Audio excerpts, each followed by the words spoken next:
Check, check. Hey, what's up, everybody? What's up, everyone? Welcome to another CVC stream. Always early. No, I'm just kidding. Super late today. Slept in a little bit. Body's just so grinded out yesterday. Spent the whole day building a closet by myself. That was a lot of work. And now we're here. Rise and grind. What's up, guys? Welcome. Welcome. How's everybody doing today? How is everybody's CVC going? How is everybody's CVC? Good morning, afternoon, evening. It's good morning. 5 a.m. for me. A little bit late, but better late than never. All right, let's get started here. We're doing CVC, non-personal reward CVC here. Yeah, let's get started. 148 small ones, 14 medium, 3 big one, not a single useful soul. Rip. That is a rip. Yeah, it's tough. These soulstone events, I don't recall getting anything super hype, to be honest, from soulstones in ever. I don't know, ever or lately. I don't know, it's been a while. What's up, Booho? Boohog. Hogpad. What's up, buddy? Welcome. You got the Lego material and I pulled 2 cat's gates. I mean, that's better. So it's all good. Man, you don't know my alarm situation, man. I got like 4 alarms. They all work together to try to wake me up. Like a 50% chance that happens. Morning, Broncos. How are you? All right, let's get started. Yeah, so I played 2 counts. It's the first time I'm doing a stream on the big monitor here, so I'm just trying to make sure everything's in the right place. Yeah, it should be fine. It should be fine. Okay, let's go. All right, so first things first, we need get our quests. It's like our clan has taken all the quests, all the clearable quests. Yeah, all of them are gone. Let's see here. Any good ones? Like, what the heck is this? Complete 9 trials. And what the heck is this? Clear Ice Golem Peak 200 times, 20 plus. Like, I think Plarium, you should know that this is 400 energy. Like, this is ridiculous.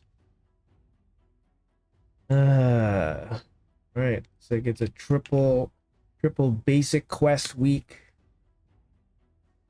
Seems like that kind of week, guys. Increase speed. I think I can do that.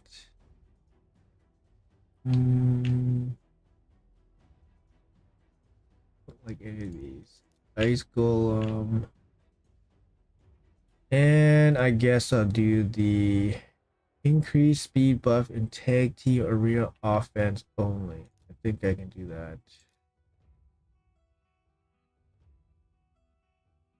Flexing the monitor. Hey Evan, how are you, man? You saved them for a couple months. Well, glad you actually got something good out of it then. You have Mikage or something? Nice. He's awesome. Congrats. Which of the UNG cluster clans is the best and why is it Crusader? I heard they recently got a new leader. They got new management.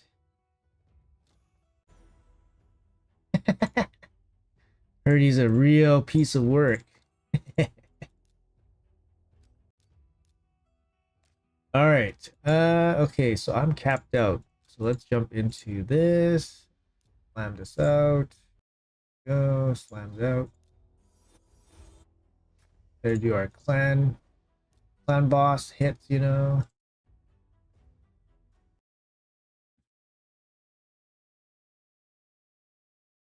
Hey Dank, what's up, man? Can you pull some shards for me? For Newt? Need some CC luck? I'm not gonna be pulling any shards next couple days, but yeah, usually I don't just pull, but I will wish you some CC luck right there. There you go, CC luck. Boom. Hopefully you get it. It's only a 7% chance, so it's really hard to pull legendary. And then if you pull legendary, you get like a 1 in 15 shot, 1 in 14 shot at getting your desired legendary. It's really tough. These progressive events are really just kind of scams, to be honest. But sometimes people get really lucky. But I mean, it's still one of your better chances to get the champion. But it's tough. It's a tough chase. Hey Clifton, what's up, man? Good morning. 9-piece Slayer set better for Marius than Lethal. Yeah, I mean, for Arena, having the stone skin is really nice. But generally Marius likes to go first. So usually you build him in a team that doesn't really take advantage of the stone skin, but stone skin's nice just in case. It's just more consistently like flexible. But 9-piece Slayer or 9-piece Merciless just deals so much more damage. So you have to swap them out if you want to do max damage for like Chimera or other areas of the game, Hydra. Hey Clifton, I'm thinking about Alice. After the Alice event ends, I'm done. Can't keep up. These relics really raise the bar. Yeah, they do. Honestly, like, don't be, too overwhelmed by, by new content. New content is generally a good thing. Personally for me, like, I only know like a handful of the relics. Like I haven't really fully dived into them. And you know what? It's just for me personally, I know that it's too much. Too much for me, right? Like I can't figure it, like I can't deal with it. Like I'm just like, okay, I know these are good. I know these exist and I know these are bad. But I didn't really dive into like, everything about the relics. It's just sometimes it's just too much and then you just take a step back. You can still enjoy the game, right? That's kind of where I'm at. So hopefully like you can kind of view it that way too. Like it's kind of there. Um, and not take it too seriously, right? Like you can still enjoy the game even without caring about relics. Um, and if you look at them like they don't even exist, it's still okay too, right? Like, oh, I lost. Why did I lose? I don't know. I don't care. Like, it's just kind of like that. You can still enjoy the game. So I don't know. Maybe take a couple days and take a step back. But I think quitting is just because of relics. I think it's a lot. So maybe there's other reasons. But I made the 10 pull blue shards and got nuked. Are you sure it's not a Plarium employee? Did you see that BS reward for having all champions? Yeah, I saw the cat's gaze. That's really nice. That's a really nice reward, actually. The whole Alice cat and all that stuff. I saw cat's gaze there. That was really nice. Wish I had that. The crafted aspect of Siroth. See, like a question like this, I don't actually know what aspect of Siroth is. I've heard of it. I don't know exactly what it does. So I can't even advise you what champion to put it on because I'm not even sure what it does.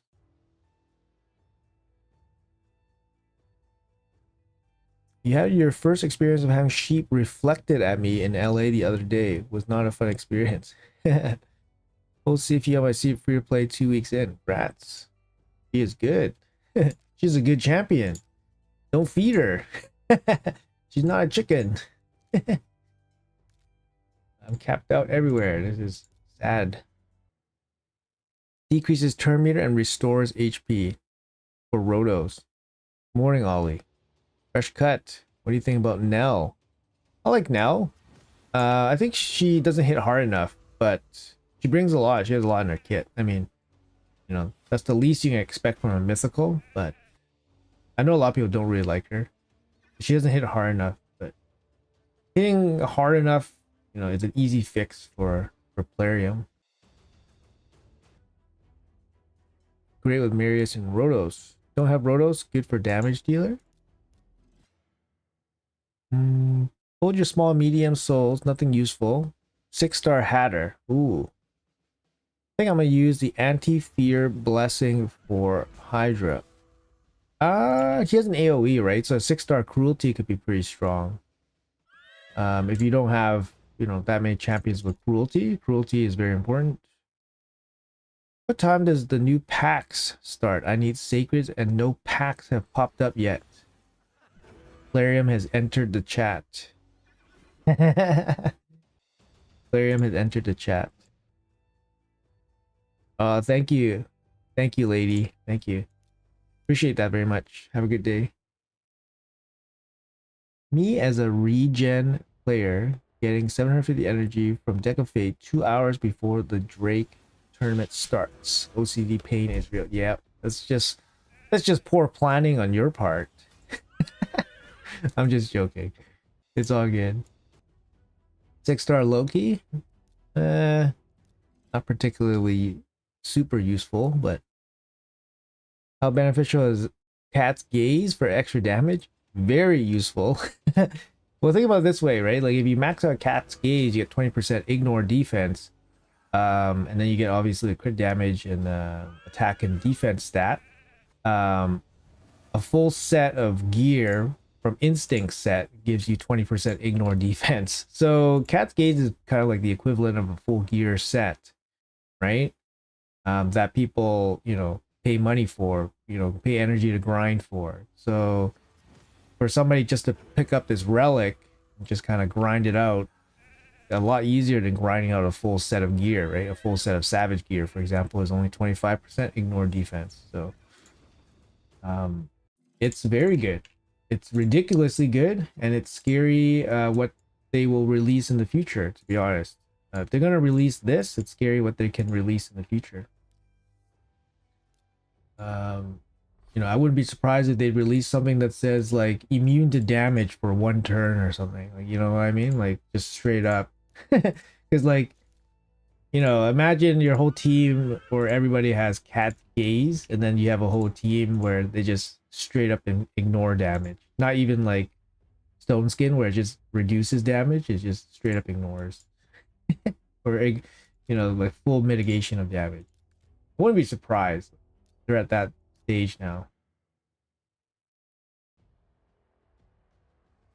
New packs USA. Let me send you some custom deals. Congratulations, 25k. Thank you. Yeah, actually that's true. 25k. So thank you guys so much for 25k.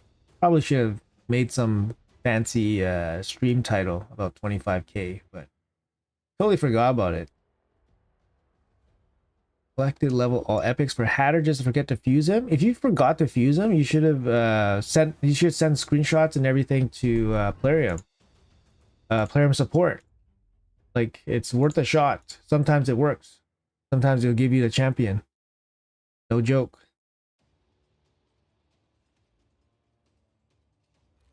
Hello Yan. Hi Sweden. How are you? Lost 4 LA in a row. Man, you should see my LA the other day. I think I lost 9 in a row. I think I lost 9 in a row. I was like, yeah, I don't really care. Hey Sheriff, how are you? Do you think there will be some good packs for the New Year in China? I mean, they're going to be like Lunar New Year packs or whatever. They're never that good, right? I think for holidays, like just regular holidays, they don't give you good deals. They know that people are spending during the holidays, so they probably have some analytics that show like spending is probably like up, regardless of how good their deals are. Like there's probably some holidays where good deals are expected, like Black Friday, and that kind of drives maybe business. But just for regular holidays, I can't see them giving like incredible deals. You know what I mean? If anything, they should probably jack up the prices because during Chinese New Year or Lunar New Year, people are probably maybe more spendy, to be honest. So I wouldn't expect, you know, I wouldn't expect like door crasher like level deals. Plarium should let us trade in mortal soul stones towards immortal 10 for 1 or something. I haven't pulled a good soul out of immortal in so long. Yeah, I mean, I'm good, man. I don't really feel like more conversions is the way. And mortal soul stones is kind of like okay as it is. Like they already have coins that allow you to convert into the medium ones. I think I'm okay without more conversions in the game. There's just too many currencies and stuff. What they need to do is just get rid of some currencies or make currencies more useful in more areas. Like you have one new reward and then you have to get a new currency for it. It's kind of like, come on, man. Like it's a little bit much.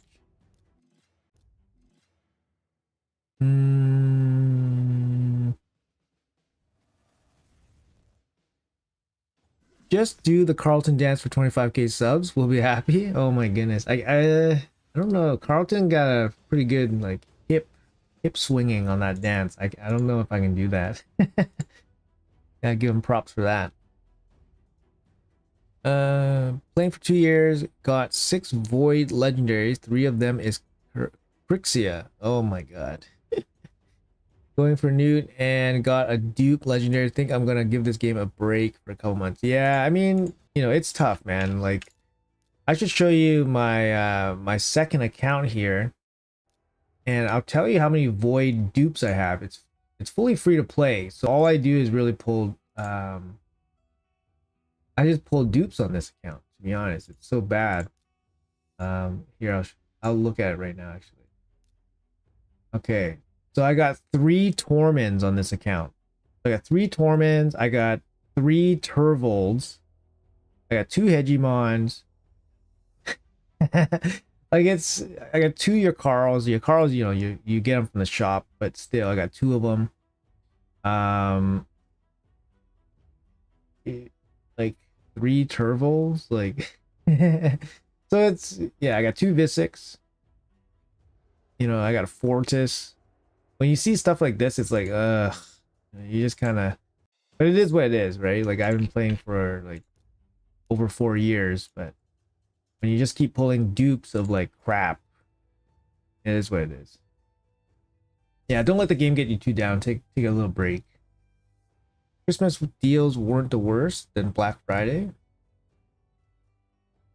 Did I pull all my souls? I didn't. I haven't pulled them yet. I literally like woke up like I woke up super late for the stream, first of all. My bad there. But I'll pull it later today when I get a chance. Maybe when everybody's out of the house, because I'll be screaming so loud from my intense lucking out on my soul stones, you know. I want to wake up everybody in the house or disturb everybody. I'm just gonna preemptively warn everybody I'll be screaming. Because I'll be so excited. I pull my 6-star Marius. It's like, please, Lord, save me the grind to the 6-star Marius so I can start the grind on the 6-star something else. Like, you know, like, give me something useful, damn it. But I don't have that many I don't have that many small stones this time. I think I have like 90. I have like 90, I think. Yeah, just about 100. Just about 100 small ones. So those are all going in for sure. Hold on, let me set up my business on the other side here.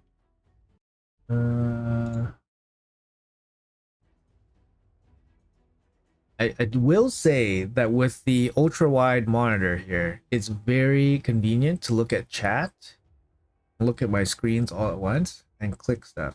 It's actually very convenient. So I will say that this is, you know, obviously like image quality is very high, but just like the laying out of the real estate is very nice. Like this is my first stream on the ultra wide, but looks really nice. Very easy to follow. You pulled Necmo. Congratulations. Necmo is great. You also pulled Firo. Wow. Congratulations. He is also great. You can fully book one of them. Can I ask your opinion? I'm not sure. I mean, depends where you are, right? Like, it's not enough info for me. If you just want an opinion on which champion is better, then I can give you that. But that's not going to be tailored information for your account, right? Generally, I think for general content, Necmo is probably better. Firo, I mean, is great and better probably in a lot of other areas, but we don't know, right? It's hard to answer questions like that. Old man can't swing his hips. Yeah, pretty much, eh? I'd be down to delete soul coins and leave market with just stones. You know, they should probably sell stones. Like they have freaking ancient shards there. Why don't they sell mortal soul stones? Like that's a good idea actually. Sell soul stones in the market. Okay, what do you guys think about the market? What do you guys think about the market rework? That's a good one. I was gonna make a video on this, but I was coming off way too negative because I've been finding people have been kind of mixed on the market, but honestly, I think it's total shit. I think the market is total shit. Especially after the redo, I think it's still shit. Like you just pulled Vitreous? Damn, rip, man. How many points we can skip if going for only Cat's Gate? 750 is the amount you can skip. Show feet. You also have 3 newts, which is pretty insane for free-to-play. I did the fusion. I got one from a, you know, extra legendary event, and I just pulled one randomly from a sacred shard. It's honestly totally random. But yeah, it's not like I was targeting it or anything. It's just kind of insane. He's Zordon. 27k midstones gamble? No. You can't do that, man. That's like 6 months of grinding, dude. I can't be gambling like that. No Razor X. No, I'm not a big fan of Razor products. To be honest, I went through my share of Razor products, and I'm done with that brand. To be honest, like the software that they provide is just awful, and then the support awful. I've had so many issues with that brand. I'm like, they make decent like durable products like Razer keyboards. Like, I have the mechanical ones and they're like tanks, right? Like if you like hit somebody on the head with like a keyboard, it's like, you know, it's like, you know, in WWE when you get hit with the chair, like it's like that level, right? You guys smack, it'll be like so loud. How do you have 1.8 billion silver? Are you skipping all artifact enhancement events or what? Even with the forge, etc. No, actually, I do all artifact enhancement events. If you look at my gear, all my gear is level 12 or 16. I don't have anything that's not level or level 8. If things are not leveled, they're basically being saved to be leveled in the next artifact enhancement event. You know, I don't have any big secrets for people. I just play the game. I've been playing the game for over 4 years, so I just play the game hard, a lot, for 4 years, and you know, generally I just play kind of efficiently. I don't move my gear around too much. Like I'm not scared to move my gear around, but I don't do it like overly. So I plan out my champions for which pieces of gear they get, etc., so I don't waste silver moving them around.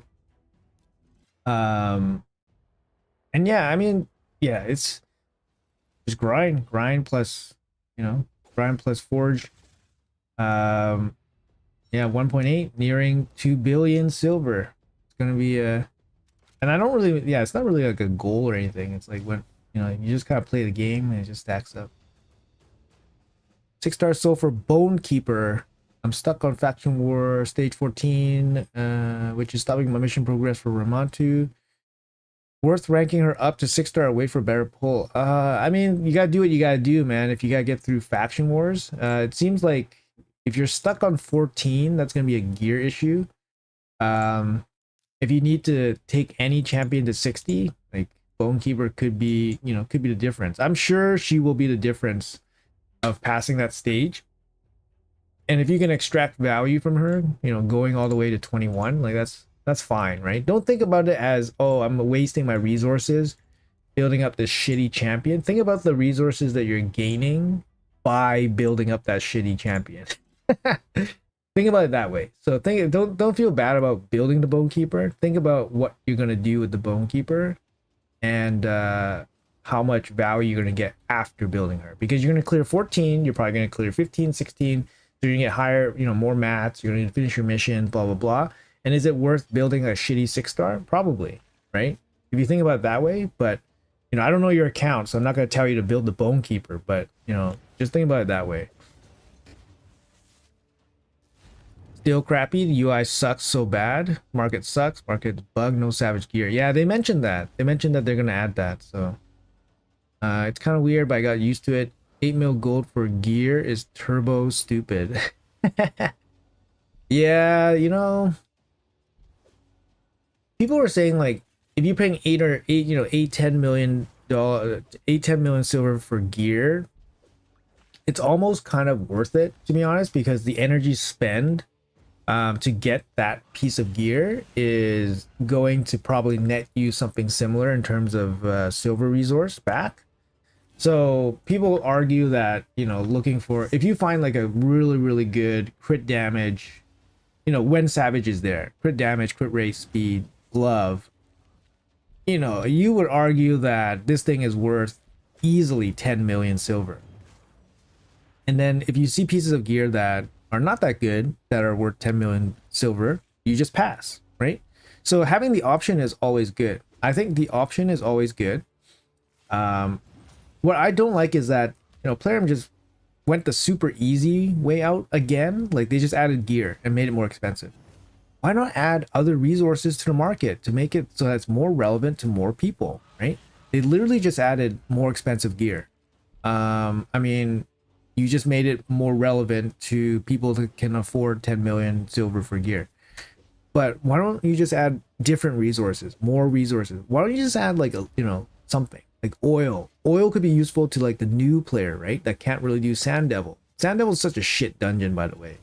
Such a shit dungeon. So why not just add something like oil? Some resources that help more people, right? Even just like small oil. Just make them pay for it, right? Silver. It can help everybody. So that's kind of like the big thing that King Arthur is actually really good at, where when you log in, you always want to check the market. You check all the markets, all the shops, everything, because they give you resources no matter where you are in the game that they're good and you're looking for them. So anyways, yeah, I think market is a big miss from Plarium. They're just kind of lost. They're just kind of lost. I don't know. It feels like it. I don't mind that all the markets are together. That's kind of nice. Fix that up. That's a quality of life thing, so that's good. The X is too close to the refresh button. I'm sure they did that on purpose, just to zap some gems from people. Bind speed and savage, yeah, exactly. A void shard, yeah, a void shard, yeah. Put a void shard there. Put 5 mortal soul stones. I don't know, man. Put something, man. Put something that makes people want to check out the stupid market. Yeah, market rework is great if you know what to look for. Seems some great prices. Yeah, like I said, if you can find a good piece, it's well worth the silver. The thing is, it's the update's not going to affect. It's not going to affect new players at all. It's not going to affect like mid game players at all. Like, did they think that the market was too early, too mid game? I would argue that our market was pretty useless beyond anybody after like a month. So it's not even useful to like mid game before, and obviously adding like 10 million silver pieces of gear is not too useful to mid game players too, because they don't really have that much silver to spend, right? So it is what it is. I haven't bought a single piece of gear from the market yet. Just haven't seen anything super useful. Like I saw a 6-star epic speed piece and I was like, yeah, whatever. I was like, yeah, whatever. I don't know how much it costs, like 6 million or something. It's just not for me at this point. Nothing good, crazy. But like I said, if my most sought after piece would be a savage glove, a bottom row piece that's really good, then we'll talk. I'll shell out the 10 or 12 million silver or whatever. But am I the only one that likes the new market? It's better than the useless. I mean, it's better, but it's not that much better. You just finished Doom Tower hard for the first time out of 9 months of playing. Is it a good score? I mean, first of all, congratulations on finishing Doom Tower. Is it a good score relative to what? 9 months? I don't know. I don't like 9 months. Did you pay like $10,000 to start the game? Like, are you free to play? Are you using mysteries only? Like, you know, if, you know, we don't know, right? Like, it's such a question that's so hard to answer. Do you recommend putting Cat's Gaze on for PvP? Marius seemed good for Chimera, but no idea what his max damage is. I would put it on Marius because Marius's multipliers are not, his max damage is not capped on Chimera. So also like just the Cat's Gaze, like ignore defense, just increases his A1. Marius seems like an obvious choice because then you use him in PvP, PvE. I had this long discussion with people in chat actually last week on stream, and you know, people were saying, yeah, damage dealer, but a lot of people really like Marius, and honestly, Marius is the one that makes the most sense to me, just because you use him everywhere. So Logitech is best. All right, I like the changes to the market are good. Good. Like to see some dust and chaos ore. Yeah, exactly. Would you build a Filja, sorry. Just put 6-star awaken. I think Filja is the, I forget. She's good for clan boss, right? She has a team ally attack. I forget which one it is. I'm thinking about maybe the ally attack one. That's the Morag. Filja, she's the Mikage piece. I forget what she does. I think she's for clan boss. It depends on your account, man. You bought 2 pieces, one a 6-star Lego speed boot, third piece on my account. Nice. Okay, yeah, there you go. A speed boot, great. You got 3-star for RTAC. What blessing do you recommend? Depends. Generally, general content, probably Brimstone. Brimstone's pretty solid for him. If you're using him for solo content, then there's a couple options there. So, but I think generally you probably take Brimstone just to help you with bosses and stuff. You bought Curset piece, 6-star boot with accuracy, and a weapon with speed and accuracy. There you go. That they're solid. There's definitely solid pieces. But yeah, you know, I'm glad it's helpful. It's been helpful for you guys. So that's great. Your hardest hitting champ is a Whisper. You put Cat's Gaze on it. There you go. Perfect. For a new account to get started, for a new account to start Dragon 20, should my whole team be in lifesteal gear? Not necessarily, but obviously having lifesteal gear definitely helps. Keep in mind for like new players, like if you guys are focusing on lifesteal and trying to live with lifesteal gear, you guys gotta make sure that you have like either Giant Slayer or War Master, because without Giant Slayer or War Master, like you just don't heal enough, because in the beginning your champions are geared really bad, so you don't deal a lot of damage, and even when you're geared really good and you can deal damage, the healing from those sets just off of normal damage is not that much. Like if you guys ever have like Life Drinker on your champions, like fully decked out in like, you know, like lethal or whatever merciless gear, they don't really heal that much, right? So the big heals come from War Master and Giant Slayer. So if you have a heal set like Lifesteal on, make sure you have those masteries on, because if you don't have those masteries on, you might as well not even have the set on, to be honest, because it's not going to do anything for you. Filja is the GOAT for Dark Fate, 100% decreased Terminator. There you go. Thank you. I wasn't 100% sure what exactly her kit was. Let's grab Filja here. I'm going to have a quick look. Filja, there she is. A1, double hit, destroy max HP by 10% of the damage inflicted. Okay, that's a nothing. A2, attack one enemy has a 100% chance of fully depleting the target's turn meter. That is pretty cool. 4-turn cooldown. Turn A3, attacks all enemies, fills this champion's turn meter by 15% and heals them by 15% of the damage inflicted if this attack is critical. That's really tough, man. So like 2 of her attacks are based off of her damage, and her base stats are freaking horrendous, man. 14k HP, 1.3k attack, just horrendous stats. But she is an attack-based dwarf. I don't know, man. Shake my head. I don't know if I would build her out at all. I don't know if I would build her up. She doesn't down like yeah, you can use her for Dark Phase. She has that one ability, but man, I don't know, man. Oh, 3-star soul, Alice, collect you. I'm just gonna collect her. Maybe I'll save the 5-star soul.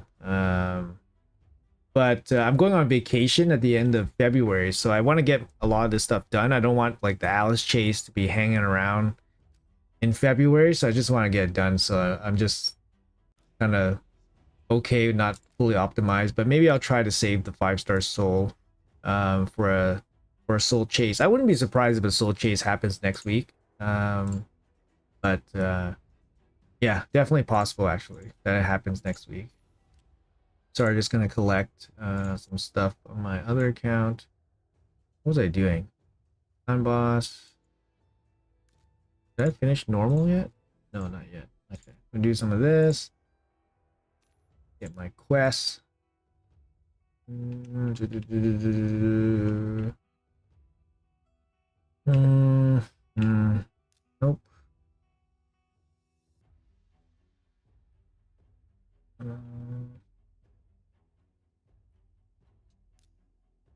All right.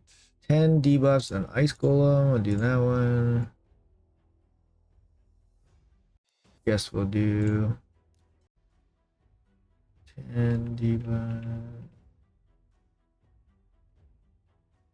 Get an epic champion. Get an epic void champion. Sounds quite difficult. Don't have any broad maws.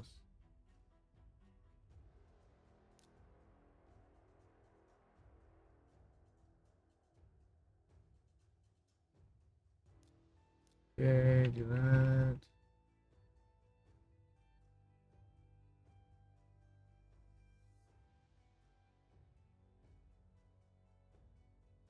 Easy or higher difficulty? Survive through. So bad. The design for this is so bad. Look at these quests. Survive 35 turns against the Chimera on easy. Survive 35 turns against the Chimera on normal. Both of them are normal basic quests. Like, why? That's so stupid. You guys can be a little bit creative with these quests.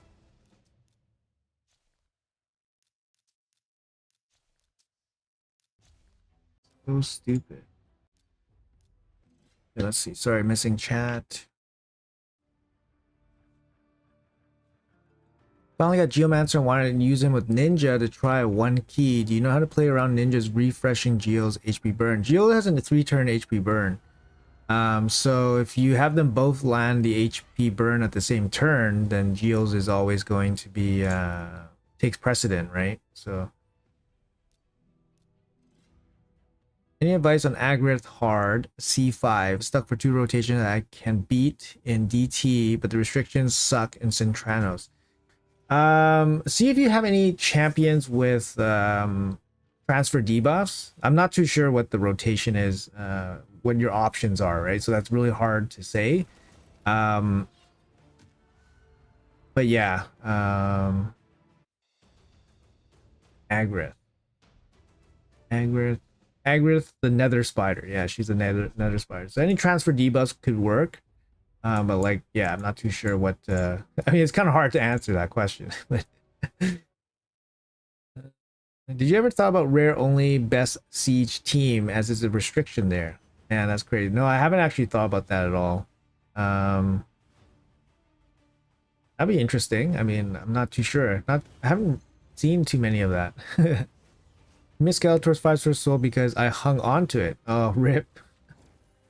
Did you ever thought, what is your clan boss team? Clan boss team is basically the same team I've been using for about 2 years, maybe more than 2 years now. I haven't touched it at all. It's a Demitha team with Fushan as the leader. So I probably have this team from the beginning of time, whenever Demitha first came into the scene. But I run this team. So Demitha, Geomancer, Fushan. It's just, yeah, it uses a bunch of champions that I don't use anywhere, which is the best. Like Demitha, Ares, Seeker. I don't use these champions anywhere. Fushan, which is the best. So I don't have to you know, commit super strong gear to them, they clear the one key super easily. Our clan doesn't need any damage, so it's really, you know, really easy that way.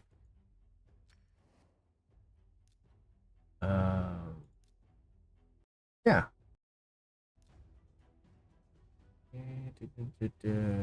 Hey JD, what's up? What's up, man?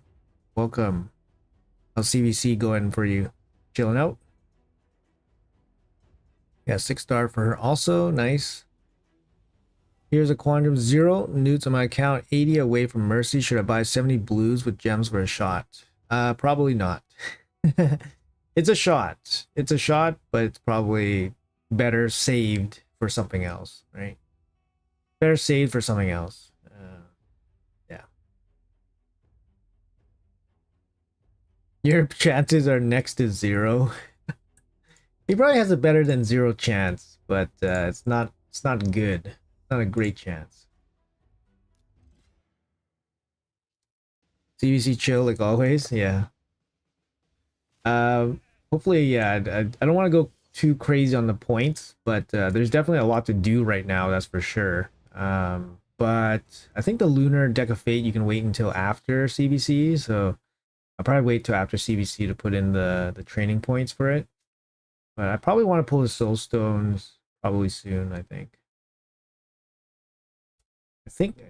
the Deck of Fate will extend past CVC, right? I'm just gonna double check the calendar here. Yeah, it does. Sorry, it does. So we have to do Sand Devil, we have to do Dragon Turn Attack during CVC. And then the Awakening boost will last after CVC. So I guess you could pull the Soul Stones after CVC. Need it most before CVC start, yeah. Too busy building my closet, and then I was too tired afterwards to pull. It's like, nothing useful here. Finish this off. You kind of struggle with clan boss. Right now my team is Duchess, Elva, Priest, Geo, Ninja. The best I can do is 2 key Nightmare. I mean, you have damage dealers like Geo and Ninja are great for damage dealers. For Ultra Nightmare. A lot of the time, like when you have like the right champions, it comes down to like gear or how to gear. So you know, can't really say, right? We can't really say. You know, you have the champions. Like you have a cleanser there. You have, you know, 2 of the best like accessible HP burn damage dealers, basically. But yeah, it's hard to say. I was looking at the account and the gear. Complete Dungeon Diver with Queen event starts tomorrow. Ah, and the Dungeon Diver 2. Yeah, it's gonna be hard, man, to keep the points in check. I'm gonna try to do that. The most used champs never pop up in the Mystic market. It's like 1 in every 3 months or something. That's kind of like the average. So yeah, it's not something that happens very frequently.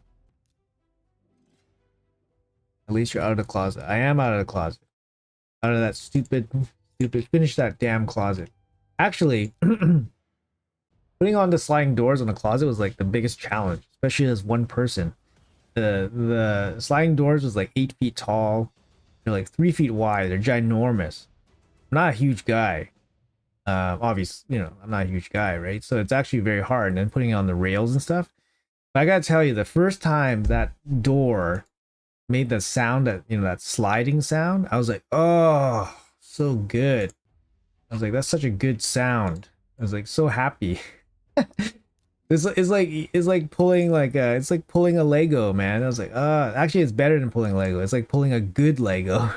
I was so happy when I heard that sliding sound on a door. That means it finally went on properly. I was fighting with those doors for so long.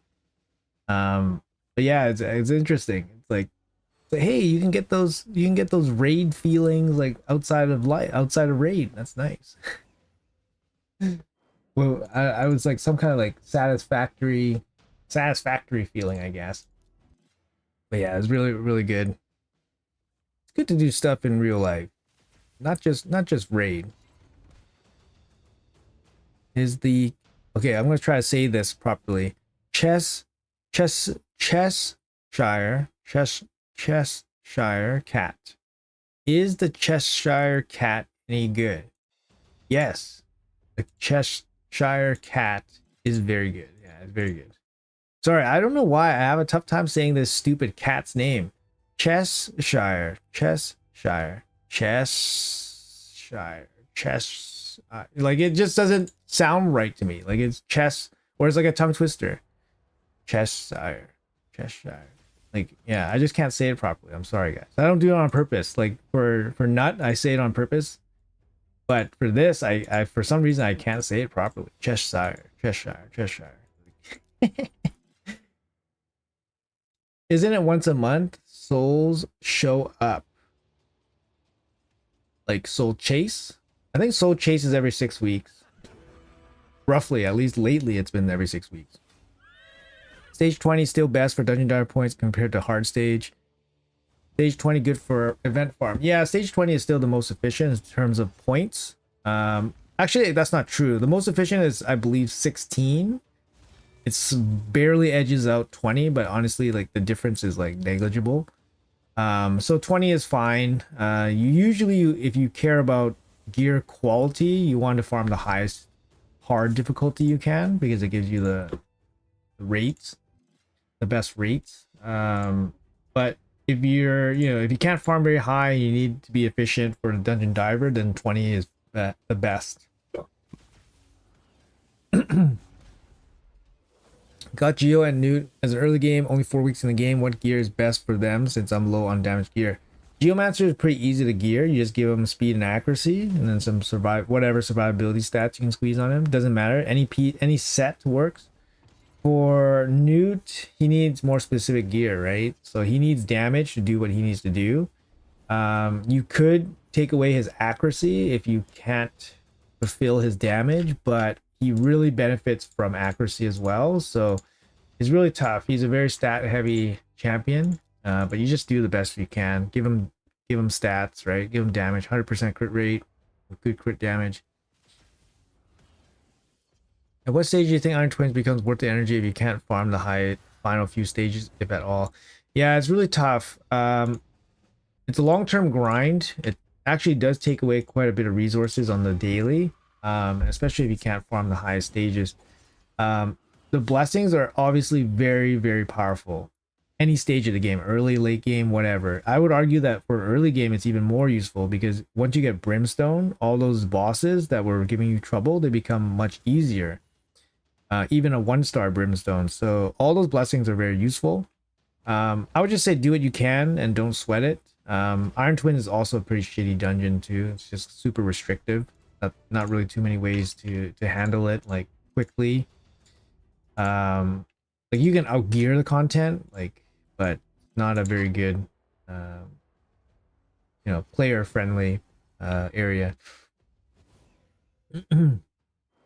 No T in Cheshire.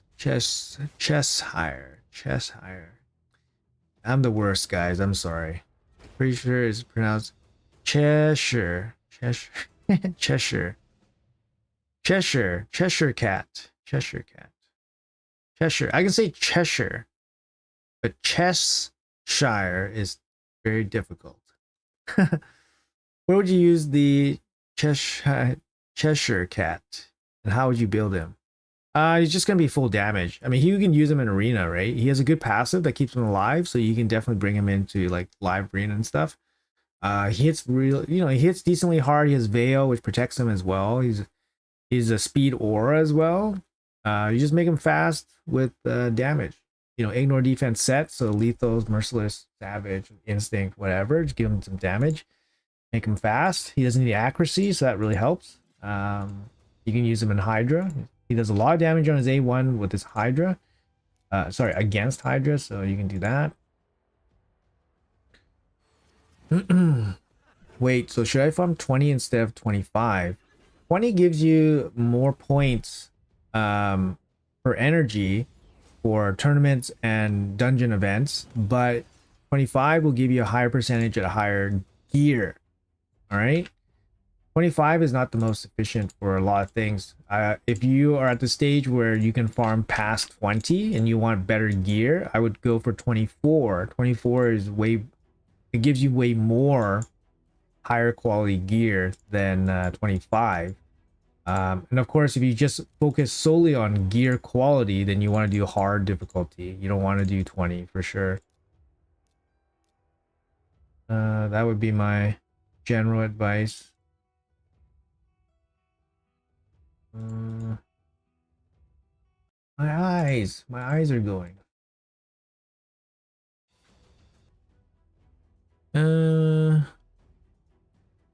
Hey Drago, for stream, welcome man. Stage 3 is best, then 16, then 20. There you go. Stage, yeah. There was a lower stage that was like marginally the best, but it's just like, yeah. And then if you just want silver from the dungeon,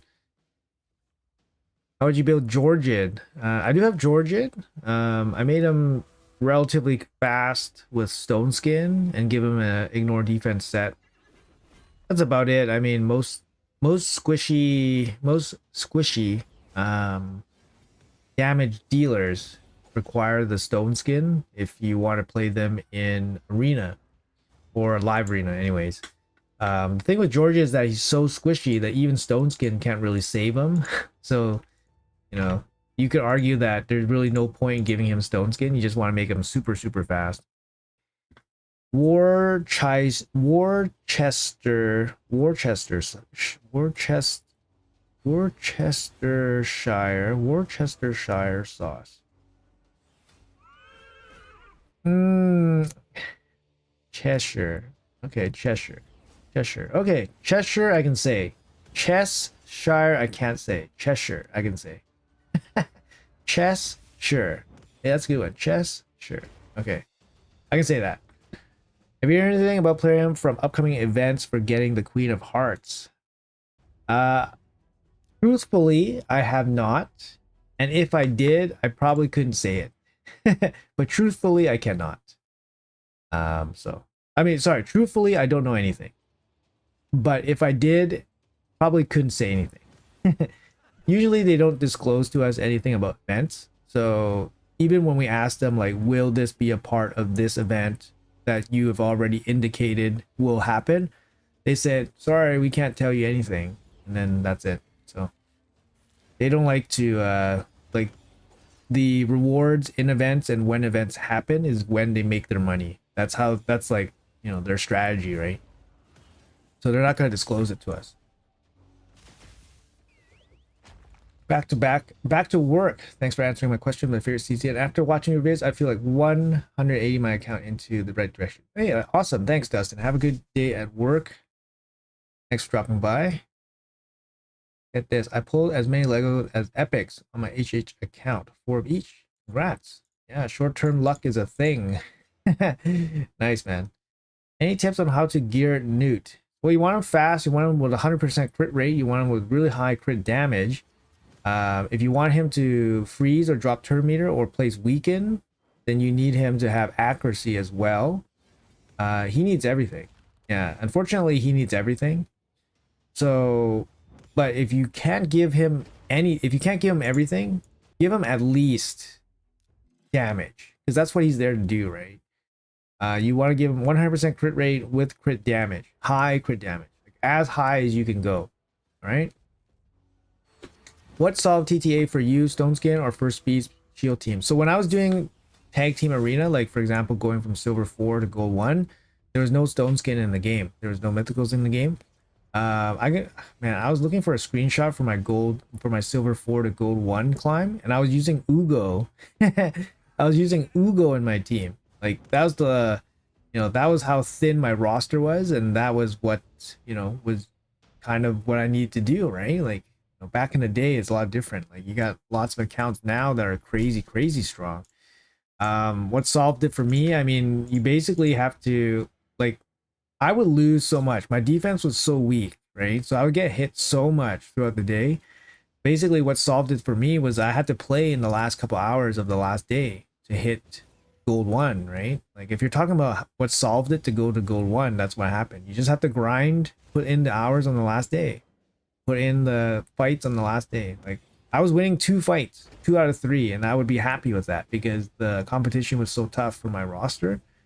But like, you know, I'm in Gold 3 right now, and this is kind of like probably right for my account right now because when I go to Gold 4, like I've been getting in Gold 4 for like forever, but then I recently fell out because my defense was getting hit super hard, and I was losing almost all of them. So I know my roster is not strong enough anymore to like basically survive in Gold 4. I'm just, you know, getting grinded out, getting killed off, right? Because other accounts are so strong, I can't even win a defense against them anymore. Whereas in the past, I could at least hold my own and stay in Gold 4. But now I'm just kind of in Gold 3. It feels fine right now, but I I was in Gold 4 for years. But yeah, recently I got kind of, it's been a little bit more difficult to stay in Gold 4 just because I've been getting hit so much. So yeah. Stone Skin, I mean, you just need like a bigger roster, defenses that look scarier. Even if they're not like scary built, they need to look scary or at least look like they'll be a handful. Where can I find Stone Skin artifacts? They come from Hydra clan boss. So you just have to farm Hydra. Hello, Kevil. What's up, man? Any tips on how to build ninja for PvE? Depends on your account. Usually when you start, you build them with no damage, like no crit rate, no crit damage, just accuracy and speed. If you're doing a solo build or a boss killing build, you build them with regeneration gear or a healing set like lifesteal. Later on, once you have better gear, he can actually hit pretty hard. So you build them up with 100% crit rate, with crit damage, with accuracy, with speed, with attack, in an ignore defense set. Like, for example, Merciless would be really good because Merciless can refresh his skills.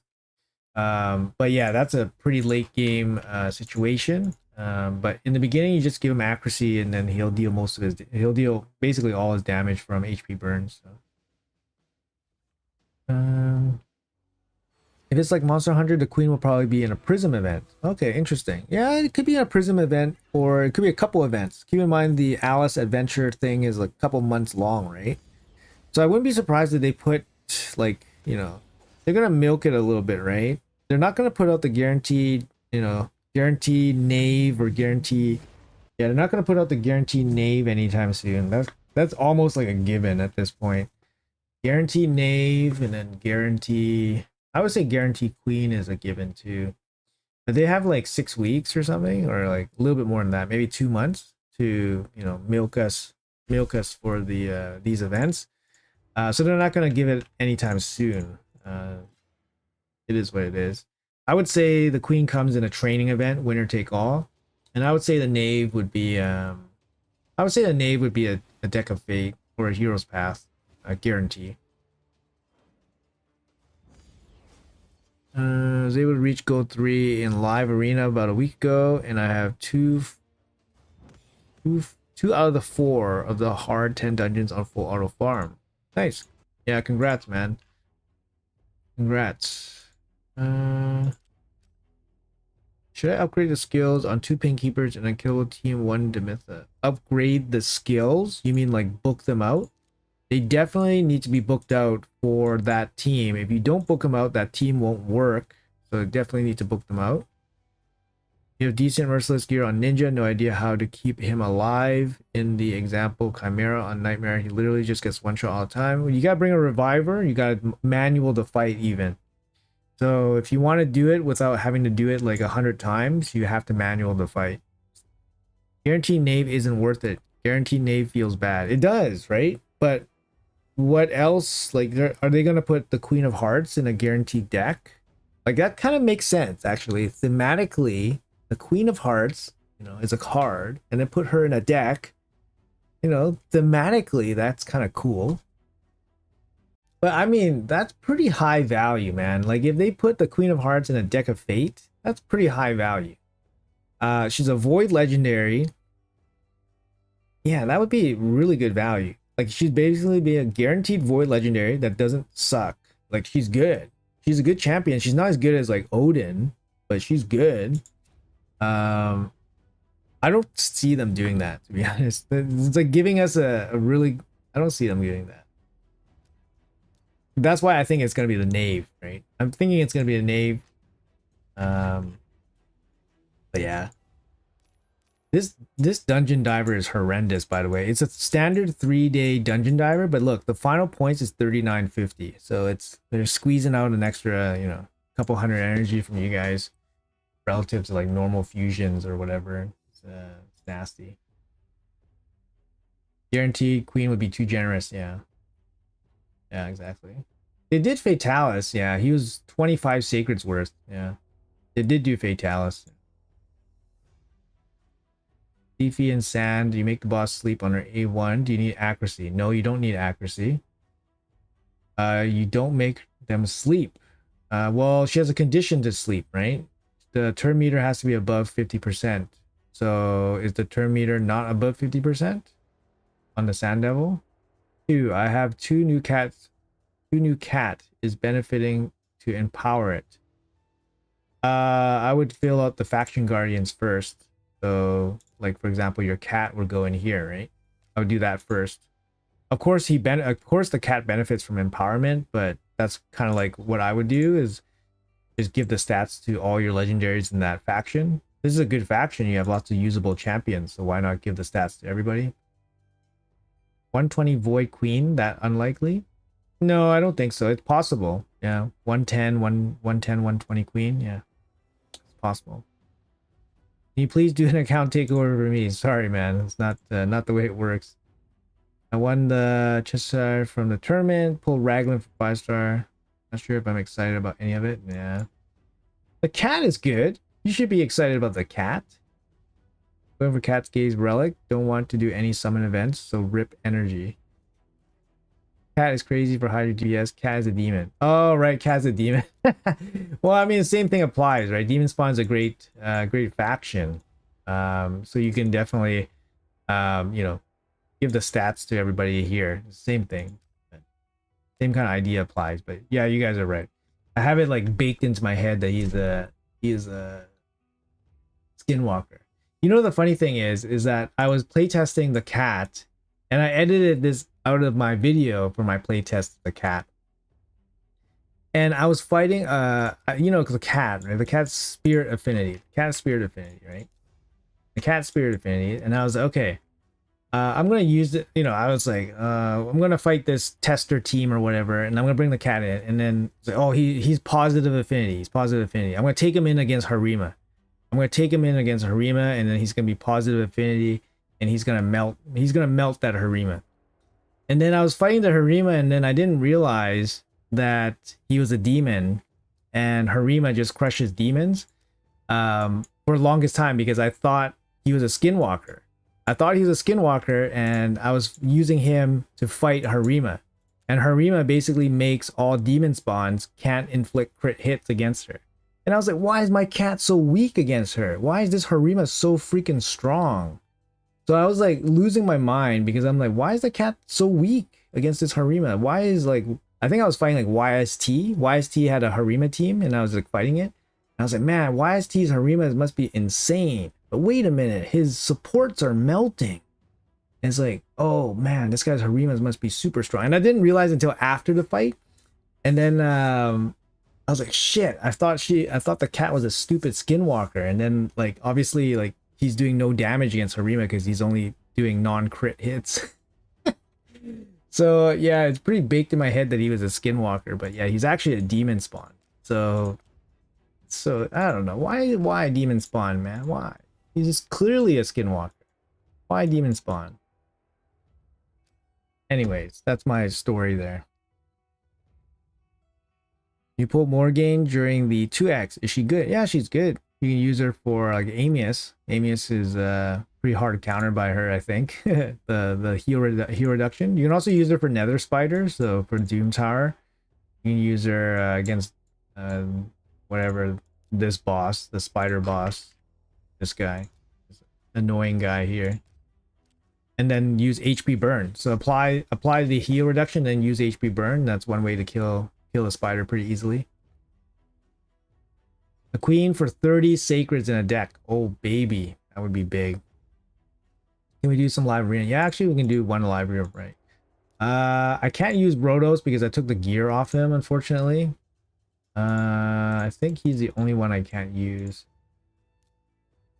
Yeah, I took the gear off Rodos to put on my Hydra team so I can do, try to do a better run for Hydra, but hasn't been going very well, so I don't really want to swap him back just for a live arena here. I think he's the only one that's affected. I think he's the only one that's affected. Shit, gotta double check. Oh, fuck. I have to swap gear around if I want to do live arena. I do have some gear removals. Yeah, okay. I'll use that. Gear removal then. Don't look at my box, guys. It's horrendous. I have 2 He-Man. Is there 2 builds for him or same build applies everywhere? I think you just give him damage. There's no real anything. You just give him damage. They have him in the first place tourney a reward like Cheshire, I believe, was a prism shard. And there was 10x for Primo only during the event. After the event, it was added to progressive. What are the thoughts on Cavalax? Cavalax, I mean, he has a max HP hit. You can use him in a lot of areas. He has a speed aura as well. Can be okay. Convince us with the cat in arena. I don't have cat on my main account, so it's not going to work. UDK will come back again as a free gift. No, I don't think so. He won't come back. All right, let's do some live arena. Actually, I haven't done live arena in a while. Fuck.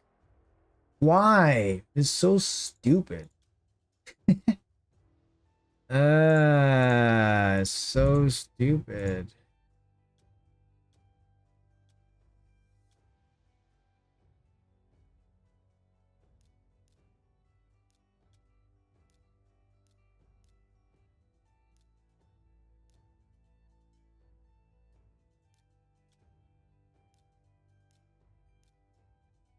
No. I didn't set presets for him? Damn it.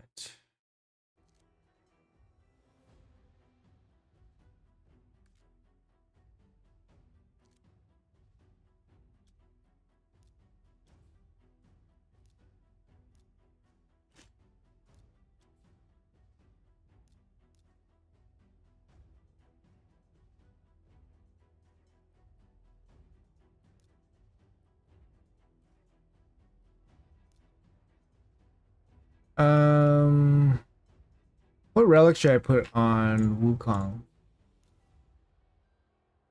Probably should put like what do you guys think? What relic should I put on Wukong? I don't have a relic for Wukong yet, and I do use Wukong quite a bit for arena. Can Ninja team up with Rathlos by using double Man Eater? I assume you're talking about. Hard to answer, man. Like, I assume you're talking about Clan Boss, but I'm not too sure. That's a big assumption on my part. Cavalax multiplier sucked. Yeah, he does. Yeah. Need insane gear. Niche explosion teams, yeah. Gaze? Let me look in my box and grab my gaze for him.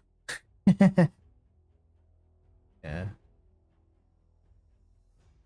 How do you build those champions with so many stats? I haven't played the game in a long time. So Dagger, triangle gemstones. Yeah, I think dagger with the like I don't have. Unfortunately, I don't have the proper. Like I can just give him dagger for stats.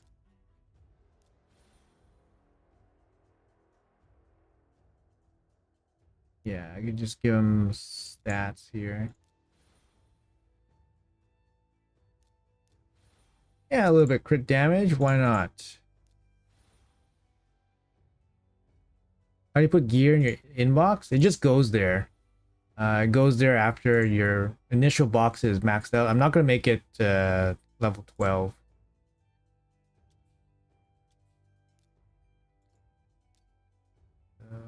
Equipped. This doesn't seem deals 5% more damage to targets under shield buff for each buff on the target. I mean, it's better than nothing, but doesn't seem super useful, I guess. Okay, anyways, let's play some live arena then.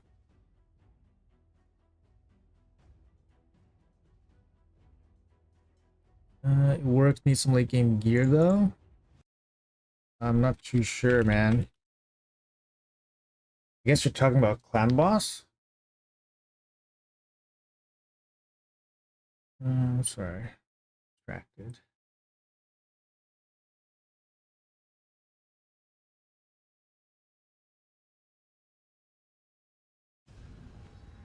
Bum, bum, bum.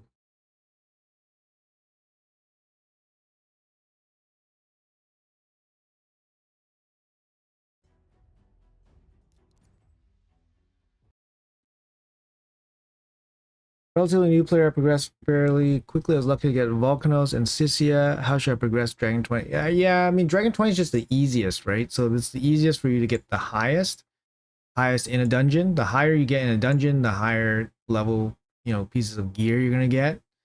Um,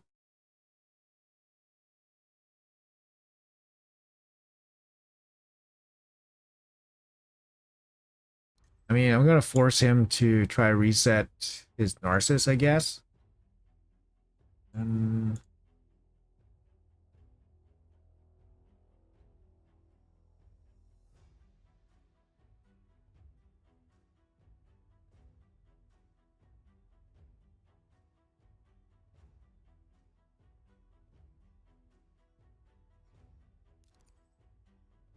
Try to go first. Try to stream snipe me in LA. Didn't work. I think yeah, maybe the pool that play LA is bigger than we thought. Never know.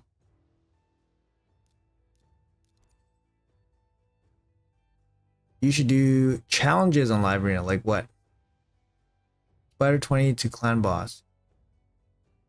Uh Dragon 20 is probably where you're gonna go for some gear, and then after you get some gear, you're gonna try to progress in all areas of the game, right?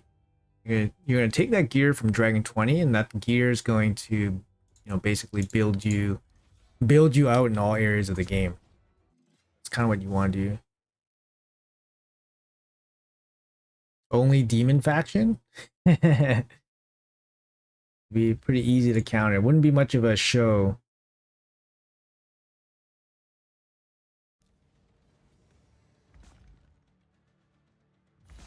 Okay, lockout worked. That's great. Let's see if Marius can do something. Doesn't do enough. Yeah, Marius did not do enough. Narcissus is locked out. Okay, well, you got pretty lucky there. Okay, so I'm in trouble. In trouble. Everybody's going to die. Everybody's going to die. Yeah. Everybody's going to die. Sleep. Got lucky sleep. No, no lucky sleep. Fought for a second there. Oh, come on. Everybody's gonna die here though.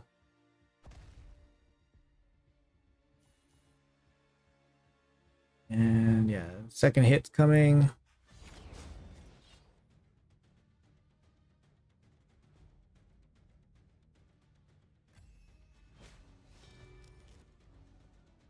Huh?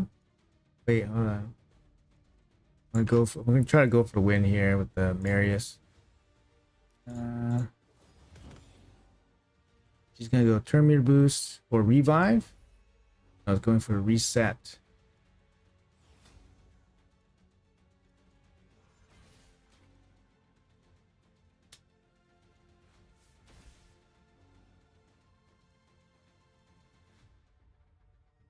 Oh, here comes the slam. I got the shields on too, so. No? He didn't have the slam ready?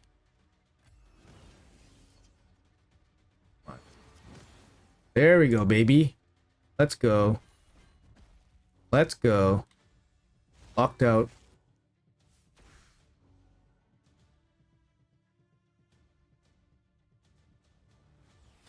Resisted. Oh, wow. That crazy resistance? Sleep.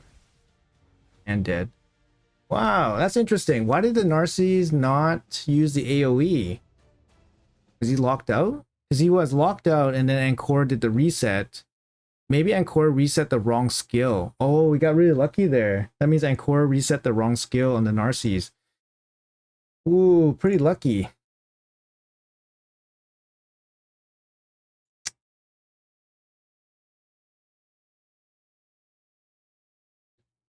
Based on aesthetics and cool factor, what's your favorite faction? Oh, that's good. That's a good question. I don't really think about that too much. Yeah, that's a good question. I have to think about that. That's a good question, though. I don't really think about it too much. You just pulled Georgia like a week ago and have a hard time finding where he fits. He's really soft. I need better gear. I sacrifice speed for crit damage or other way around. Yeah, you know, from what I found, speed is going to be very important, especially for a champion like Georgia. You can slow him down after you get some stone skin. If you get stone skin on him, then you can slow him down. But in the meantime, yes, speed, or at least getting him to go first, is really important. Why didn't you sleep Narcissus? Didn't I sleep? Oh, I did sleep him, but then the passive from Ancora took the sleep. You got enough to buy 4-star Arnarn Soul, but I'm still on 1-star for Marius. Don't know if I should save or buy as free to play because it's a free 3-month savings. Yeah, Marius is the one that I'm working on for the next 6 stars. Taking me along. Like I have the resources, I just can't find the soul. He's like the most important champion, for sure. But Arnarn for a 4-star is probably still worth it. He's a good champion. And by the time you get enough resources to, you know, basically buy a 4-star Marius, you probably should be able to do that in a couple months, considering you're just at, you know, a 1-star Marius. So it might be okay. Depends how often you use the Arnarn, to be honest.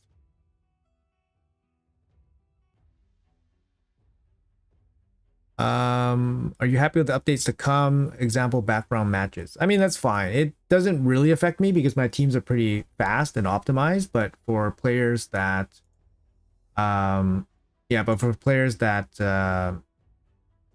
have like, you know, 10-minute runs or something, like that definitely will benefit them. So it's a plus. I like it.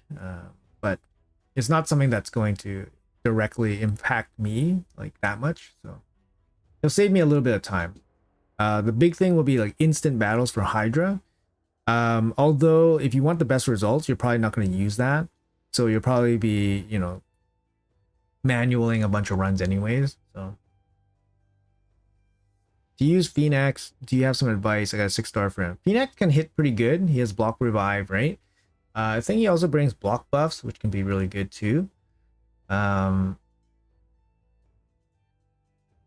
don't use him personally. I just have better options. But to build him out, like he's a damage dealer that doesn't really survive in any way, so kind of tough, right?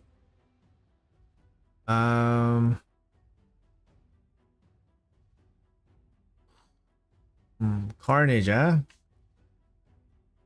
I mean, Harima is a pretty good bet against the demon here. And then we need a way to deal with this Arbase. The monkey. Probably gonna ban Narcies and then just deal with the lockout.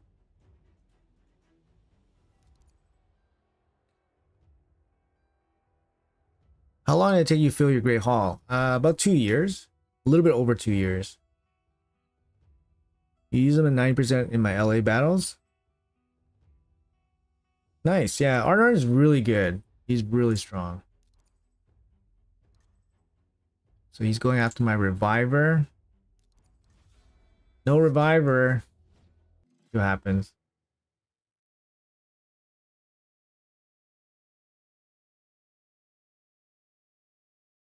Depends if we can do live with background battles. Apparently we can. That's what they're saying. They're saying we can do background battles and then just do stuff in the game. So that's great, right? A little bit of a risk here.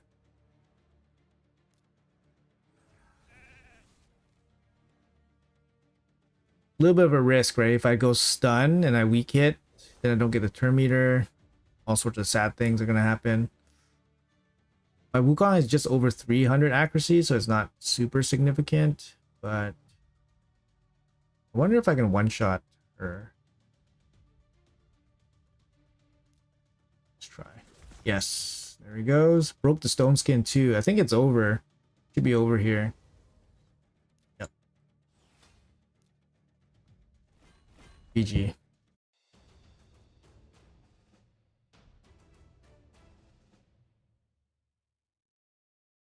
Just got a 5-star soul for Husk. Is Husk viable in Brutal and Nightmare? Reflex the best set for Husk. Yeah, you know what? I used Husk for a long time in Hydra. Honestly, depends how far you are in your account, but I use them for like 1-key Nightmare teams all the time. He has an A1 provoke, which is really good just for backup.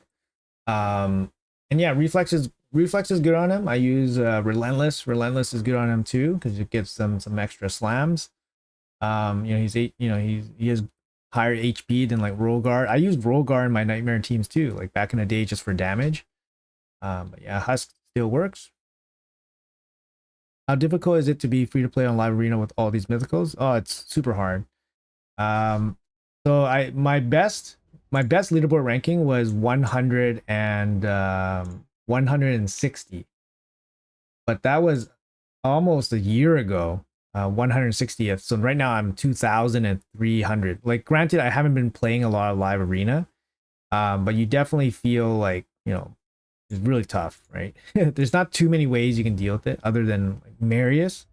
Marius is one of the best ways. He's one of the best champions, right? And luckily he's free. Luckily Marius is free, which is the biggest thing. But yeah, without mythicals, you know, mythicals is basically fighting like two champions, right? You have like a mythical champion, you have access to two champions kits, and some mythicals have really good two champions in one champion. So you know, trying to beat them with normal champions is pretty hard. Like, you're at a disadvantage for sure. Like, not only are you at a stat disadvantage, you're at a, you know, total skill disadvantage. And then obviously, you know, if they have better gear than you, empowerments, all that other stuff, then they're just going to be at a much higher, you know, they're just going to be better off, right? But yeah, it is what it is. I'm not going to make excuses about it, but it does make things a little bit difficult. It's like less enjoyable, but you know, we still have to do what we got to do. So he's just going to go pure ally attack.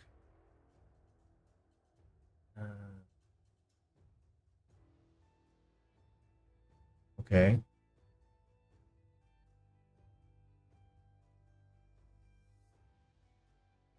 Monkey is really good. You know, I like Taras. Taras is very powerful, but even for him, he might not be able to stand up to all this damage.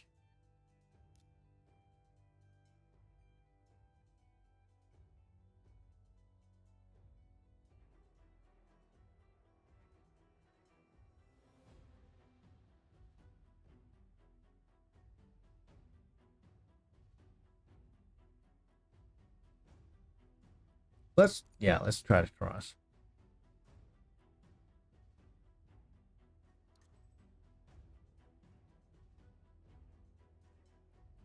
He's going with the girls here?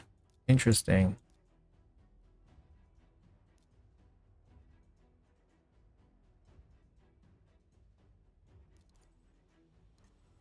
I mean, without Skull Crown, Sanacia is not super strong by herself.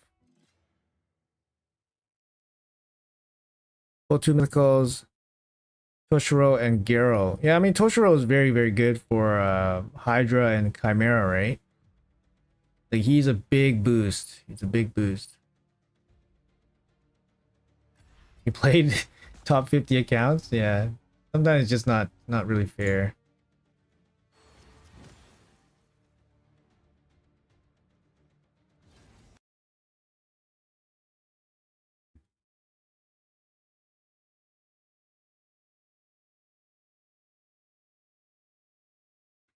Okay. Pig feeder. Okay. Win. There we go.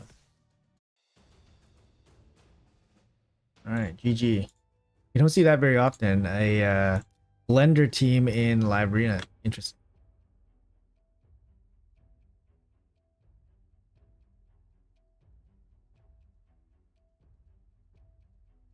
Hmm.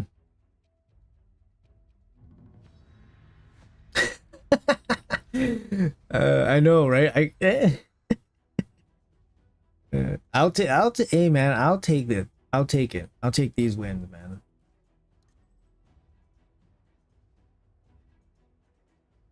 You're playing a go first team, and yet you have no intimidating presence, dude. My build, my builds are like 1995, man. I recently just updated the gear on most of my champions, um, actually for the builds, but then like some of the blessings are definitely outdated. So,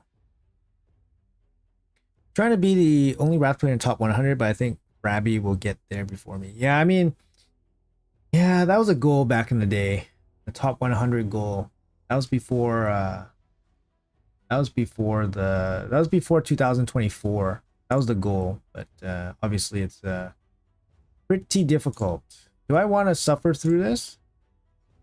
Man, you guys want to see me suffer through this?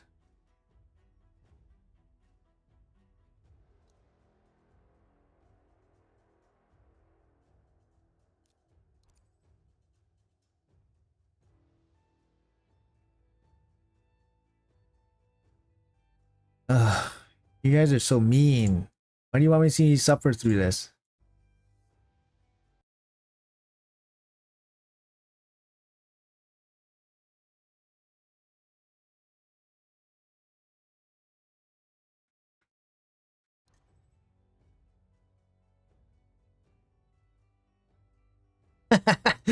Yeah, pretty free to play team. Oh man.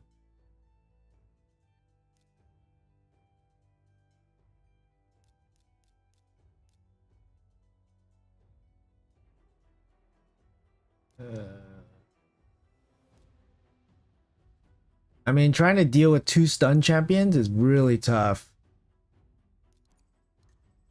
Ah, he made the right pick. Damn it. Yeah, he made the right pick.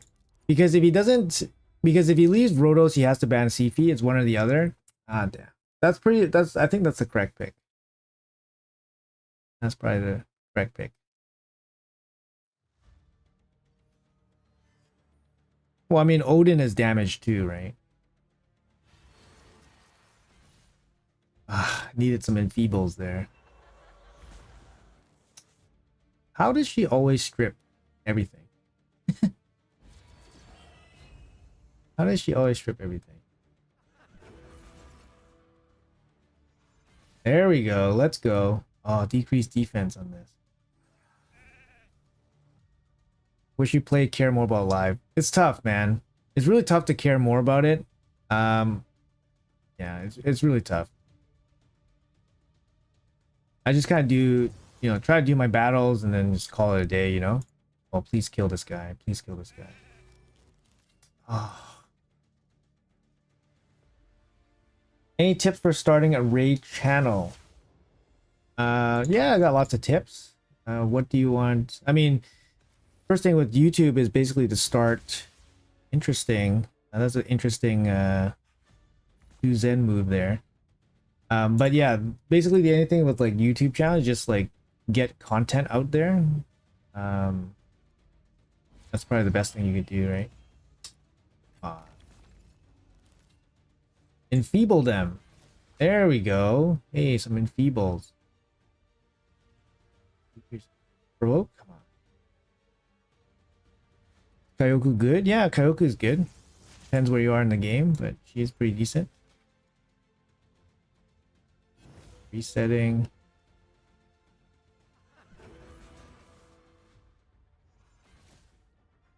Marius pulling the weight here.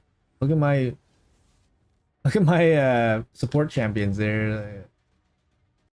Marius definitely pulling weight. Can Marius, the free-to-play god himself, defeat this team?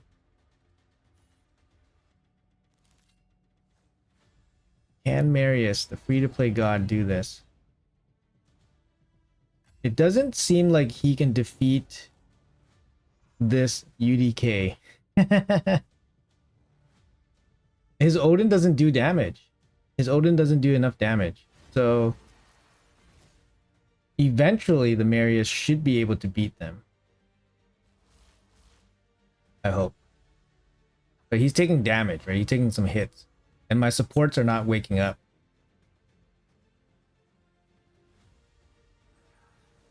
Yeah, oh, his Odin woke up. Oh shit. His Odin woke up. Come on. No, it's not gonna work.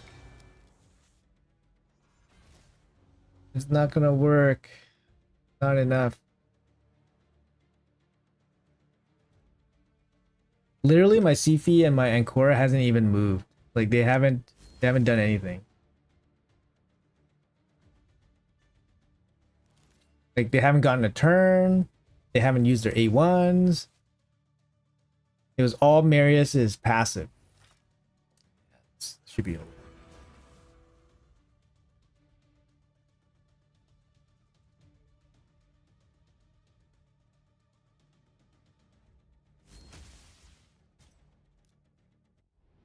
I tried.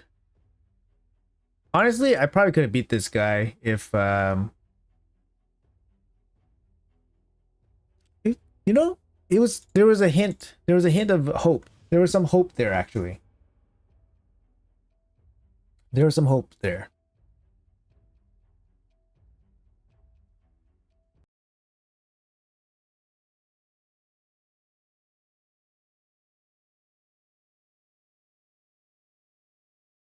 I just lost to 4 supports. Yeah, sure did. There's no shame in losing to 4 supports. That's a strategy, man. That's a strategy.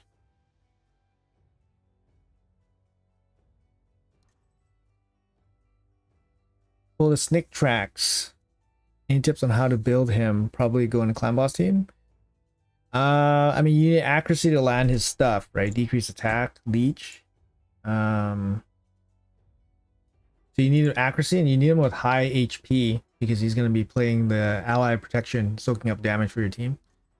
Hey, good morning, man. Good morning. Yeah, just messing. All good. 8.8k points. I've lost to 4 supports loads of time. Yeah, the supports are so good nowadays. Oh man, look at this. Bang Inc. Jesus. All right, this is another fun one here. I think we go with the same strategy, right? So the Rotos and the UDK. We go to the same strategy here. Literally the same team. Hey, good morning. Should I farm Dragon for this new event? Or this new event dungeon as a newish player? You should definitely farm a little bit of the new dungeon because the 2-piece accessory gives you some speed, which is really good. Fuck, this guy actually has 2 damage dealers.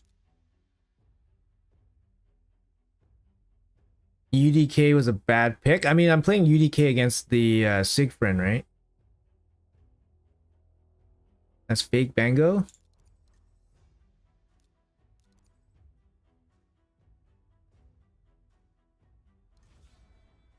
He only had 1 pick left and had to be a nuker.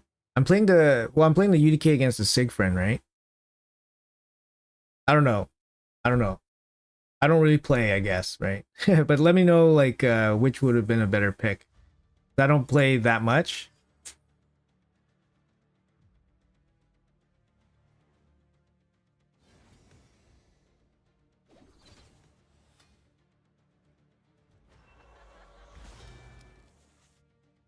Yeah, no, I'm here to learn, right? So happy to hear a suggestion here.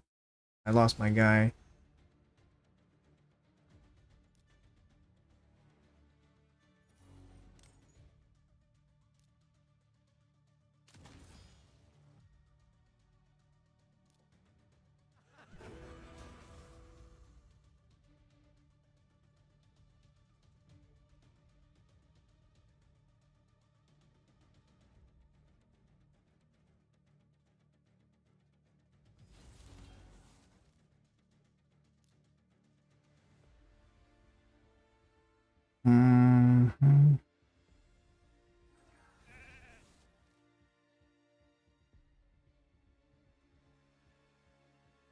Counter the speed.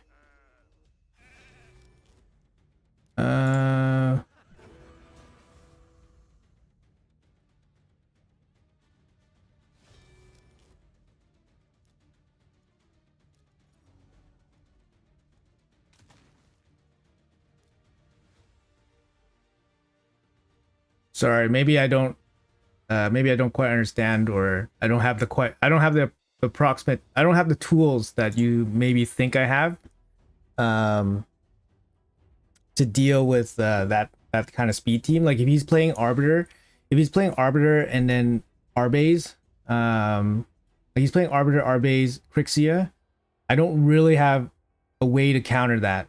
Like what am I doing to counter the speed, right? Like for me it's just like Stone Skin, or Rotos, because he can't get one shot. I can't outspeed him. So yeah. Hey, Nubraids, what's up, man? Hey, how are you? How are you doing today? Yay, I beat Fake Bango. Hey, Nubraids in the house. Famous person, famous content creator. Welcome, man. How's your day going? How's your CVC? Heard you're in a really noob CVC clan. Some clan named Wrath. Ha ha ha ha.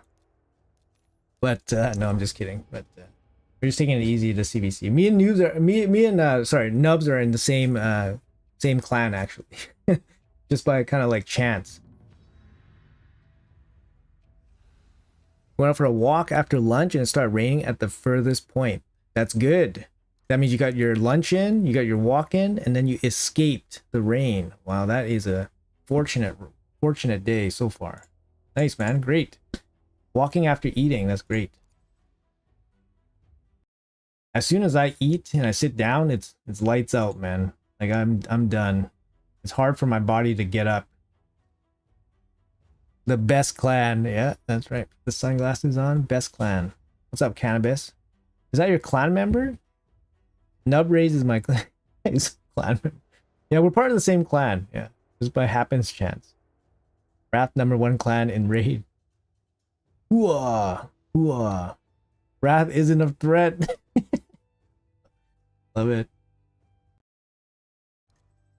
It's all fun and games. Man, what is this? What is this nonsense?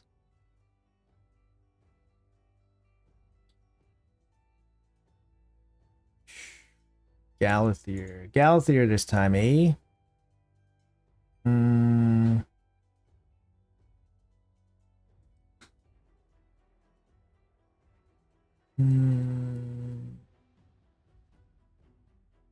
Galathier with all his fancy lockouts and stuff.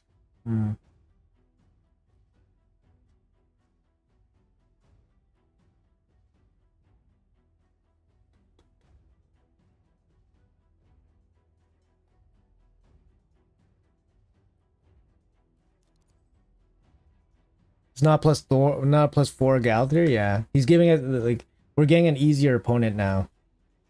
Oh, this is another Omega member here. I don't think he's part of Wrath though. Oh man, Amadeus, not fun.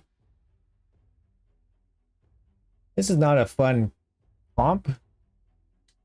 Yeah, man. Not a fun team to deal with here. He can go through Stone Skin. Can he go through this? Astro Sloth, my clan. Nice. Go Sloth. Use your mythicals. They'll help your arena experience. Oh, damn it. No. Rotos. I don't know. I got rid of Commodus there because I think basically if Commodus gets a turn, it's basically lights out for me. So I'll take my shot here against the Armans. Yeah, not ideal. Oh, we land something right away, but we land the enfeeble on the support. Oh, that's pretty bad.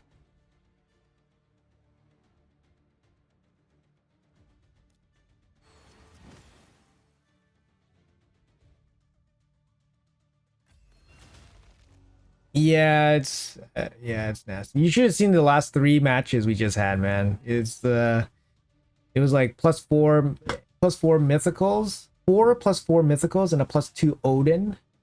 It was yeah, it was not very nice.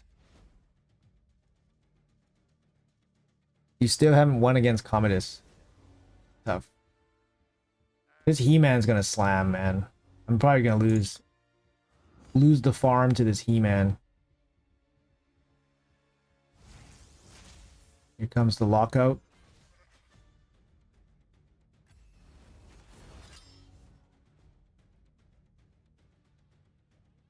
I can't sleep any of them. Sloth or no sloths? Got some Krakens. Here we go. Let's see this He-Man. Oh!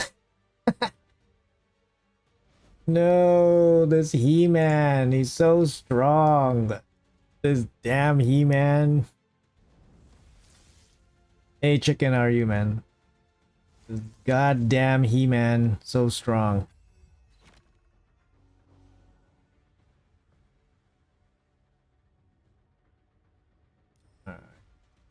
Please. Give me one attack. Ah, damn, it's over. Ah, this is so bad.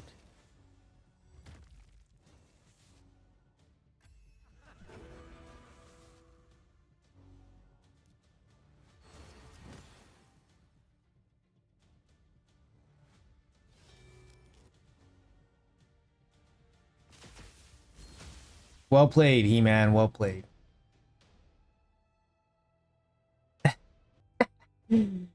It's okay. It's okay. Just playing for fun. It's okay. Can't take it too seriously. That's the thing. Like when I was like playing more seriously, I would get more upset with losing, and now it's just kind of like, yeah, I just kind of play for fun.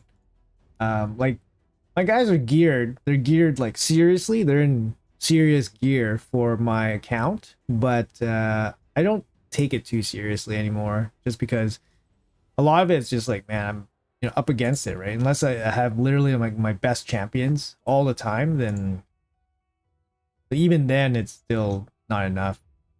Um,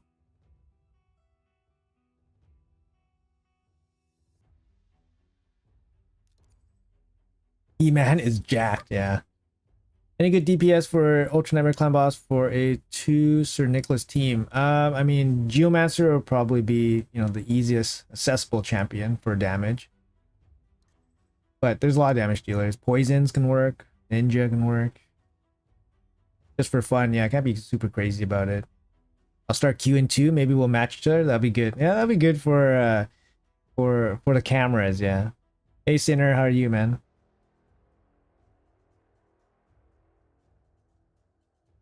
Um I mean, look at this, man. He's got 3 speed leads here.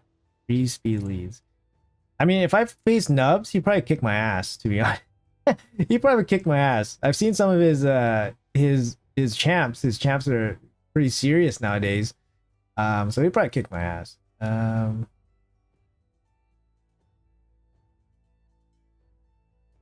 Oh yeah, I got 3 speed leads too.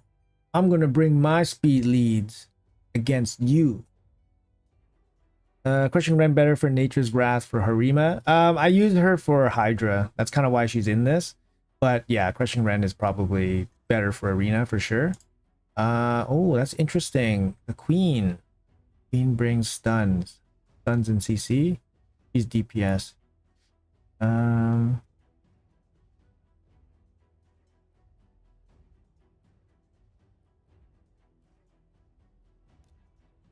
Probably get rid of her. Because with her here, she can stop the with her there, she can stop the Mortu. Because if she plays it unkillable, then the Mortu can't really do too much. I feel like getting rid of her gives me a way to win. Not stuns, fear. Yeah, sorry, it's fear. Yeah, sorry, it's fear. But no, she brings the CC basically. I was thinking about Odin, but yeah, she brings the CC. Someone who uses Mortu, interesting. Yeah, I mean, he counters Marius pretty good. Trip and fear, right? From him.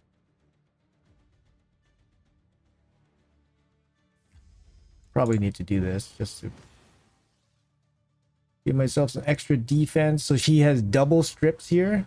Very nasty.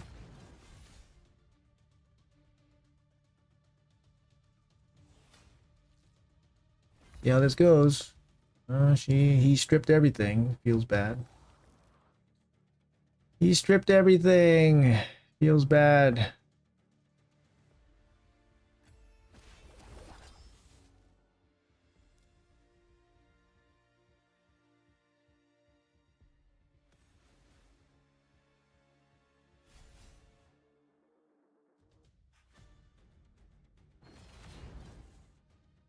Yeah, I think our gear is probably similar, but I think you have just better champion options.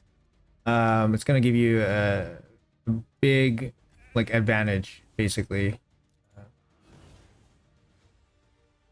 But yeah, I think our gearing is about the same or similar.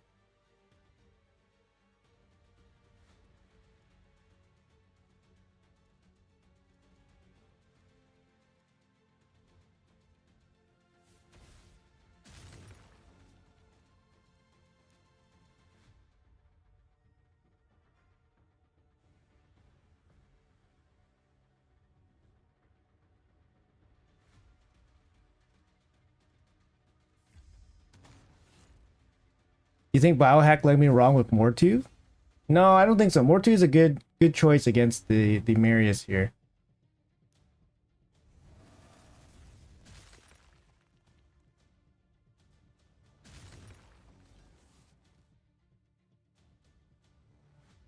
It's a gamble. You need him to have you need him to have the block debuff. You need him to have block debuffs or a way to cleanse because he can get, you know, obviously CC'd and stuff.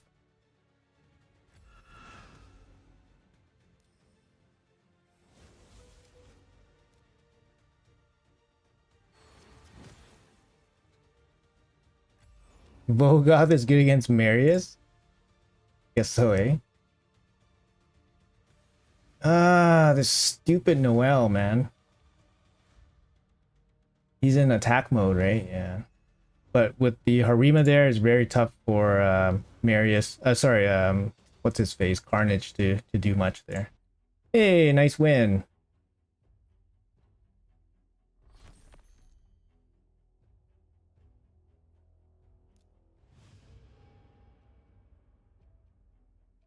Oh, you don't think his advice was good? I thought it was pretty good. I like the more two pick.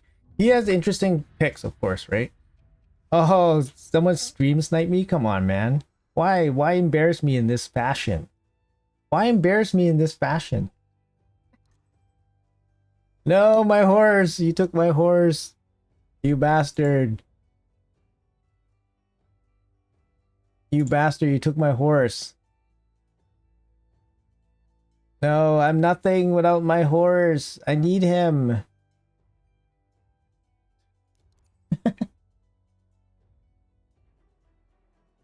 Yeah, Mortu works out relatively high rate actually against the Marius. I mean, I don't really have too many options, right? But if you're nothing without the horse, you shouldn't have it. That's true. I have to remember how I got the horse in the first place. I'm gonna get locked out here. Yeah, he sniped me, but it's all good. Just for fun. You never get the horse, seeing how live arena is gold. Yeah. Uh,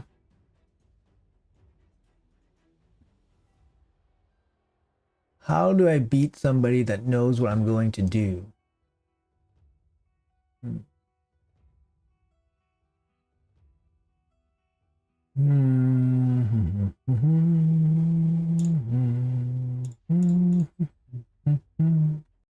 Yeah, you're not required to be gold to get Marius. That's right. Yeah, it's just a bunch of missions, right?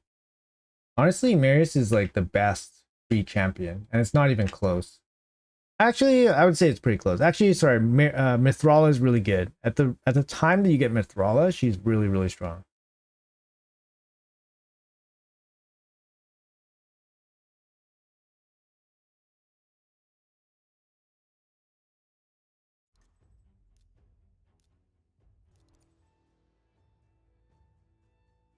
Marius is literally the best champion. I mean, yeah, he's yeah, he's so good. He's super good. Oh man, he even knows my band choice? Okay, that's not fair. You even know my band choice. So now you can ban accordingly, right? Ah. Hopefully you turn this off. Mythrala recently completely changed my account. Yeah, Mythrala, when you get her, she's a game changer. She's massive. So I would say Mythrala is probably a close second or still potentially better than Marius, but obviously for late game, Marius is very good. All right, I get a turn. What am I going to do? Can't really do anything. Can't really do anything. Do you think Plarium should fix the CVC? Best teams get tier 6 and the rest get tier 1, no class split between. I mean, yeah, there's a lot of things they can really do to improve the game, but depends what they want to do, right? It's really hard to say. Supreme Gaelic is decent versus Armans, but is there a free play champion that can counter Armans in the arena?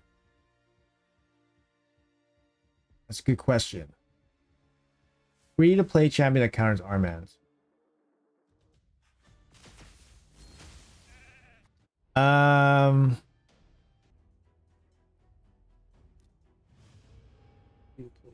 I mean, that's tough. Let me think. Do fusions count as free to play? Do fusions count? Because some people don't. Because people don't like it that fusions don't. That people think fusions are free to play. I guess fusions don't count as free to play. Armans is free to play, yeah. So you counter Armans with Armans.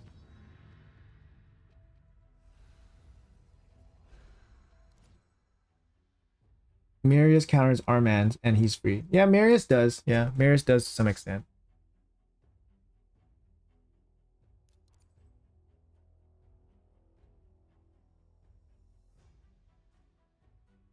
We're just gonna finish off this token bag and then we'll head back to CVC stuff.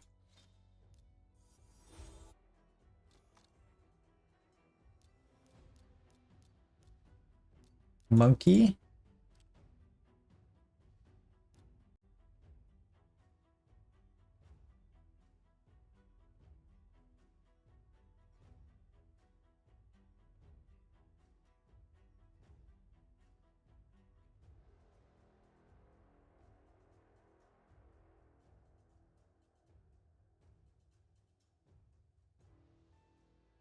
Sorry. Stone Skin Pinpoint. Yeah, that's true. Fusions are free to play. You know, when you say fusions are free to play, people get upset. GG's. Hey, yeah, no worries, man. You can watch. You can watch it afterwards. But I was basically just squirming in my seat. I'm like, this is not gonna be fun.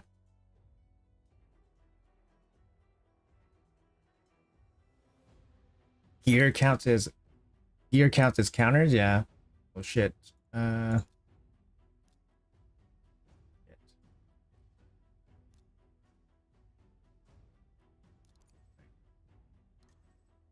Wand counters Armans. I actually don't have a wand yet. Leaps with Mikage. Yeah, Mikage is really strong.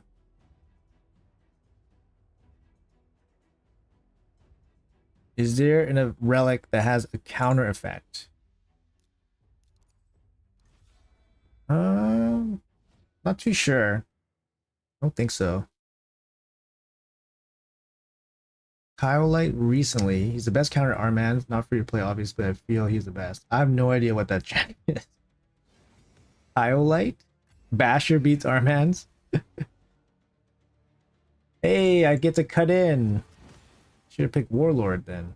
Okay, let's see what this Mesmo can do. Hey, please don't one-shot my Rotos. Come on, come on, come on, come on, come on, come on. Enfeeble, yes! Whoa, I one-shot his whole team with my Enfeeble. Dude. Oh shit, this guy's level 3,300. Man, this poor guy. Why? Why did I fight him?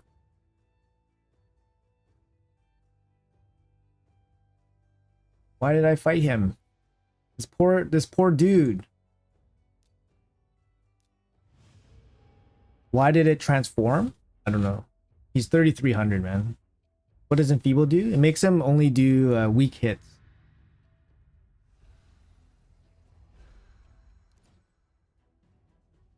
Yeah, he's level 33. He's 3,300. So he's probably a newer player. I didn't realize that. I was like, oh, what? I was like, why is my A1 like killing off his whole team?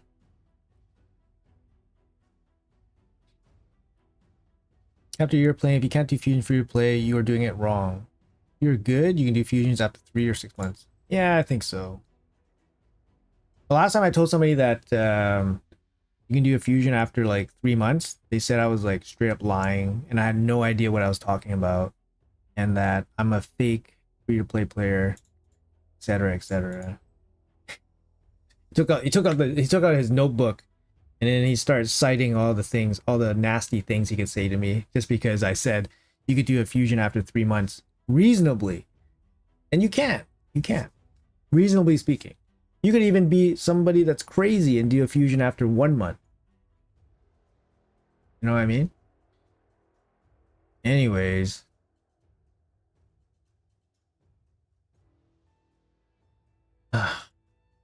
Damn.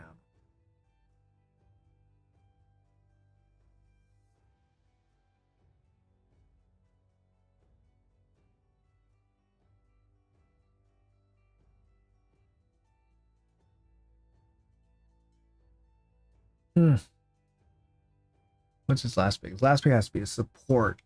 Support's gonna be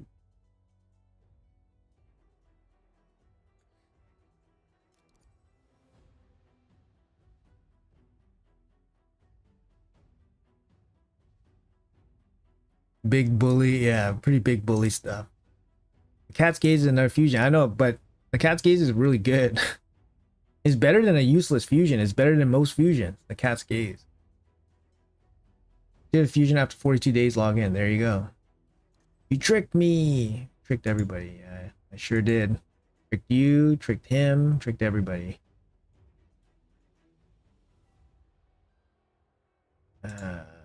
Feels bad, man. I don't know how this is gonna go. I'm kind of not paying attention, but hard part of the first fusion is a psychological bear. It feels overwhelming. I mean, if you didn't plan, then it feels overwhelming. If you're prepared with the plan, then it's not overwhelming. Who is your favorite fusion champ of 2024? It was Gretel for me. Gretel and Hansel took me to go 3. Nice. My favorite fusion for 24. I mean, Thor was very strong. Thor was incredible. But obviously for 24 you have Armans. Armans is incredible as well. Like, as much as people hate him in arena, he definitely helped people get through a lot of content for sure. Like, can you imagine how easy Doom Tower waves are with an Armans? Like, if I had an Armans, man, I was using like the most grueling free-to-play teams climbing hard Doom Tower back in the day. Like the most grueling teams, like Visix, like Helmet, like Drexar for damage. It was absolutely like disgusting. Okay, come on. Give more to a turn. Give more to a turn here. Come on. You can do it.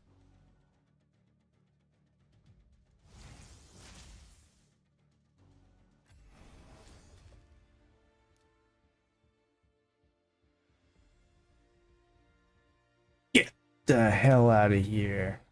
Nuts. Maybe it's wrong choice.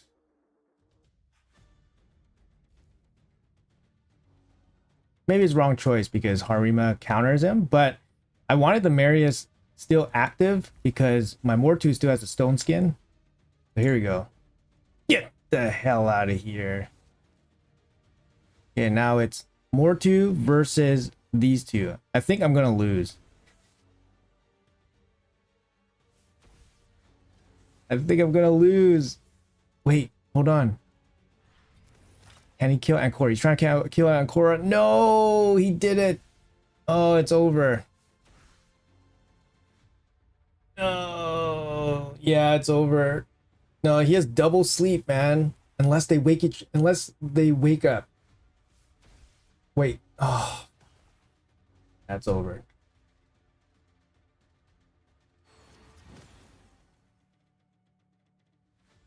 I don't have any healing on this guy. I should put. Yeah, I need to put like I need to put that mastery shadow heal. I need to put that mastery shadow heal. Like situations like this happen a lot where my Mortu can't do anything. Yeah, it's over.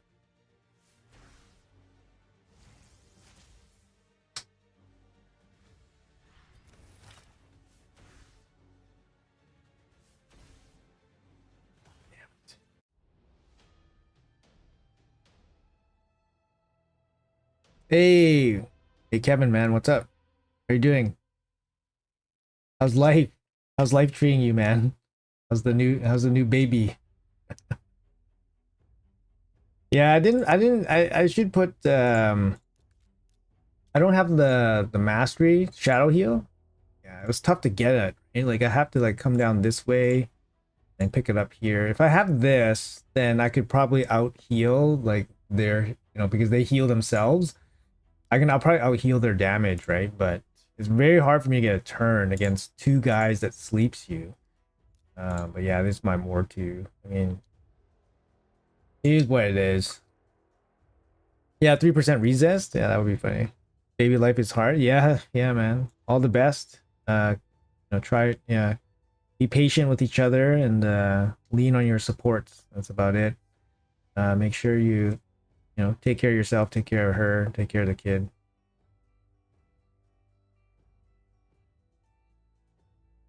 Do you by chance know if the coming of seasons we will keep our saved up gold medals or will they reset? I would assume that you keep the gold medals. I can't imagine that they would take that away. That would be absolutely insane if they actually took that away.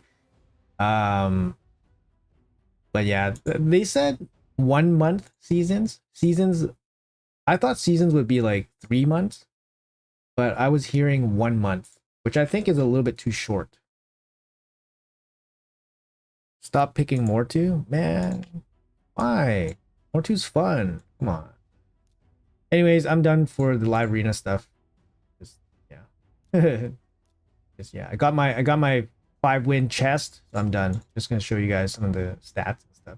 Actually, I rebuilt some of my champions recently. So I got 9-piece Rhodos now. Actually I'd say a pretty decent build. Pretty decent build. He doesn't even have a relic on. I can definitely give him a relic. I rebuilt my Harima actually as well. And she has a pretty decent build too. Not fully glyphed up or anything like that, but pretty decent. 6-star. 6-star blessing. I think I fully maxed out her faction guards. No, not yet. Oh, actually, yeah, actually I did. So I got the 10 speed there, so fully maxed out faction guardians. Yeah, pretty decent build, I think. At least it's the best that I've had. My Ancora, she's like one of my few bolster champions. Yeah, I like her. I like her. She seems good. More to Cfees. She's basically not changed. Just my fastest stone skin stuff. My UDK basically unchanged. High resistance. High HP. Marius is my best defense-based damage gear. He's only a 2-star, so once I get a 3-star, I get plus 400 accuracy or plus whatever defense. I don't know how much defense it is. Forget. 450. So you get 400. Oh, sorry, 600. You get 600 defense. I forget. So you get another 600 defense, so 6.6k defense, and then eventually I get the crit damage, so 350 crit damage roughly, and then accuracy, so 425 accuracy. But I mean, free to play builds, I guess. Armans, I took out the supersonic set and I just went full speed, so 368 speed. See my damage Armans here, 100% crit rate. No, it just worked out that way that the crit rate glove is one of my fastest gloves. And then my Wukong, 6-piece merciless, also updated here. A little low on the attack, but I don't think he's fully glyphed up. Yeah, he's not fully maxed out here. HP ring, right? Yeah, HP ring. Not the best ring. Warlord still in stone skin. Basically unchanged build. Arbiter, kind of maxed out our speed a little bit, 416. My max speed is 422, but that's hitting all the glyphs, so I don't want to spend any more glyphs. So 422 is my best speed. Cross actually got the best build I've ever got on him. Finally picking up the proper accessories for him. Finally. Look at this ring for Taras. That's the only stone skin ring I have for him, and it rolled so godly for him. So it's definitely worth the wait. And then his amulet, I mean, it's pretty good. Triple accuracy doesn't help him, but this is the best build I've ever had on him. First time in stone skin, and this is, to me, a very good build. Look at this faction guardian, it's basically empty. But yeah, like this is kind of like the best I can field, right? And George's not even fully maxed out here with this chest. Lady Kimmy's still viable. I mean, she's decent. Not going to be viable in like super high arena, but she might be for plus accuracy and then into bombs or something. That could work. Yeah, focus on crit damage. Yeah, no, yeah, that's what I did for sure. But I actually focus a lot on speed. He's not fully glyphed up, so he doesn't have like all the big speed on him yet. So like 5 here, 4 here. Yeah, it's not fully maxed out for speed and stuff. 4 here. So what else? Georgid, yeah, Georgid 274. I think I can glyph him out to do faster. Yeah, 3 here, none here. Yeah, 4 here. So he can probably be like 290 or something. I think that's probably where I was shooting for. I'm aiming for about 270, 280, 290 for my DPS. But yeah, it's obviously not easy. Not easy and all that stuff.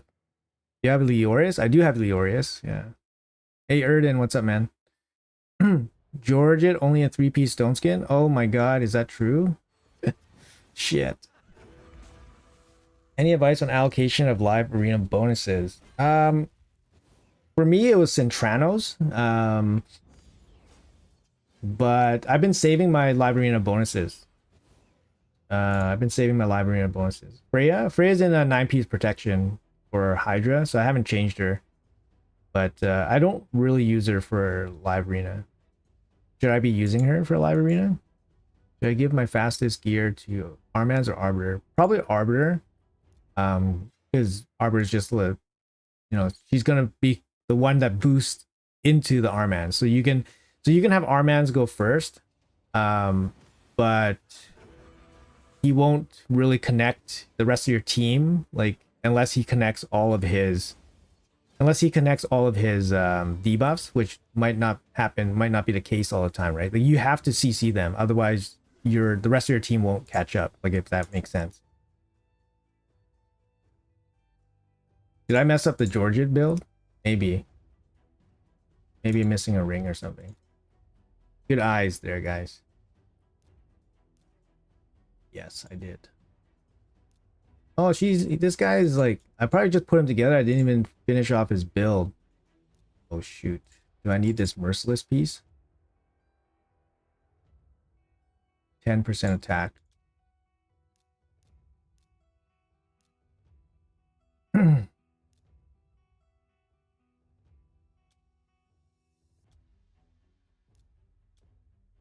Look at this banner, guys. Banner is embarrassing. Is there a better banner here?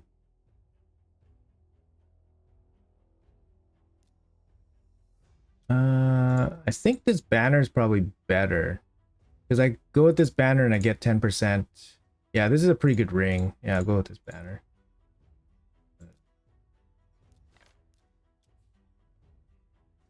$6.99. Get it. It's actually a pretty good chest. Oh, wow. Oh, wow. Thank you, CC Luck. I'll take some of that. There you go. Not bad. Yeah, happy with that.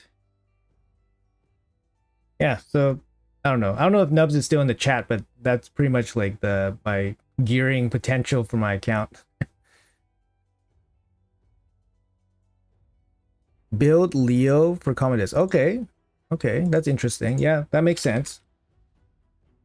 Like my Leo's not built. How would you build him? Just for like just normal damage, I guess. Max damage. Merciless, maybe. Build Freya in Supersonic Stone Skin. She's really good at cutting in, cleansing before the bomber goes. Okay. Carnage chest. Oh, with the accuracy. Yeah. Actually, my Carnage is not built out either. My Carnage is not built out. He's ready to go. I didn't book him out, but I have the books to do so. I'm not going to book him out this CVC though, because I don't want my score to go crazy. Lethal and Pharaoh. I don't think my Pharaoh gear is that great. It's gonna be kind of sparse, I think.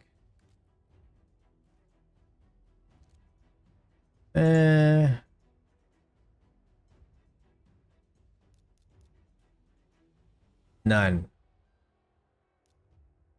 Some.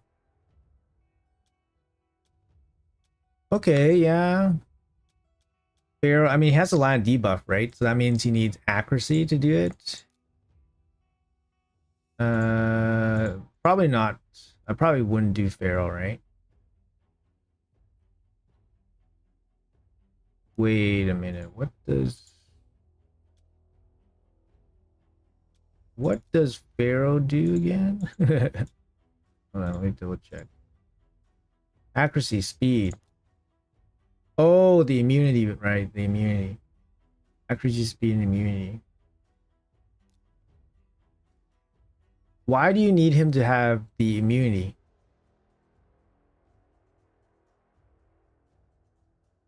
I was actually watching doing my live arena fights too. Oh, okay. You somehow heard your name. Put Arman's back in Supersonic as fast as you can so you can cut in against Booster and Nuke. The thing is, my Supersonic's not fast enough, right? My Arman's is like with the Supersonic, I think my Arman's was like 330. So without Supersonic is 368. Yeah, but why does Leo need the block debuff? Sorry, I'm just asking. I'm not too sure. But yeah, if I put in Supersonic, I go down to like 330 or something. I just don't have like insane Supersonic stuff. Like, for example, priority stat, speed. You got triple speed glove. I had this on Armans before. Triple speed glove, triple speed weapon, triple speed shield, and then triple speed helmet. Those are my fastest pieces. Yeah, it's 24 speed, and then 23 speed helmet. So missing some, probably 10 speed here from these two pieces, like reasonably speaking. 2 5-star pieces, right? Fastest champion. The fastest champion is an arbiter 416 with gear on, but fastest champion on account would be probably like 425 or something, somewhere around there. But that would be like hitting all the glyphs and stuff. Kind of hard. Like, I have a couple glyphs. I like saving these just in case. I do have a couple glyphs here. Yeah, I got eight big boys. But I like to spend them like just in case. Pharaoh's 1-turn block debuff, yeah. PvP protection for Leo, I guess. Yeah, but yeah, that's a good shout. I should consider building Leo for the Commodus, for the bombers. Trying to deal against bombers is a tough one for sure. Let's check the 50k. All right, 50k. So what are we doing here? Let's do the Sand Devil stuff. Get that out of the way.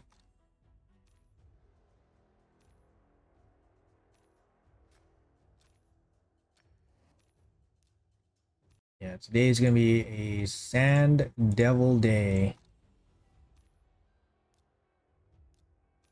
I was really hoping artifact enhancement was going to show up today, but there was no artifact enhancement. Actually, I was hoping artifact enhancement for the deck, and it made sense. But now there's no artifact enhancement all week. Doesn't make sense. Fastest glove is a quad roll speed on a speed set, but the main stat is crit damage. So I'd never put down my arbiter. Well, I mean, if your arbiter just cares about speed, then of course you put whatever piece, whatever is the fastest piece. So don't say never. Yeah, there are none this week. It's weird, right? Totally weird. That's what I thought. I thought artifact enhancement for the lunar deck of fate, right? But they decide not to give us that. So stupid. I don't know. I think it's a bit dumb, but it is what it is. Maybe something will sneak in. Maybe there's something they haven't announced yet. Because it's Tuesday, right? It's Tuesday. They can definitely sneak something in still.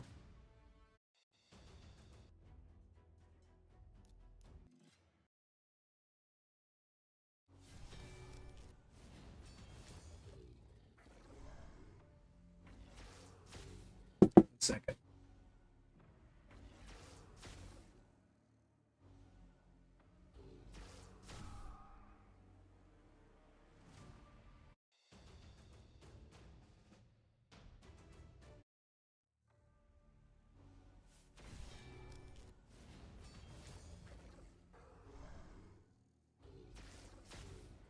Yeah, I thought it would be a champion training as well. Soulless worth booking for Hydra. He does bring provoke, which is actually good. And you can probably build him up to deal a little bit of damage too. And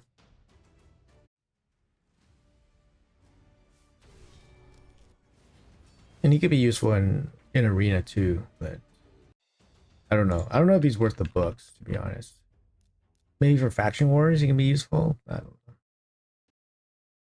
When I pulled Soulless, my account was already too far ahead, so I never actually built him out.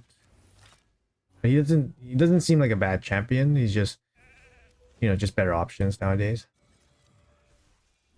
Pulled a casual 10 pull for blue shards today, got Lego. Here comes my nude is Narma.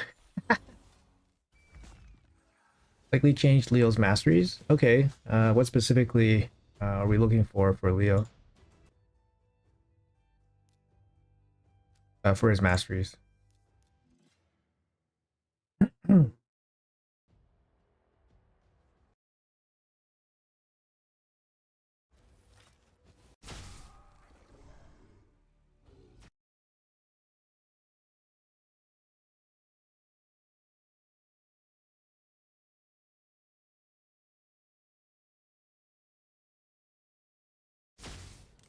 How you thought when you got Inithwi? Oh man. Yeah, Inithwi, it's kind of like, yeah. He had a little bit of a coming up period, I think, during live arena when he was one of the few like, block revive options or something. And now he's, back into like obscurity, right? But he had a little bit of light shown on him.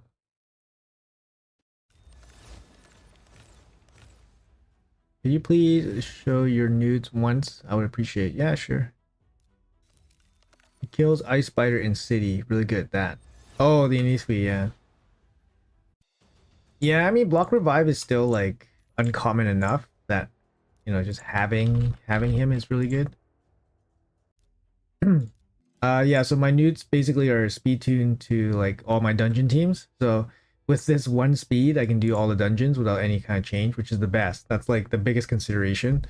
That you can find teams that work with the one speed. So yeah, so I have a savage one, accuracy to land stuff on the dungeons, speed, quick cap, masteries, giant slayer masteries, phantom touch, probably an old blessing that I was using for Fire Knight. Eventually, I would like to switch him to Reaper so I can get some, nice procs to finish off bosses a little bit faster. But right now, Phantom Touch. And then my second one is just for damage, just stats. A little bit higher crit damage because I don't have the ignore defense set. Similar speed, similar accuracy, similar masteries. Third one, this one is in broken pieces. Same idea again, a little bit lower on the crit damage than the other one. The other one had 300k, this one's 280. A little bit lower on the accuracy, but yeah, that's it. They all do their job. No need to go crazy on them because I don't have the 6-star Reaper, so I can't do any like, you know, triple nuke kills with Reaper or anything like that. So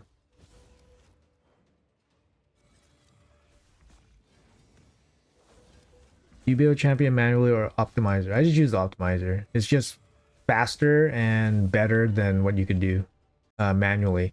Like sometimes I do like play around. Like if I wanted to do something like kind of quickly, they'll just look like, for example, if I just wanted one champion in 9-piece protection just because I needed to do like whatever, test something, then I'll just like slap it together myself. Like the easiest way to build a champion would be like if I just want the fastest gear, for example, like a fast protection gear set. So I just go speed, prioritize, and I just go down to like for example, protection, and I just like go to fitting room and then start slapping stuff on, right? Just slap stuff on.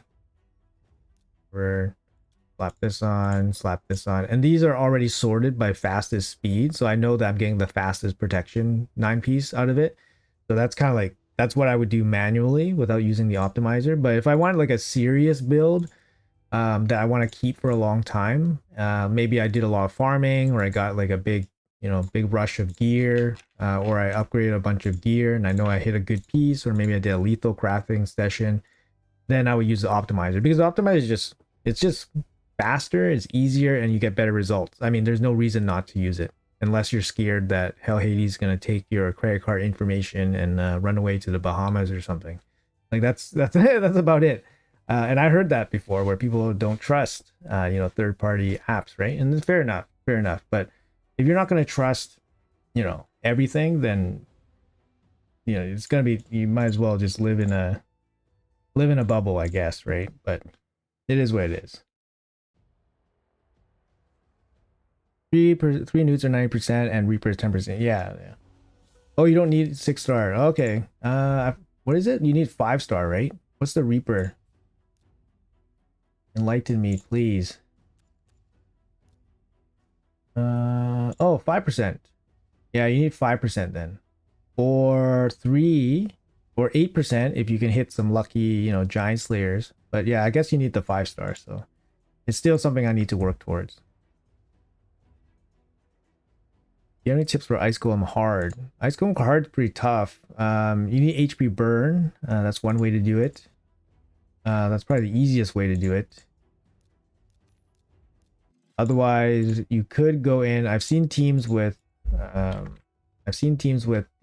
Man Eater or Unkillable. Unkillable can do it too. So if you have unkillable blocks, unkillable buffs, then you can do it too. But yeah, it's pretty tough. Ice Golem. There's a better chance Plarium does than Hell Hades. Yeah, probably. Yeah. If I'm going for Cat's Gauge, should I max out this Dungeon Diver? Really depends what resources you have, right? Like if you have a lot of gems, a lot of energy, then Dungeon Diver is not a problem for you. If you don't, then it's a problem for you, right? And you can probably skip it. Like the Dungeon Diver is pretty expensive. It's $39.50, which is more than a Fusion Dungeon Diver. It's only a 3-day event. Sorry, 3-day event. So they're asking more than usual Fusion Dungeon Divers, and you only get 100 points out of this. I would say like this is still easier than doing the Deck of Fate, because the training and the Soul Stones is big. This is just energy, but only for 100 of those Titan points, which means Plarium's probably putting most of the Titan points in summon gated events, right? What role does Fushan have in the clan boss? He's a speed lead, he's a decreased defense, and he deals some damage. Apparently, you think if you put their credit card details in the PlayStation, Sony might take all their money. bless their hearts, right? It's so funny. It's true though. I mean, that's a valid concern in the beginning, right? Hey, HyperX, how are you doing? Good. Which blessing is best for Rathalos, Soul Reap, or Heaven Cast? I mean, if you're using him for Hydra, then it's going to be Heaven Cast. Soul Reap could be just good for like generally consistent damage, I guess. Yeah, Soul Reap if you use it more for arena. Heaven Cast probably more for like Hydra and stuff. I have the tag team champ. Who's the tag team champ? I want to do more Queen. Yeah, Queen's fine. Yeah, for a dungeon diver. Got the giveaway? Grats. Yeah. Oh, you're the repeat winner. Grats. Are you not going for the cat's gaze? I am going for the. I'm going for the 5-star soul. So I'll go for it all. I got Mad Hatter on this account. I didn't get Mad Hatter on my alt account because I fell asleep for that last threshold. What other champion can you replace for Fushan? You can use Deacon Armstrong. Deacon Armstrong. But it's gonna be a different speeds and stuff, right? If you're doing dungeon events and Queen's Fury, you almost complete Dungeon Diver, it's double dip. Yeah. So I'll wait for the Queen's Fury tomorrow and then I'll do that. Oh, you have Drexar? Drexar is good champ. I mean, yeah, he can do Ice Golem. It's just gonna take a long time, right? Deacon is better option for Fushan. Mad Hatter is quite strong. Yes, Mad Hatter is strong, yeah. How much can we skip for perfect soul? You can only skip 250. There's max 1750, so you can only skip 250. You know, when I was testing Mad Hatter, I was one of the first people to put out the video on the Mad Hatter. And I told everybody he was strong. I was like, hey, this guy's strong. He's a good fusion. And then I actually got a lot of people saying that he was bad.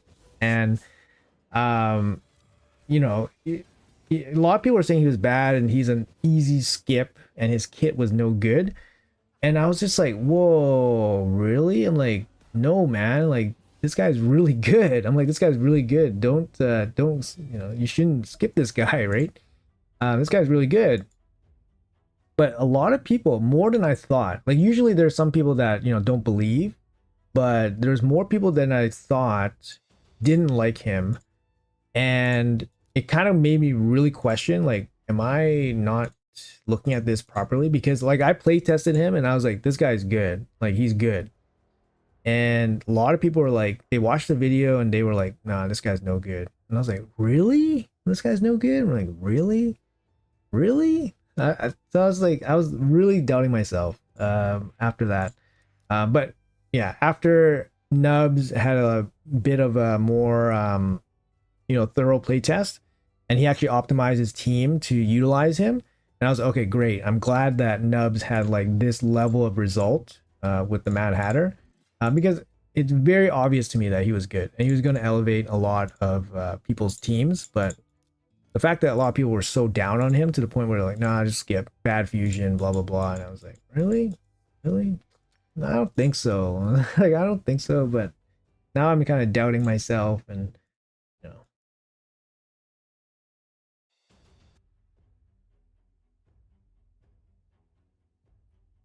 people are clueless. How much can we skip? Okay. Saw a lot paired with him with Phoenix. Stock to Broken was useless if you ask me.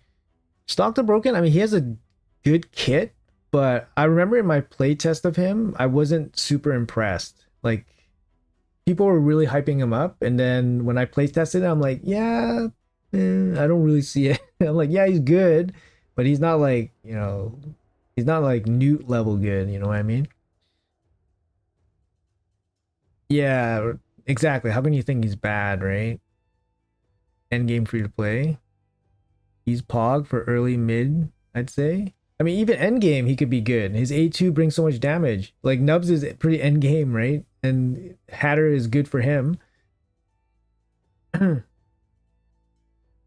Yeah, I mean, there's many reasons why people don't go for fusions, but evaluating that the champion is bad and then making the decision to not go for him, that was what was surprising to me.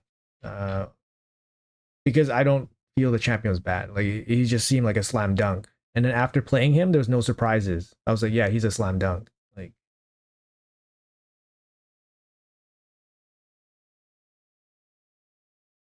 I don't trust the opinion of masses. Vault fusion, easy skip. CC shills, yeah. Uh, yeah, so pain, man. I was like, look, here's the video. Here's the proof. Here's the proof. No, they don't believe it. It's true though. It's true. You can question what you see with your own eyes. It's true, but man, yeah. Stock turn to mold frags for you? No. No. I wouldn't trade the champion stock for frags. Hopefully you didn't do that. Like maybe if you didn't complete the fusion, trade that into frags. That's fine. Main thing with stock is that it takes 14 books. Yeah, that's his value comes from somebody else placing the HP burn. And I think that's the biggest knock against him is because he takes, he has to he relies on somebody else. That's the biggest knock against stock. Like he's not as good as Theodore for soloing stuff. He needs a team around him to really excel. So that's why he wasn't a slam dunk for me. Like he's good, but he's not a slam dunk. Yeah, stock is unique enough that you pick him up. And of course, like if you don't have a better option, he's a very good option for like poisoner and activator and all that stuff. Mad Hatter only for aesthetics? Yeah. Mad Hatter, honestly, I think Mad Hatter doesn't need like that super great gear. Obviously, if you have good gear on him, he's gonna pump out more for you, like more damage, right? More of his A2. But you definitely don't need like insane gear on him. Is there a game that you played that feels like Raid other than Raid? Um, I mean, to be honest, the games I'm covering, like King Arthur and Starborn Frontiers, they all feel like Raid to some extent. And they're all fine games. They're all good games in their own right. But I like Raid maybe because of habit. So obviously because of time investment. Obviously, like you play it for so long, you know more about it. So you feel more comfortable making decisions in the game. Um, but I played Dragonair too. Dragonair was a little bit different. Dragonair was different enough where I didn't think it was super close to Raid, to be honest. But I did enjoy Dragonair too for a little bit. But I don't play too many games other than the games like I kind of cover on the channel. It's because I don't really have too much time to be honest. It's just do some Sand Devil. Uh,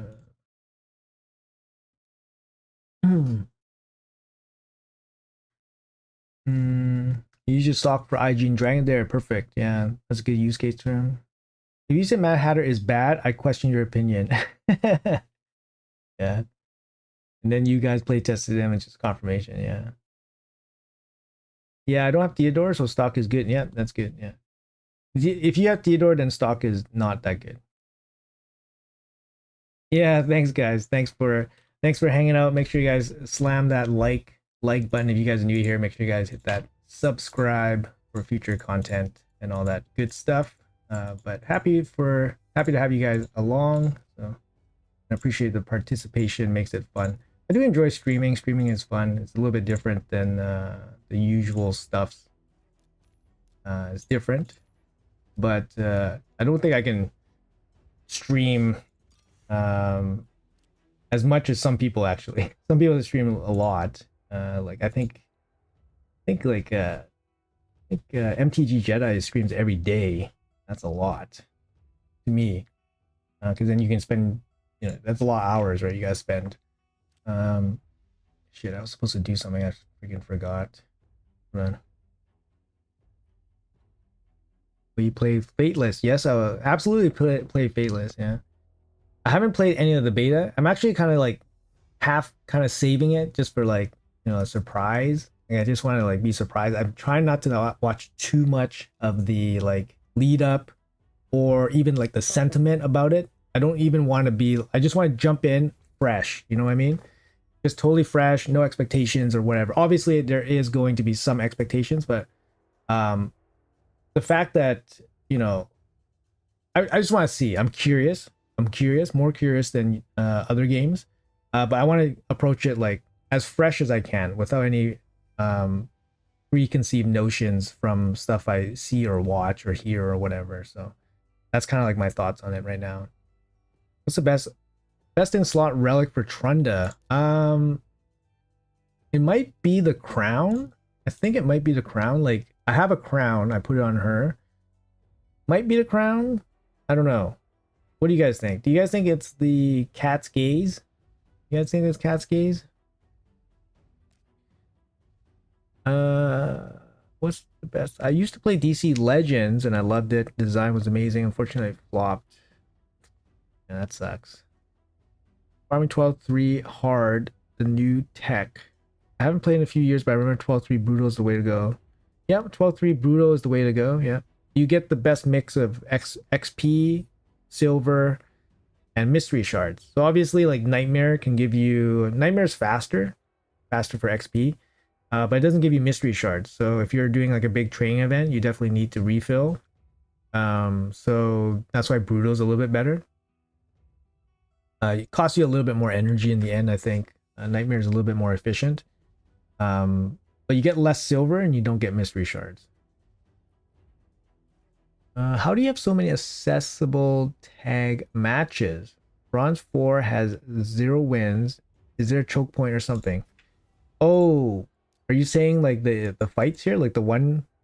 So basically like everybody in the higher tier, so Gold 3, so it goes up to Gold 4, right? So people in the higher tiers, they all kind of know the drill, and then they all like, you know, basically just set up their defenses during the beginning of the week to be like this, like one man defenses, so that people can just get through tag team easily and move on with their lives. And I don't know when this happened, but this happened very early where people just kind of like adopted this strategy where they just put one man defenses.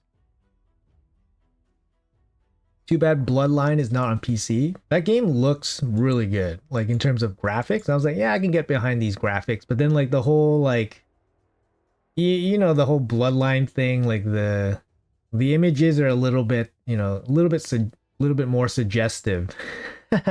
So you know, it's probably not the best game for me. But yeah, it's interesting. Are you getting info?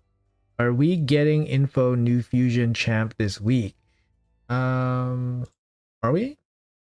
That's a good question, because isn't the calendar... I'm just checking the calendar here. The tea party doesn't end until the 10th, so that's a Monday. Potentially a fusion could start on that week after the Titan tea party ends. So yeah, we could get a fusion.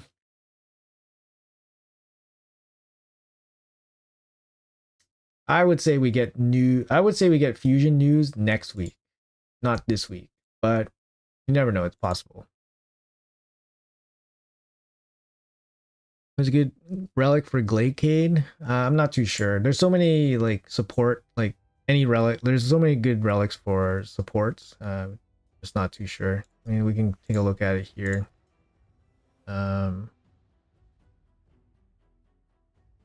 When do you plan to craft your relics? I've been kind of crafting them. Like you can kind of see here, I've been trying to craft them, but for these ones, I've crafted one. I've crafted one cat's gaze already, and I put the cat's gaze on my Marius. So I put the cat's gaze on my Marius here, level 12 already. And yeah, so I'm trying to get more of these. But happy to have one. We'll eventually have two. But yeah, in terms of like using up the materials, I kind of just, if I'm like interested, maybe I'm gearing up a new champion, maybe I notice a champion doesn't have a relic, then, you know, I'll go for it like that. I know this one's one of the best ones, the crown. The dagger is pretty good. Which other ones do you think are really good? I heard a lot about this wand. The wand has the chance to reflect, which is pretty cool, I think. The crown is the best in slot for Trunda. Okay, good to know.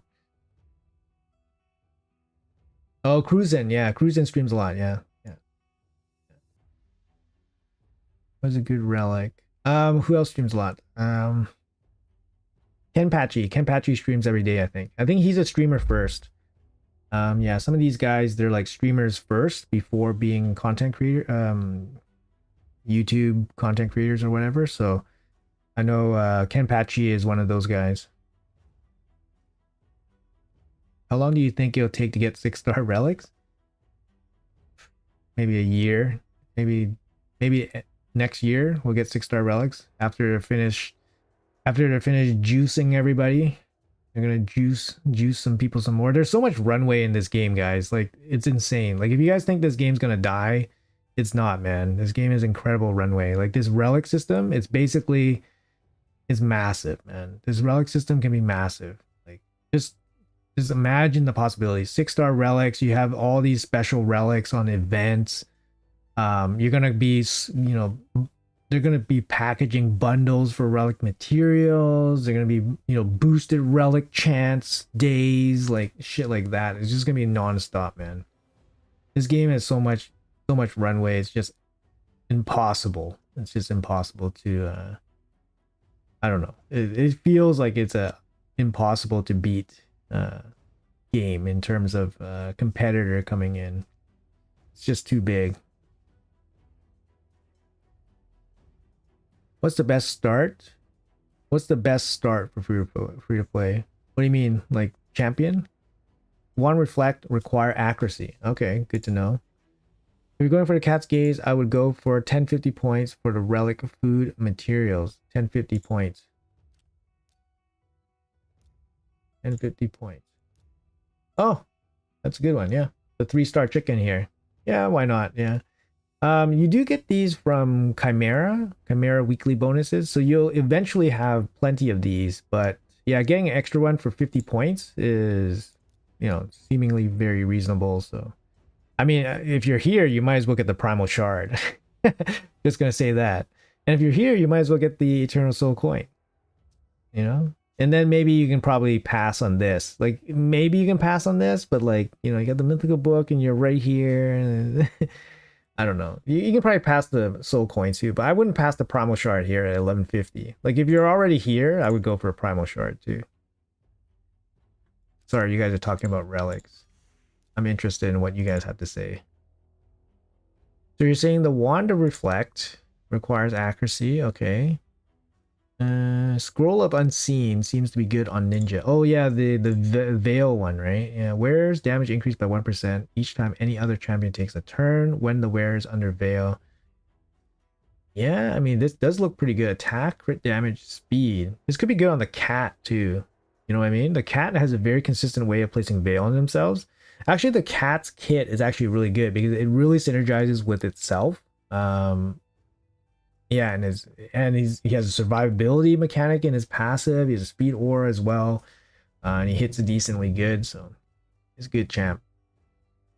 Wand OP for PvP. This guy. Okay, good to know. Don't have it yet. Basically, shards for gear, the relic system. Yeah, exactly. Yeah, MTG Jedi streams a lot. Yeah, I mentioned him.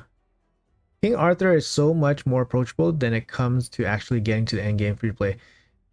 Yeah, King Arthur, like, honestly, I've enjoyed King Arthur quite a bit. And I'm, I don't have any like boosts or anything in that game, and I just enjoy it just for, just playing the game and stuff, like, as a normal game playing person.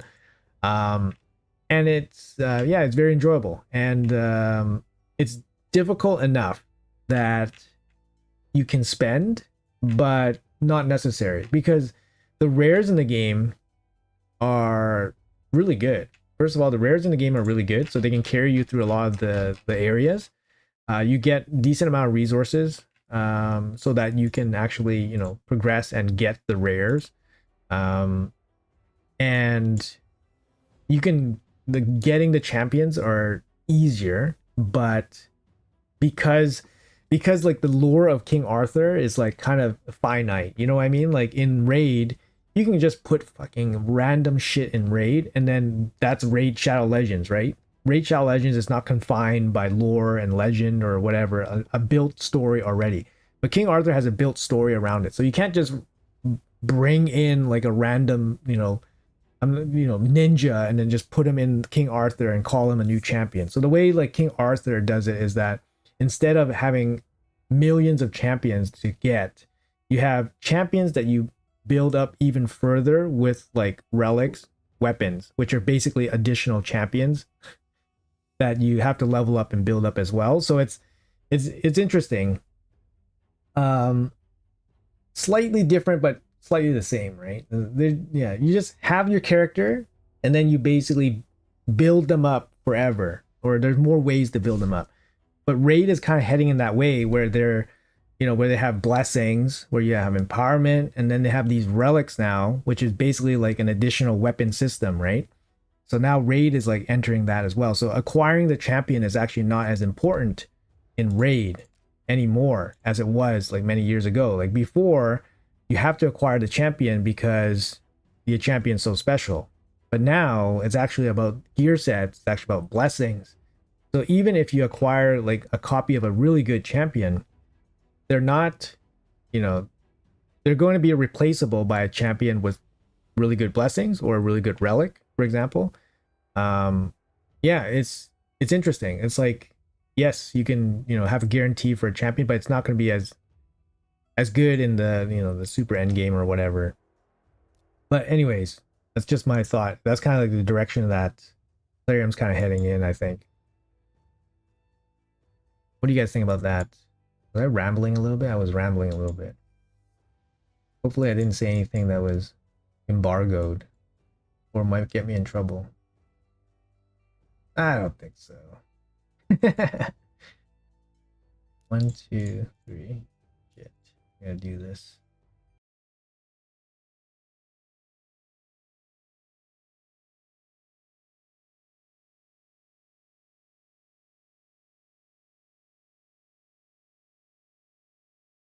What do you think about the aspect of Siroth on UDK?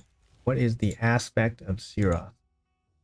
Whenever a wearer receives fatal damage, reduce it by 50% of their turn meter and then fully reduce their turn meter. So you basically get an extra life, right? So when you take a fatal damage, you lose turn meter, reduce it by 50% of their turn meter. I mean, usually UDK is pretty slow, right? So would the odds of them having high turn meter be lower or higher? So are you going to get much value from this? The revive? Reduce the damage. Reduce the damage. What if your turn meter is 0? Do you reduce the fatal damage by 0?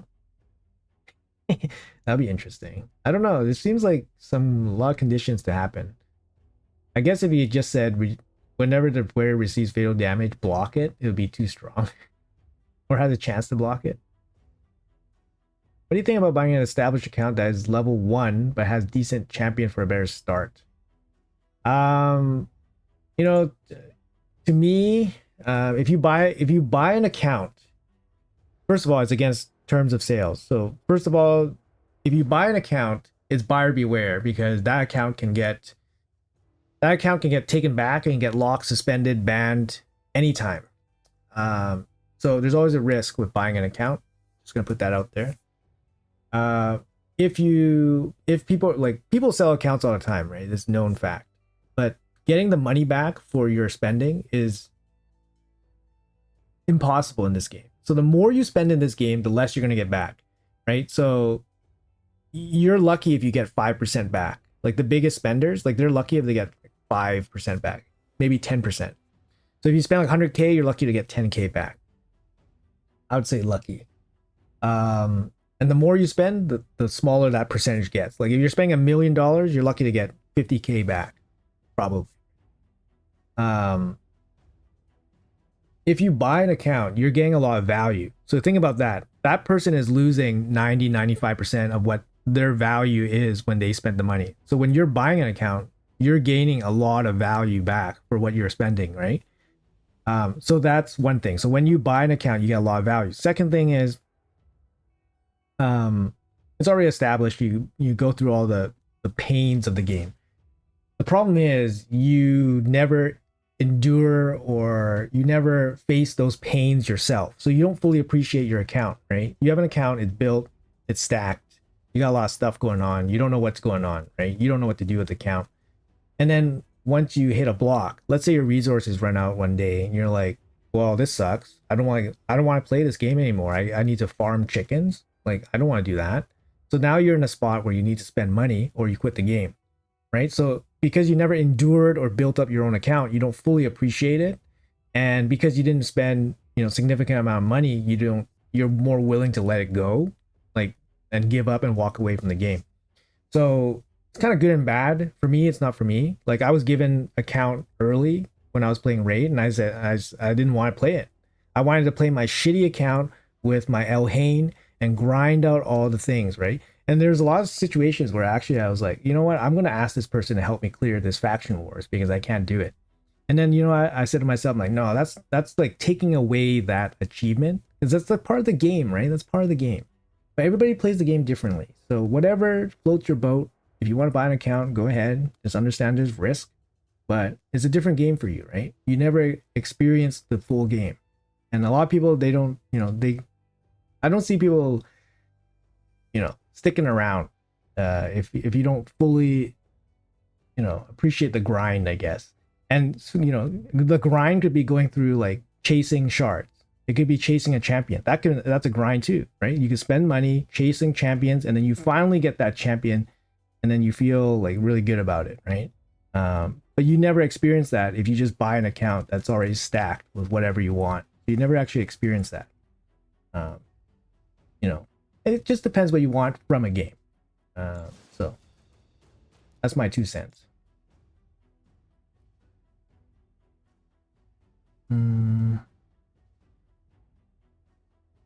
Steel buff. Okay. Wait, steel buff? Which one's steel buff?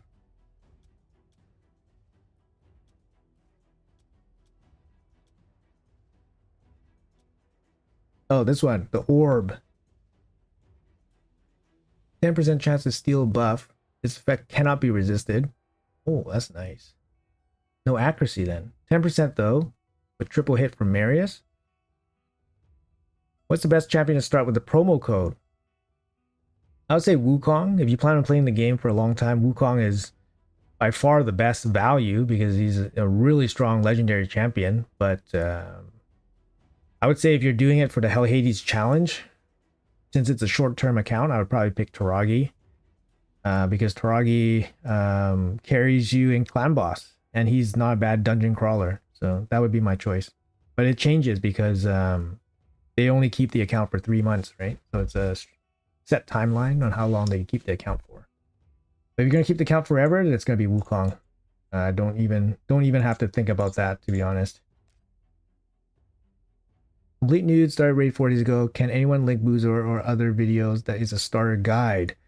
I don't particularly have like starter guide per se on my account, on my channel. There's just too much. There's too much to go over in like a single video about how to play this game, like, optimally or whatever, the way that I like to play it.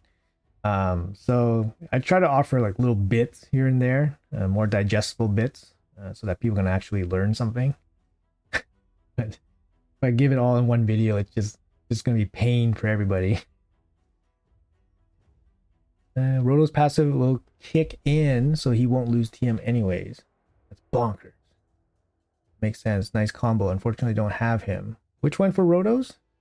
Hold on. I have Rotos. Suroth best in slot for Rotos.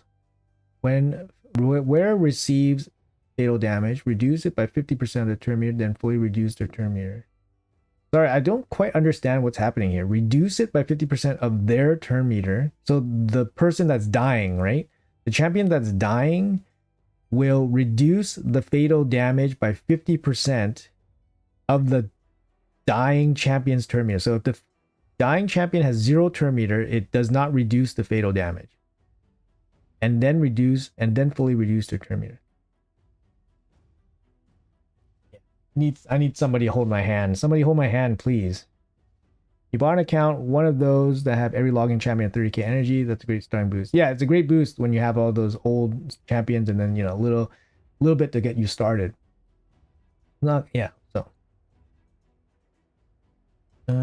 Giveaway accounts are normally abandoned short after. Yeah, that's what I think too, right? Giveaway accounts, people just don't appreciate it, right?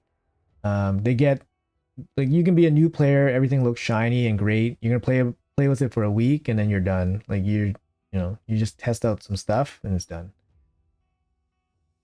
Yeah, you still have to train chance, build chance, farm gear cleanse. You still have to do all that shit, right? Like, the orb is disgusting for Garo. The orb.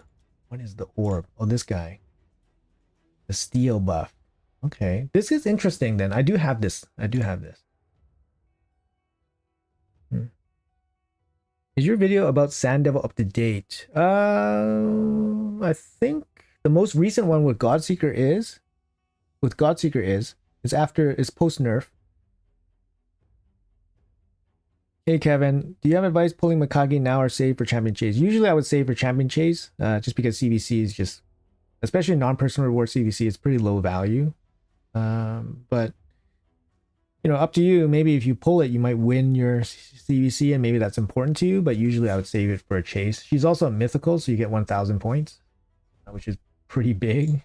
That's the equivalent of pulling, two standard legendaries, right? Turn meter is reduced and Rhodos is healed, but extra turn passive is triggered. Oh, so he gets the heal, survives, and a turn. Yeah, I could see that being pretty wild. These are not great stats for him, but yeah, I can see that being pretty wild. I wonder if that's bugged. If you have 100% turn meter, it reduces damage by 50%. 50% of 100 is 1. Okay, yeah. Hydra made a video about it. Okay. I think his title was maybe suggesting that it was a bug. So I wasn't too thrilled about jumping into it. But yeah, it's... Sorry, what am I looking at? Let's do some Hydra here. I need to do this Hydra run. Since my OC clanmates are here, they can criticize how badly my Hydra skills are.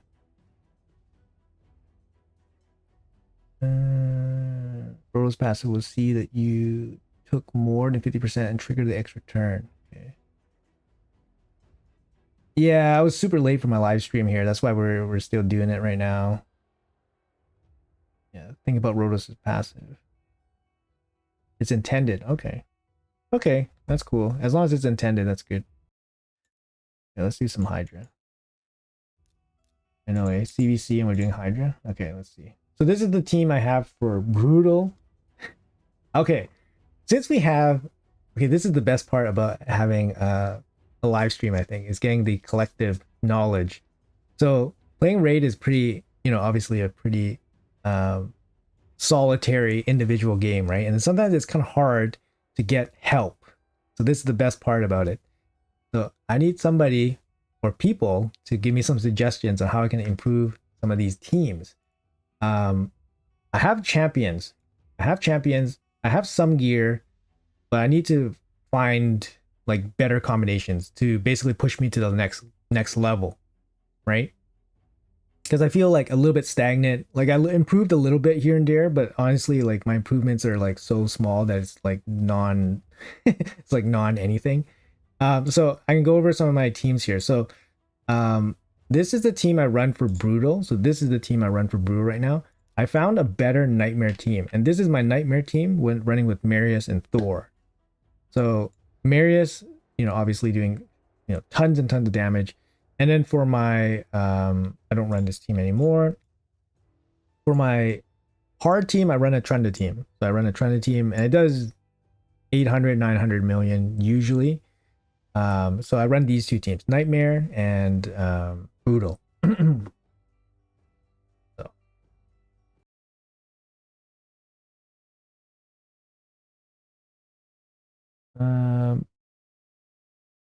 So right now I use this one. So I had Harima. I had Harima in one of these teams. I took her out for Ieyasu, and Ieyasu does tons of damage more than Harima. Even Ieyasu with only a 2-star blessing versus a 6-star Harima, Ieyasu does tons of damage. I Like, am I missing something here? I feel like block buffs is the debuff that really holds me back. Like, I just don't have too many options for block buffs. Usually people use like Firo, which would be insane, but I don't have Firo. So I got Lamasu, which is really good. So I do use her in one of my teams. But I'm still stuck using Ugo here, right?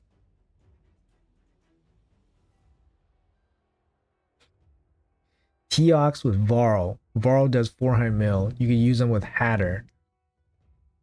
Yeah, that's true. Yeah, that's true. Hatter's gonna be on the build list coming up. But like for example, like these two teams. Let's say like let's leave the Trunda team alone. So these two teams, I have Insenza here, which does a similar ability to Teox's A1. You bring in the ally to attack, right? She does less damage because she doesn't have the debuff boost. So it's like, where does Hatter like fit in here? Hatter brings Hex and Weaken.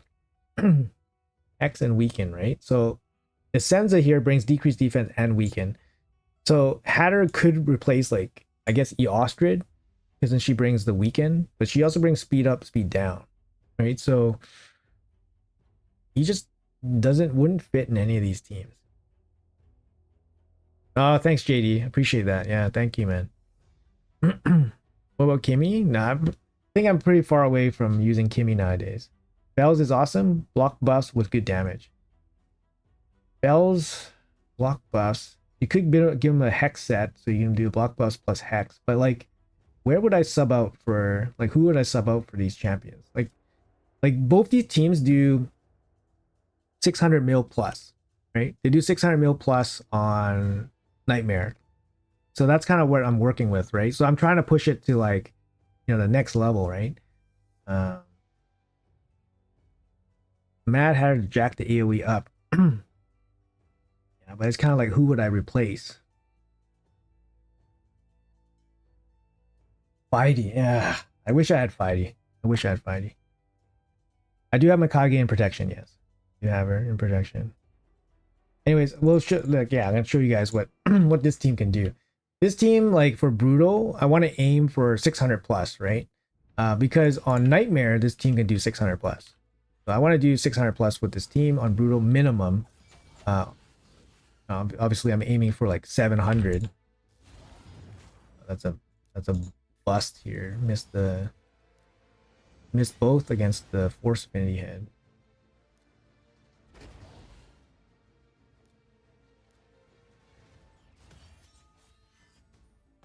But yeah, Ayasu does tons of damage here, even with just a 2-star. So I would love to like, keep building him up. So him and Marius are my two champions that I'm like really building up. Oh, you know what? He doesn't have gear on. Yeah, this is a problem too. He doesn't have gear on. There we go. All right. Zap me for another 400k. Any other void champions? I don't have Gaelic. I don't have Tuhanarok. No, I don't. Using Lamasu, Mikage, Marius, Harima, Lydia, something against Torment, and it goes 600-700 on Nightmare. Lamasu, Marius. I mean, that doesn't seem too different than what I have. Lydia? Lamasu, yeah, that doesn't seem too different than what I'm running, I think. Tuhanarok? I haven't built it yet. Yeah, no Tuhanarok for me. Look at that. Big slam. He's in 9-piece merciless, so he's getting the extra turn procs. But yeah, it's pretty massive. Massive champion. What about Hatter in for Taras? Giga Charge, Lamasu. Yeah. I mean, how do I deal when he gets eaten though? Then I would have like a bunch of supports.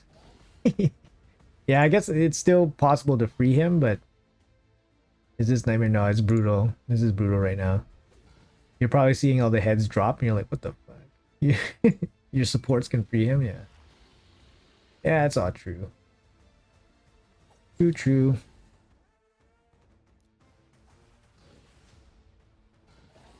flap. Toshiro, solo DPS on Brutal. Okay. Yeah, I guess on Brutal it's probably possible to free them with just the supports.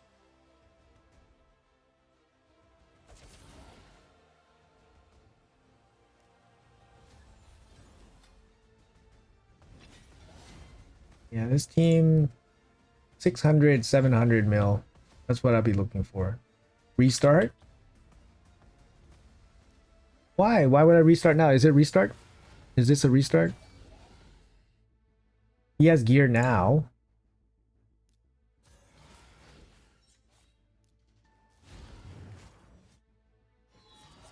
Dude, look at that A2, man. A2 just like chopped them up. And then the extra turn here. Yeah, Ayasu's he's still like he's gotta be one of the better non-void, non-mythical damage dealers, right? For Hydra still. Even with the negative that happened to him with the Hydra changes, he's still one of the better ones. Yeah. No decreased defense. Oh yeah, he's void, but sorry, I meant non-mythical, sorry. Sorry, non-mythical, sorry. I meant non-mythical. You know what I was talking about. I want to kill this guy before he no.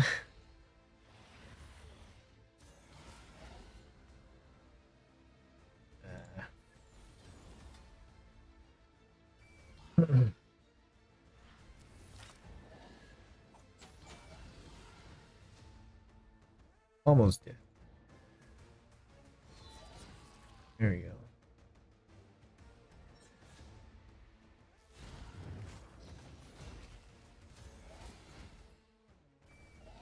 I don't think I'm gonna make you guys watch this whole thing.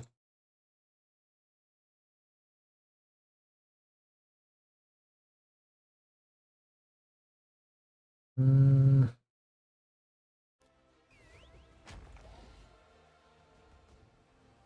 My chat is so delayed, really? Mm. You carried me through tag team. I'm just behind. That's probably it. I'm just a little bit slow on reading the chat. Hmm.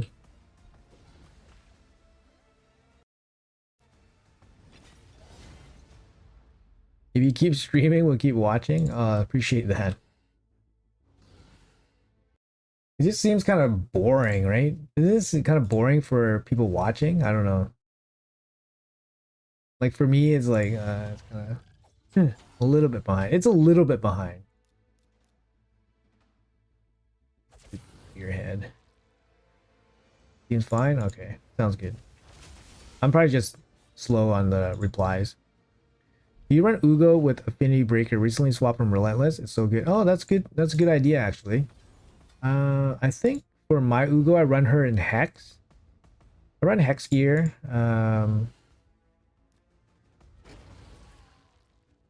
Yeah, mainly because I don't have, like, if you look at this team, I don't have a Hex champion. I think I run Ugo in Hex, and I think I run Eostrid in Hex as well. I'm pretty sure I run Eostrid in Hex, actually. Yeah, I'm pretty sure I run Eostrid in Hex as well, so I run 2 Hex champions. But it's kind of just for this team. I mean, Affinity Breaker could definitely work, depending on the team, if you have another Hex champion.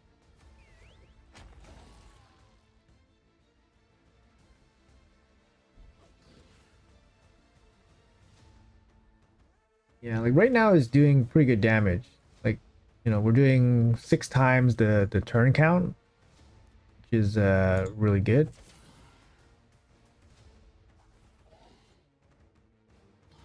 That puts us on pace for like, yeah, like really good 750,000 probably on average, between 150 boss turns, maybe more, 180 boss turns, somewhere around there. Yeah, this would be a good team if it just held up, but you never know what's gonna happen. Maybe I should put Ayasu with Marius and Thor instead of Thor. Do you guys think Ieyasu does more damage or Thor does more damage? Because I have Thor in my Nightmare team, and Thor, you know, he performs really well. So, you know, there's no real reason for me to take him out other than for Ieyasu. Because I think Ieyasu, like, yeah, I don't know. He's insane. He does tons of damage. But if I take Ieyasu to Nightmare, then I probably bring Mikage with him. So then my Nightmare team would change up a little bit.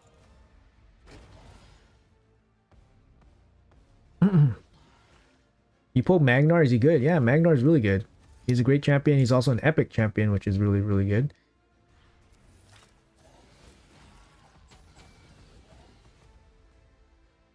With Mikage, he should do more. So, oh shit. So if I bring Mikage to Nightmare, then that means I need to take away something. I probably need to take away Essenza maybe, but Essenza brings the decreased defense. Yeah, I would have to shuffle my teams around a little bit. The other thing is like a provoke champion. I actually don't have, you know, I have to run provoke gear or run Wixwell. Wixwell is actually a really good, you know, provoke champion. Is also just good for like shields and stuff. Especially if like Ieyasu is really low and then he just keeps him alive. But on brutal difficulty, I find that I don't have too much trouble surviving, so maybe I can take out Wixwell.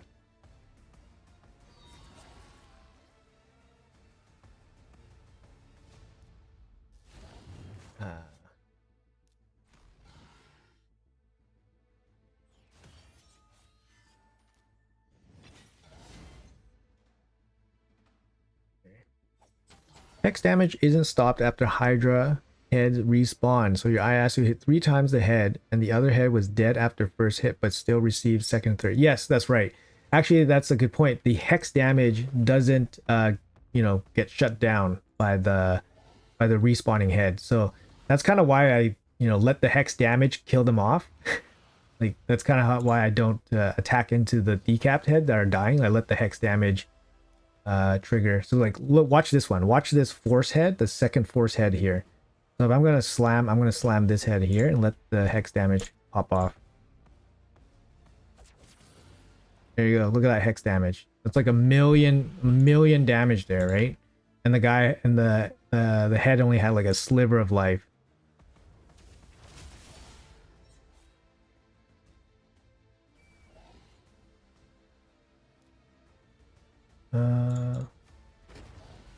Ieyasu is max HP. I'm not too sure. Have in mind, enemy max HP damage is capped. Raw damage DPS can do more. Hold on. Just double check his skills here. Okay, so Ieyasu is A1. Double hit. Extra hit if the target is under a buff. Places 2 extra hits if the target is under a buff and is from the undead horde. Extra turn if it kills an enemy. A2. Double hit. Before each hit, destroy the target's max HP by 10%. Stacks up to 50%. Doesn't work against bosses. The damage inflicted by the skill increases by 10% for each buff and debuff on the target. Up to 100%.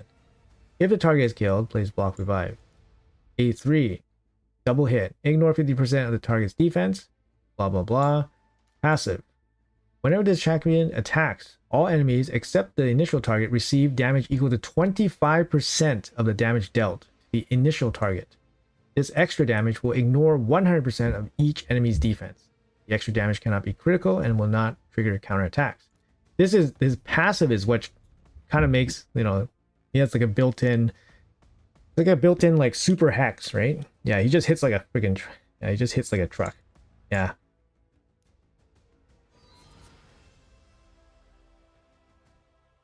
It's just like a super hex, basically. Damage ignores the defense and just pops off. But you have to hit somebody with a lot of debuffs or buffs, which is interesting.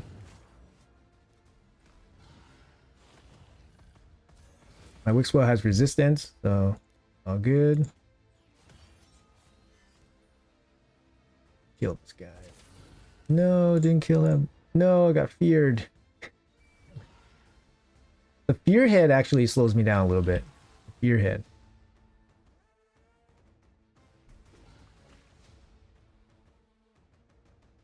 Watching your stream, building your Magnar. Nice. Yeah, good luck, man. Magnar's a good champ. He's a good champ. Doesn't need accuracy. Hits really hard. He's an epic, so it's low investment. So he's a good starting damage dealer for sure. Make sure you don't have like HP burn stuff with him, because then that'll make him not hit this double hit.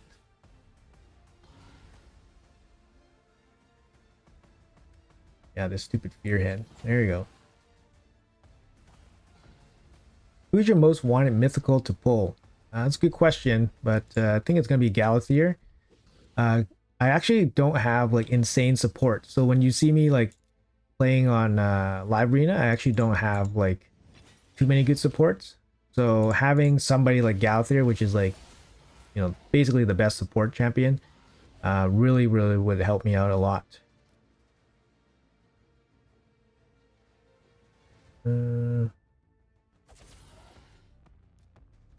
Look at that insane smack there.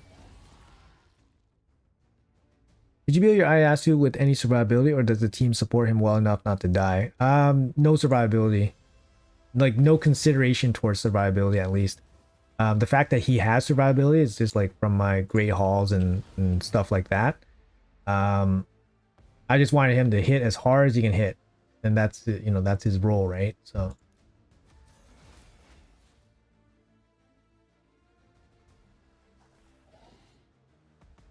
Is my Ieyasu in Relentless? He's actually in 9-piece Merciless. That's why you're seeing him pop off with the extra hits. He's in 9-piece Merciless. Wow, he just killed all 3 heads in 1 hit. There you go. This is like the perfect situation where you just create all 3 of the heads. Ugo Leech helps a lot. Yeah, Ugo Leech helps. Yeah, for sure. Yeah. For sure. I mean, you know, you can't just run a team, you know, without proper supports, but... that's why I have Wixwell. Wixwell seemingly doesn't do too much, right? But his shield and stuff, defense up, it does help keep these guys alive. But it's only brutal. It's brutal difficulty, so it's not like, you know, crazy, you know, difficulty. Sorry, I don't want to say that like in any disrespectful way, of course. But for my gear and stats, it's not crazy. So I can survive. Usually I don't run a reviver anyways. Like my nightmare team doesn't run a reviver, so.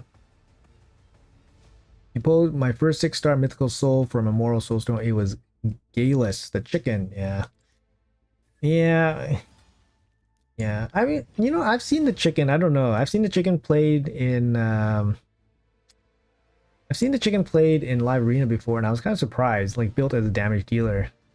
So, kind of funny. I make sure I provoke. Unfortunately, this team is not an auto-friendly team because you know, to get the best results, it's not auto-friendly, but you can definitely auto-friendly this and make it like a, you know, make it like a 300 million. You can make 300, 400 million without too much effort for the auto, but if you want the best results, if you want 600, 700 million, then you're gonna have to manual it. Guess I need to try some more on mine. The thing his 6-piece is at the moment. I haven't tried him in Hydra yet, so I wasn't sure if it would get insta-killed. I get pretty good supports, can laser build him up. The thing with Ieyasu is that if he counterattacks into somebody with reflex damage, he dies like right away. That's the thing, because he hits so much, right? So he would die right away. So you need to bring a reviver, or you need to have a very consistent block buff champion.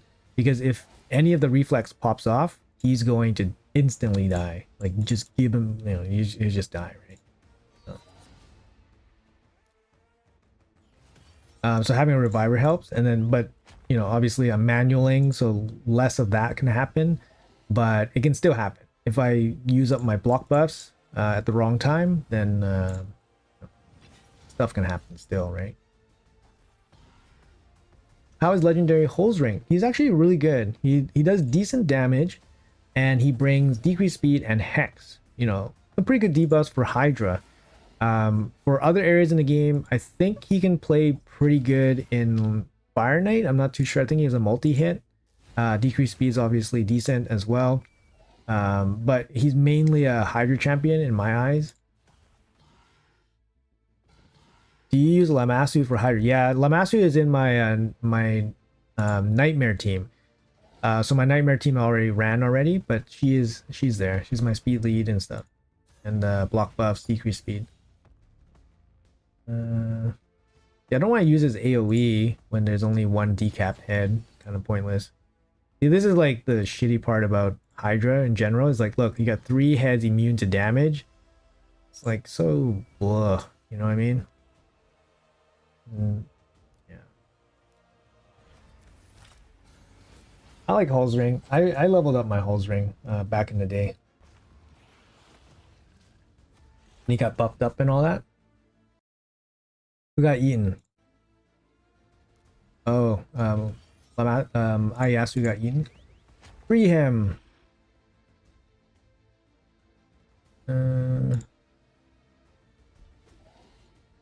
Hey Kako, what's up, man? I have no Fire Knight hard team and I poke 2 Creodins. Is it useful to use both? Yes, you can use both. They give turn meter and stuff, so you get more turns.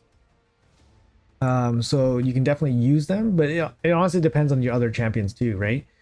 Like you see shit like this, like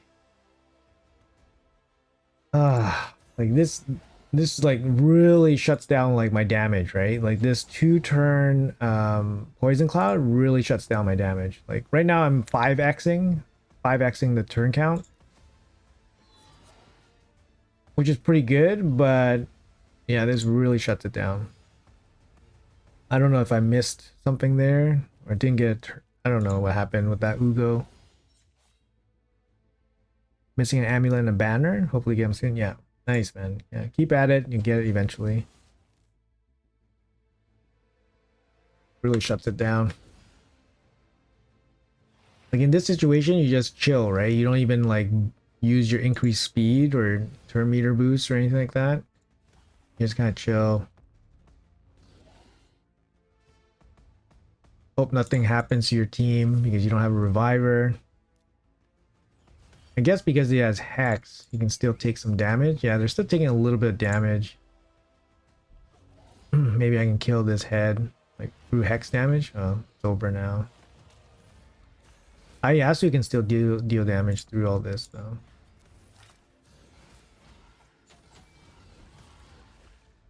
Is your Taras in PvP build? Yeah, he is. He's in 4-piece stone skin with 4-piece stone skin with lethal gear. Hull's Ring also empowers him. Supreme Kale good. Yeah, Supreme Kale is actually pretty good. Yeah, he's pretty good. I don't know what content he would be really good in though, but he's not a bad champion. I just don't know where he would really excel.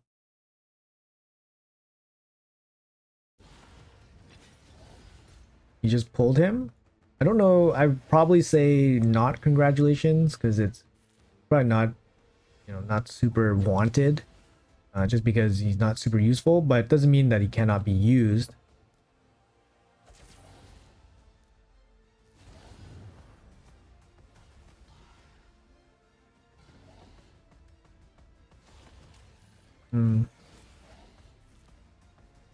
I'm questioning whether my Mikage has gear on. She should have gear on, right? Oh yeah, she does have gear on. Okay, good.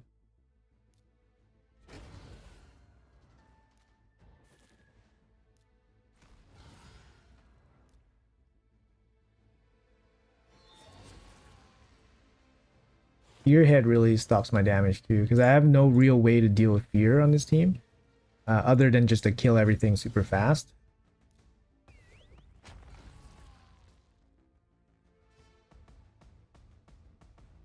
Praying next fusion is a hound for Packmaster.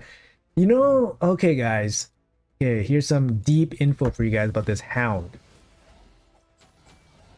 Here's some super deep info for you guys. Unreleased info. So basically we talked to them about the hound.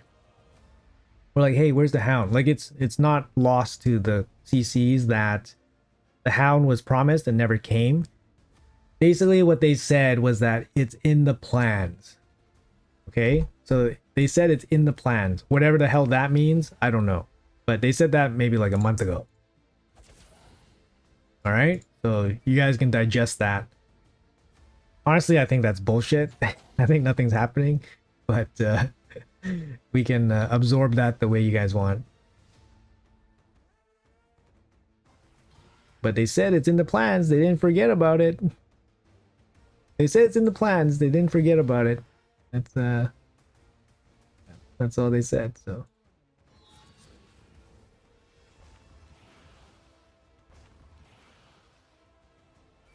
I think it's a bunch of baloney. I think it's a bunch of baloney. There's in the plans like the 2 other Hydra difficulties and the 7th head. Got it. Yeah, exactly. Exactly, right? Yeah, I think it's a bunch of baloney, to be honest, but yeah, we'll see. We'll see, we'll see, we'll see. Like, you know, I think on the 1-year anniversary, of the promise of the, you know, the hound that was promised, I will make a big stink of it. Make a big stink about it. So I'll wait for that 1 year. It might happen. The 1 year? I think the hound was in the summer, right? The hound was probably in the summertime.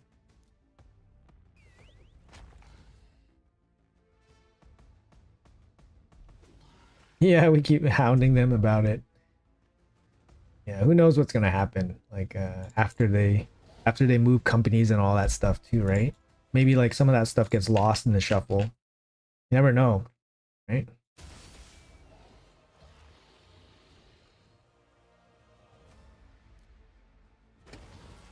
This is gonna be problematic. This Wrath Head, if he can get off.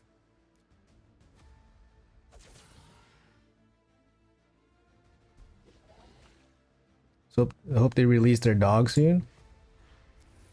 I don't know, man. Tough. Why? Like, they blatantly made that promise, right? They made the promise. They said that. They didn't have to say anything. But the fact that they said something and then nothing has happened makes it sound really bad. Like, it sounds really bad, right? If they said nothing, it would have been fine. But because they said something and because nothing has happened, made it sound like they were selling it really, really hard, right? Valentine's Day fusion? Oh my god. With the bonus to Shayak. I mean, that's just, you know, fan favorite at that point, right? New Hound 2027. You can't say that though. If you say that, then that's in writing. Then we gotta hold you to it. We'll be hounding you until 2027.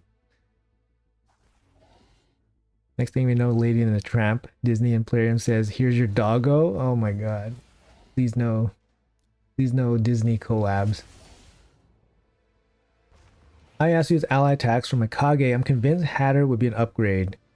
His skill boosts damage based on the number of debuffs, like Teox. Yeah, no, his the thing is like the frequency of Mikage's A1, you know, it's frequency versus effectiveness, right? So how often you can get Mikage to do her A1 versus Teox's stronger A1, right? Basically.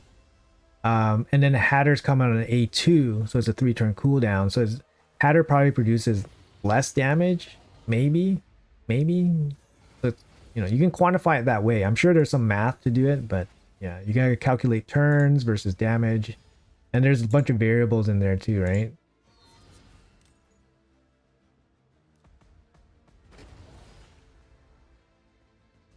Your Varl can do 10 million off of the ally attacks. What's your Tross build? He is nuking every head. He hits pretty hard, yeah, but he just his big slam is it's a 4-turn cooldown, so it's not, you know, doesn't happen that often.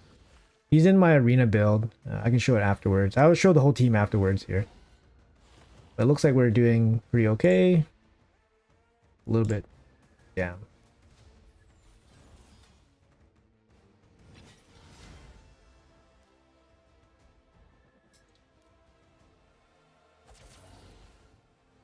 Yeah.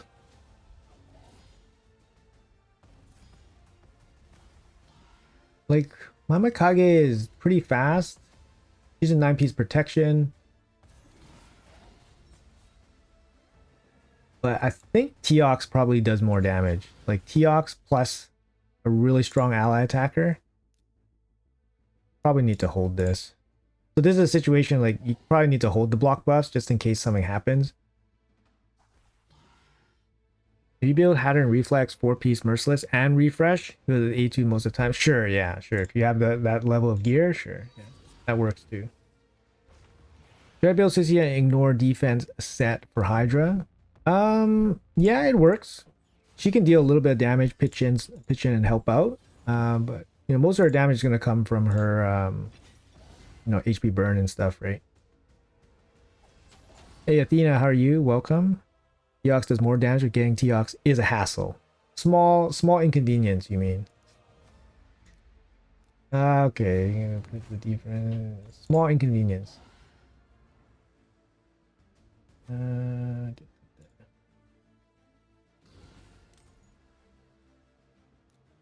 Okay. Hopefully, need Ugo to come back here. How's your new setup? Feels good? Yeah, it does feel pretty good. Thank you, man. Yeah, I was just saying this is the first stream I've had with the ultra wide monitor, and it feels really good because I can actually see everything. I can see the chat. I can see, you know, I can do things on the side. I got my Discord going, and I got the game like, you know, here as well. I can see my second account really well as well. So yeah, it's the ultra wide is a really nice upgrade. You know, it's expensive, but it's like my decade splurge basically. I don't splurge on computer stuff, usually once a decade. So this is like my once in a decade splurge. But yeah, so far really happy with the setup.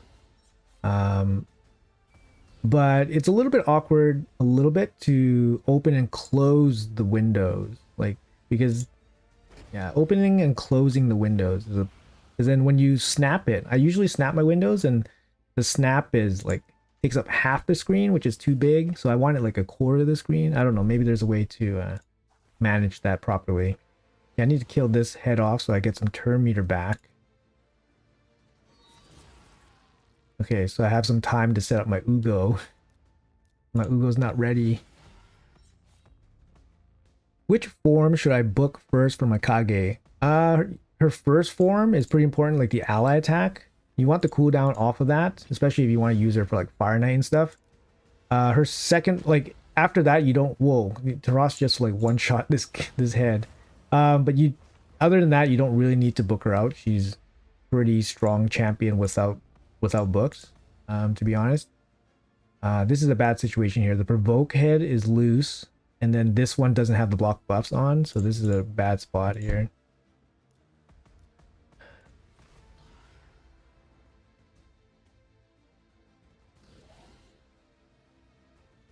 A little bit unlucky that the block buff didn't land here. I mean, affinity issues, I guess, but yeah, a little bit unlucky there.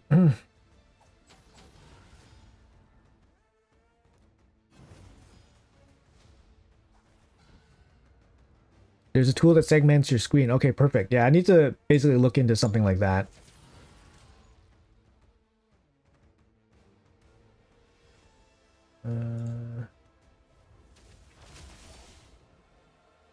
Yeah, I've only had the new screen for about a week and a bit, so just getting the hang of it, getting used to it a little bit here. How do you feel about relics? Only one trash Lego for me out of 40 forges. Feels bad, man. You know, I haven't dived. I mentioned I haven't dived too heavily into it. Like, you know, I know which ones are good, which ones to look out for, but I haven't really like thought too hard about like combinations and all that stuff, and which is actually like the best. Or you know, any cool combinations I can use. So I can't really make like a super educated comment about it. So I'm still learning, and that's fine. Mainly because like kind of overwhelmed with some things right now, so trying to do my best not to make things a little bit worse. So at least we land the block buff here. But we don't land the block buff again on the poison cloud head, but a little bit less bad, I guess. You think it's worth pulling immortal soulstones for this deck? I don't really think so. You don't get a lot of points out of it, but I mean the boosted chance, there's always, you can always, it's always a good thing to pull with the boosted chance. It's whether you get the most out of it, like in terms of like other events and stuff, right? Like later on people are saying like, oh, there's gonna be a soul chase event, right? I'm pretty sure there's gonna be a soul chase event maybe next week, or at least within the next 2 weeks. That's my guess, and I think it's a pretty good guess. So you can save that for the soul chase, which means you're going to get like some sidebar rewards, which may or may not be super important for you. Like, oh, it's getting a void shard, like the end of the world for you. Like, is it? Probably not. So it really depends, right? Maybe finishing the Lunar Deck of Fate and getting the relic material is like super important to you. You know, or getting the Titan points, for example, way more important than a soul chase, right? It's up to you what you want to get out of it, right? But it's not a bad thing to pull during like a 2x chance, for example. So I don't think anyone can say it's really bad that you did that.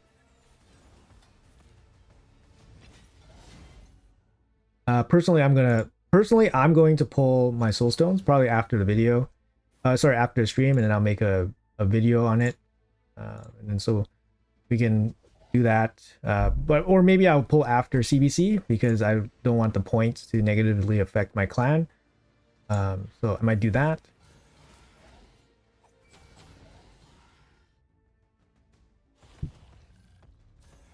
Damage is falling off a little bit.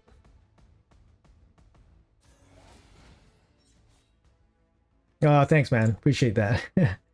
Yeah, that would be fun. I mean, you know, Marius would be fun too. Any champion that I can use right away would be good.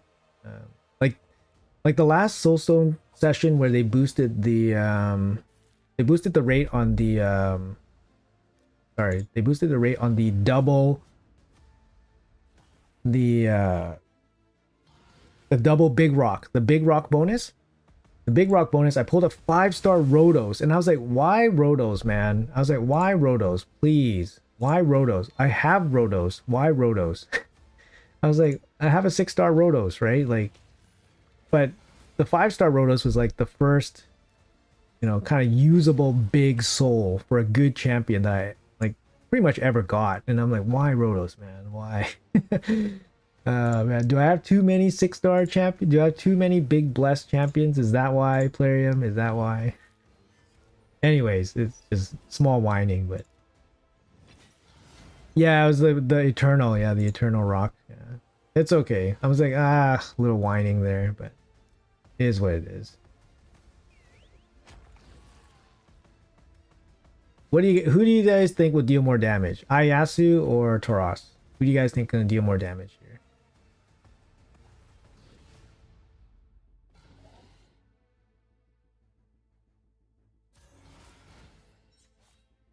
I'm surprised I'm still holding attention for 200 people here. Actually, you guys like the Hydra content? Not Tauros. Damn, my Tauros is slacking off, man.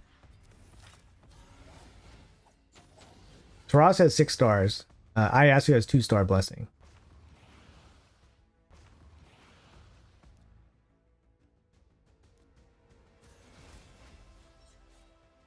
Okay, so hopefully this guy doesn't kill me.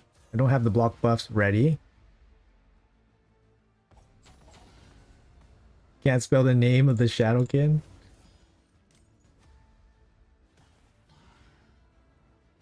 Yeah, Tauros is Crushing Ren. Tauros is Crushing Ren. Ayasu is in Heaven Cast. Tauros is in Crushing Ren. You're clearing Hydra too? Yeah, I guess it makes sense. It's like the perfect, we're both doing this mundane content. Okay, you like Tauros? Sounds good.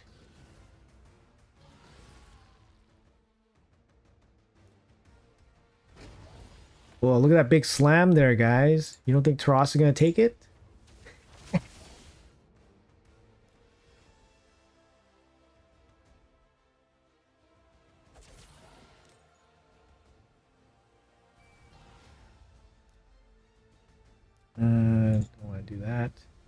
Ross takes it. Let's see. Let's see if he does. Let's see if he does. I asked you, look at that. Smack, smack. Big smacks. Ross coming in with the boom. 1.5 milli. Marichka's on a team, then Taras takes it. That one shot earlier was disgusting. I mean, I Ayasu can one shot too. He's got some nasty one shot potential too. Look how much damage gets spread out here. Missed again. Sucks.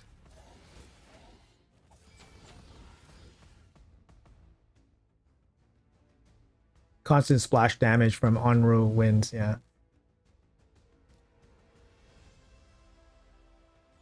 This head. So annoying. What do I do? I have to wait till he gets a turn. Yes.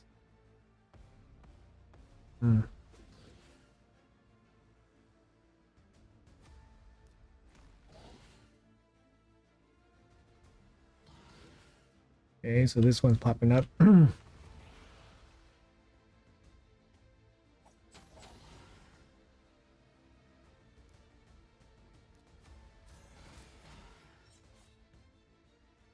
They land hex. Okay, landed hex. Okay, that's good. Landed the hex is good. That means he'll take some damage, even though it's under the poison cloud.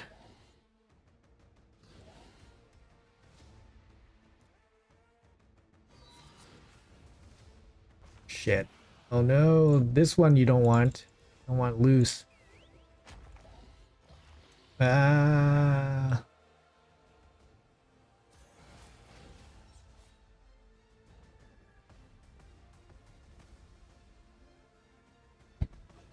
That's the case, then they should. Okay.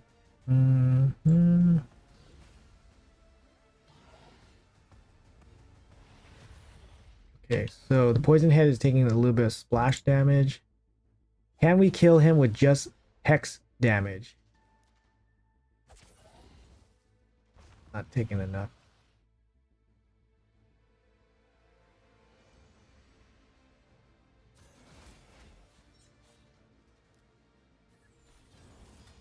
Okay.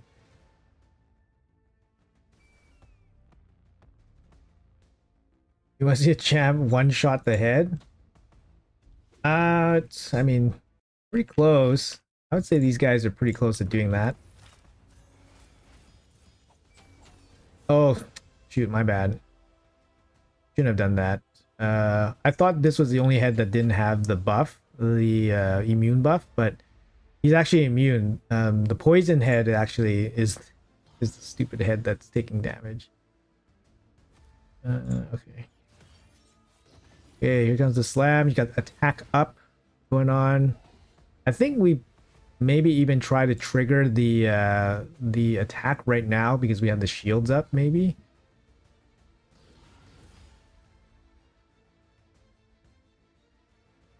I don't know. Yeah, rip run. It slowed it down a lot. This is a bad situation here. It slowed it down a lot.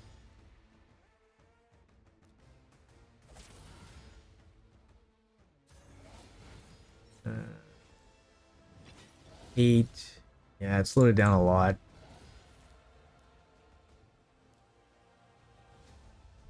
HP burn champ, so poison cloud can be ignored.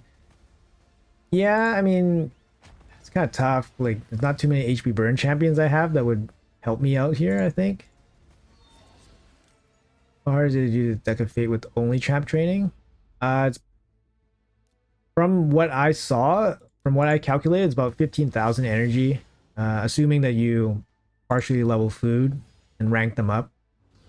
About how many? It's like building 5. Sorry, it's like building 11 5-stars or something. I don't know. Here we go. Landed. Okay, landed.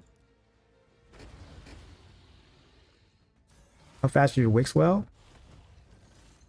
Scrank. My Wixwell is like 280 speed, I think.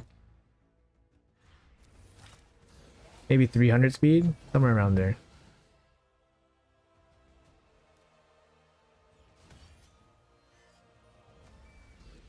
All right, back in business. Let's see if we can catch up a little bit here.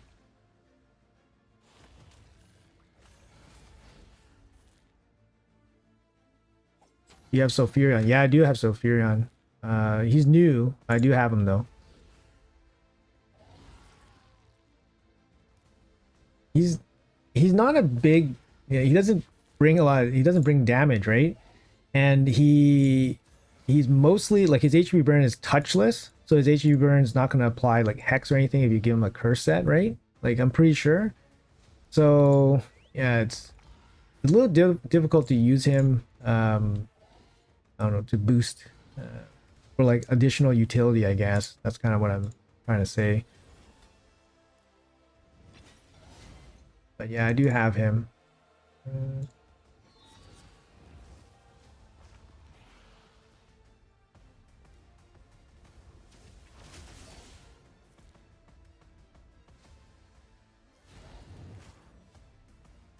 All right, good. So we got 2 heads back with no that was actually a perfect scenario because then we get 2 heads back without the damage immunity.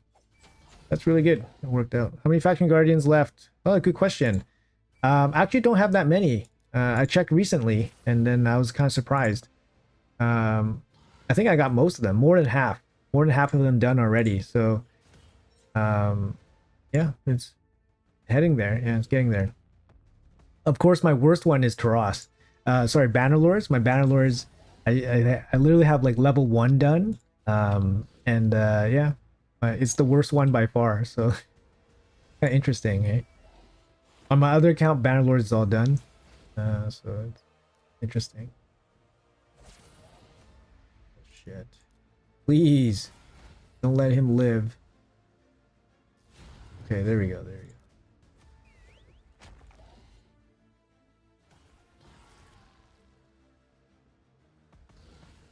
Oh, damage creeping up a little bit here. Run might be okay. Free you. Look at that. 1-hit freeze. Love it. Love the 1-hit free.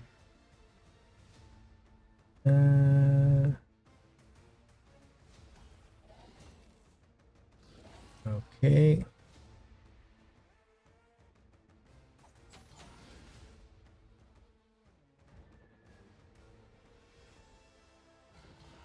I think sorry, Mikage's passive passively cleanses off your attack damage dealer. It's so good with Ayasu. That's kind of like the big knock against Harima, is that Harima is defense based. She doesn't benefit from her crazy passive. But Ninja and Ayasu are attack based, so they really do benefit from that cleansing ability. It's so good. You don't play Raid, but I enjoy watching your vids, Ash and Haze, for years. I still care for my sanity because I played Summoner's War for 10 years and I can't play too hardcore gacha. Fair enough, man. Thanks for watching. So we appreciate that. And yeah, definitely value your sanity. Pretty important. Summoner's War for 10 years, the original Raid Shadow Legends. Never played it myself. I've seen some footage on it, but never played it myself. Where's Ayasu? Look at those splash damage. Actually, look at the damage. The damage actually caught up. Insane. Oh, look at that damage. Oh man, he gets another smack. Here we go, another smack. Look at that damage, guys. This guy is wild, man. Oh man, another hit. Let's go. Smack you. Let's go. He just took like 4 turns in a row. Smack you. Control you.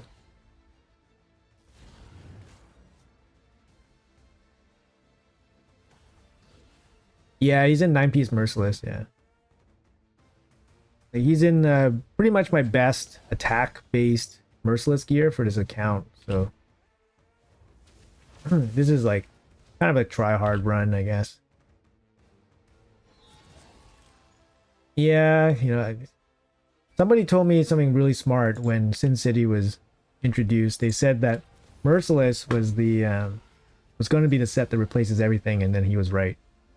He said this is the only set you should focus on, and then yeah, he was right.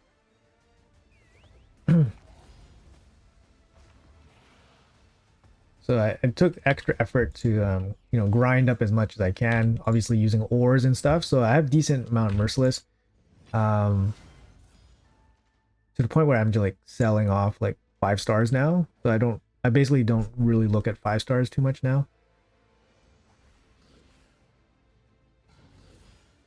Placing Hex, yeah, I mean, yeah, she just needs a little bit more, you know, at this level, you want to try to jam as much utility into your team as possible.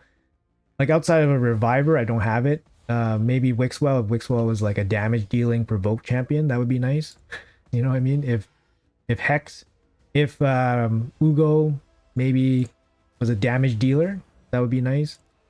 But yeah, we're just trying to stretch more and more out of these teams. But you know, you're kind of running out of options, kind of running out of space, right, on your teams. Relics will change things a little bit too, because relics can do some cool things, right? Okay,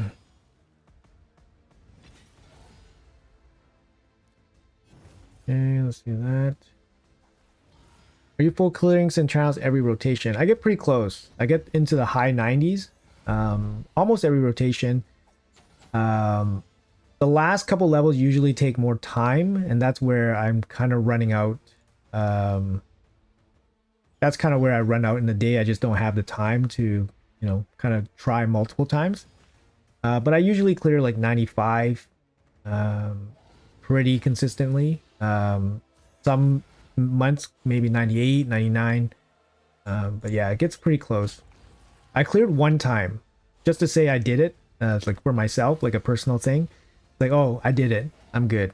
So I cleared it one time, I'm good. Just to show that I can do it. But it just took more time than I wanted to spend on that area.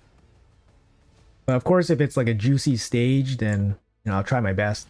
But time permitting, right? Time permitting. Ugo greater than Otherion? Really? Oh, yeah, actually, that's a good one. If I had Otherion, I would probably replace Ugo, maybe. Decreased defense, I would still have to find decreased defense somewhere. Got to get that farming on? Yeah, no doubt, yeah. Yeah, a lot of accounts that I see run into issues where they have lots of champions and they don't have gear. I think most people are like this, right? Farming the gear is like the tedious work part of the game, you know? Because once you farm the gear, you gotta sift the gear, and then once you sift the gear, you gotta roll the gear, and then once you roll the gear, you gotta sell the gear. Boom. Yeah, so it's a bit of a pain, right? So, but pulling shards is just fun and easy.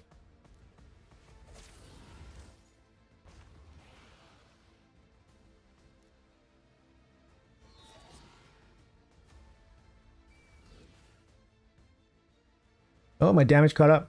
Yeah, 441 over 100.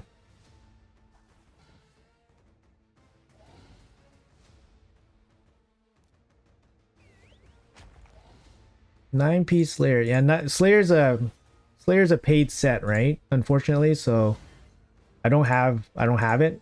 Like I have like a set that I can use on my Eric's, but I just don't have the set. Like I don't have any good pieces worth using, so not for me, unfortunately. You buy forge passes? Yeah, forge passes are one of the best values, right? You get 200 pieces of 5 and 6 star high quality gear, and most of the forge sets are pretty good. So good value. Wish I had Slayer accessories for Ethereum. Yeah, Slayer for Marius is really good. Like if you guys have Slayer for Marius, it's like big damage. Like it might not be the best PvP build because but Slayer for Marius is another level for like Chimera, for Chimera damage. But I think 9-piece Merciless can be close. 9-piece Merciless can be pretty close. I hate this. I have to open this head. I'm new to raid day 16. This is my first got you game that they got me good. 1203 weeks. Shake my head. I have hella Legos though, so whatever. How does CVC work? Also, thanks for all your great tips. CVC works basically by you're playing the game and you're getting points with your clan. So CVC means, you know, clan versus clan, right? So you're basically in your clan fighting another clan, and the way you win is by basically doing more things, getting more points than the other clan. The rewards are listed in your you know, CVC in your, you know, clan versus clan icon. So you can check what kind of rewards you have up for grabs. But yeah, you just, if you're brand new, I would not worry about it at all, to be honest. Just play the game, do whatever you can. Don't stress about it. A lot of people go crazy in the early game. Definitely not necessary to do that. And you know, it might hurt your account too, because you don't want to be spending resources at the wrong time. You know, sometimes people overspend during CVC, and a lot of times it's the wrong time, right? So don't go too crazy in the beginning. Later in the game, you might want to find a clan that, you know, fits your playstyle. So if you're a big spender, for example, you want to fit into a clan that is also a big spender. So then you have a better chance of, you know, basically winning, you know, because you have a clan full of big spenders, you're more willing to spend, get more points and all that stuff. But you're also with, you know, players with similar expectations, and that's a big thing too, right? You have to be in a clan with people with similar expectations. If you're in clan with different expectations, that's when people get upset.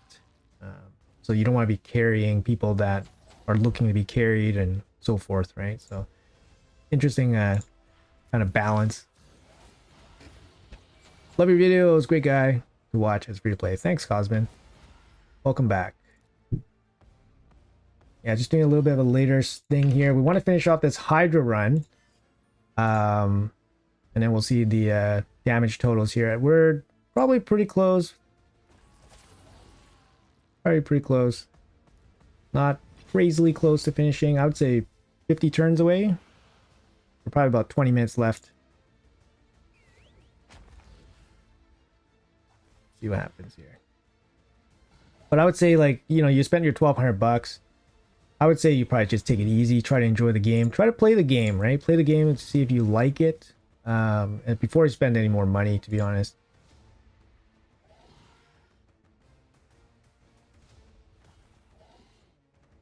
Hydra didn't take an hour. I mean, that's, yeah. And that's if you're successful. That's if you're successful. If you're not successful, you have to do it again, right?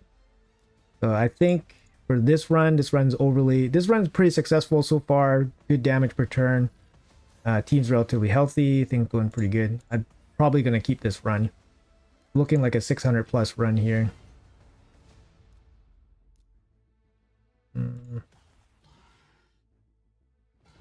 Every CVC video I see, the streamer is fighting the monster you are fighting. Isn't that the only boss in CVC? I'm going for 5-star. I'm going for a 5-star Mad Hairsoul and the cat gaze relic. So I need to grind dragon. Yeah, that's fine. Like for me, like I'm kind of out of resources for CVC. So I don't. Usually we don't go kind of crazy for non-personal reward CVC. So usually I don't. You know, spend extra resources that I don't need to. So this is like a free resource piece of content that we do to farm gear. So that's what I'm doing this, and it needs to be done in a day. It also lines up with the schedule. So that's probably why you see people do it during CVC, is because people have to, because they leave it for the last second. And that's why, yeah, you see streamers do it. I actually never do this on stream. Usually I do something else. I just do CBC stuff, but today, you know, I wanted to do something a little bit different, and the stream didn't want to cut the stream too short, so we're gonna do this time. The boss doesn't count for CBC points. Yeah, that's right. Takes you an hour on auto. I mean that, yeah, it's you know, I'm in a clan that demands like really good performance, so I try my best, and that's all I can do. Manual is the best way to get the best performance. So like I have an idea in my head of what my team can do, So if I can reach that, then I'm happy, and then I'll take it, right? But obviously I have to see what my schedule can accommodate to. Like, you know, it's tough to do everything. It's tough to do everything. So I just try to be reasonable. There we go. Got it. Oh no, Ethan. Okay, come on. Free. There we go.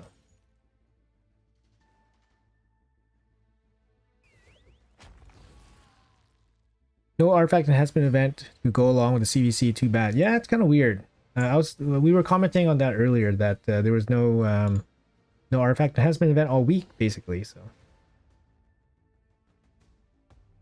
I've been really enjoying seeing your Hydra run. It's a long one, sure, but I think it's helping me to see others actually running an auto and newest champ out there. That's true. Yeah, it's sometimes you just need to see somebody else do it.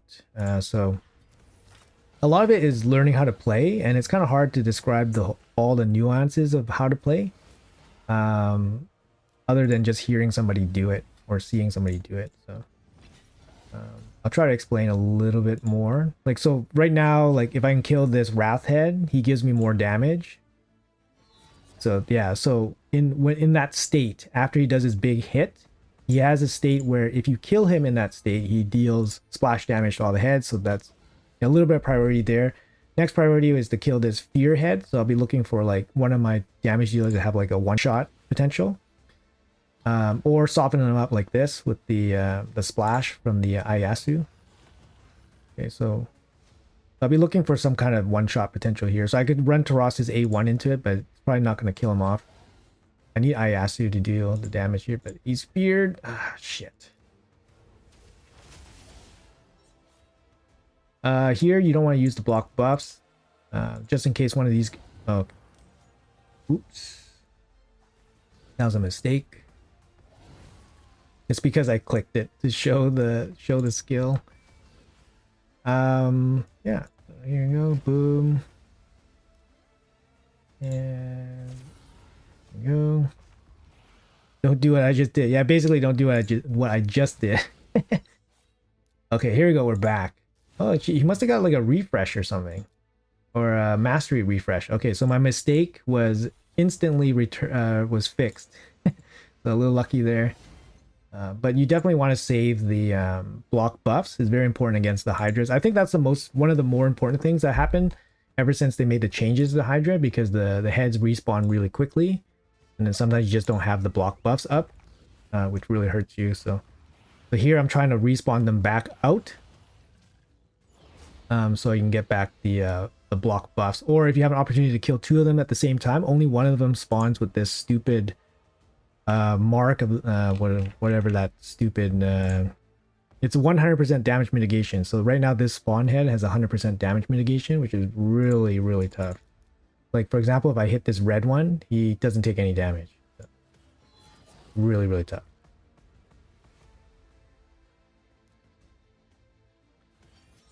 I didn't plan on or notice I spent that much money. I've been disciplined since Champion Chase, paid to max out the cat, and was happy to just enjoy the game, then boom, get out of the 40 gems for energy. Yeah, that's this game, right? It's like the casino. It's trying to get your money before you leave the house, and yeah, sometimes they get you for a little bit, but the grand scheme of things, 1,200 bucks is not the end of the world. So, you know, still not too late. If it bothers you, definitely, you know, make changes still.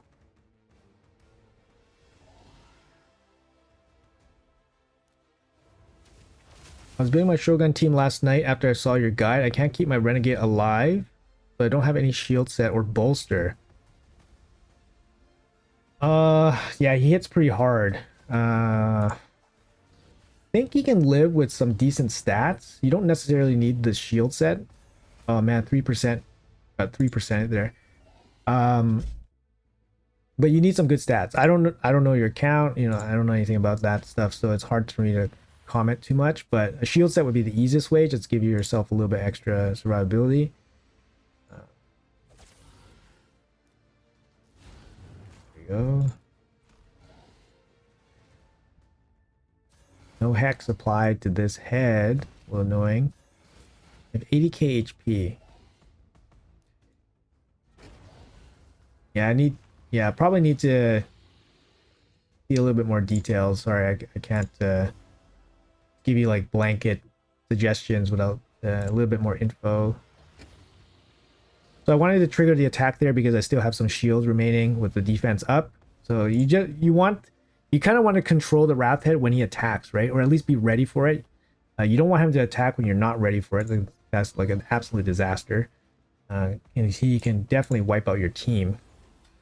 So for us, this is a very safe difficulty here, I think. Over an hour, but we are streaming, so it's a little bit slower. But yeah, we're gonna hit 650. It's a good number.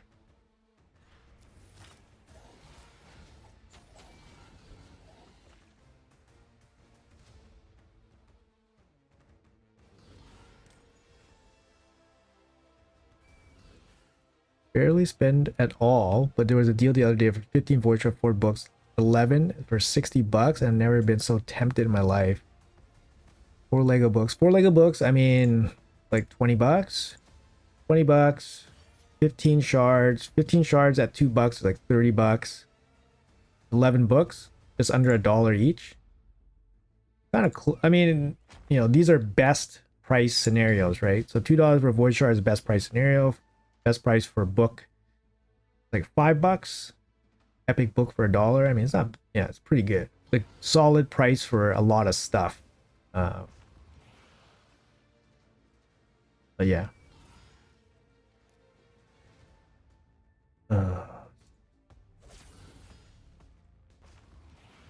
Came back and you're still on? Did Taras just do 4 mil? Yeah, probably.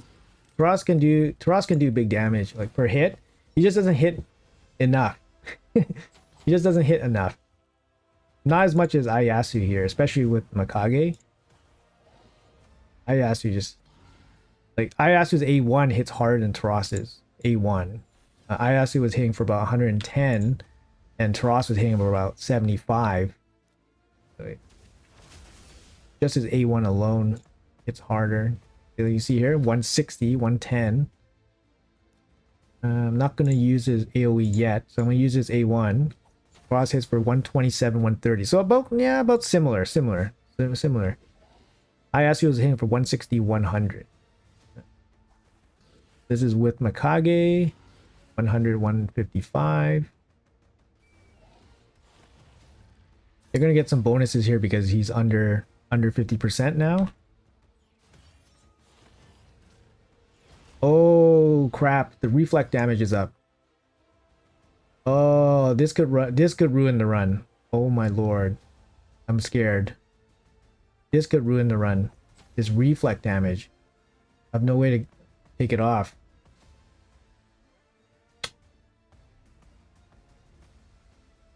Oh, he doesn't have Hex on. Okay, that's fine then. Oh, wait a minute. Oh, the ally protection here is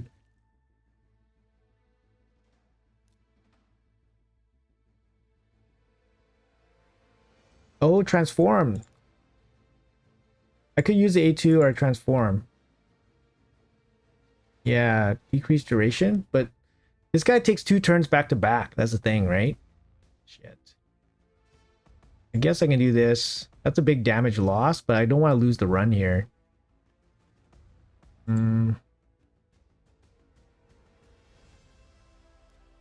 Yeah, I think it's a transform time.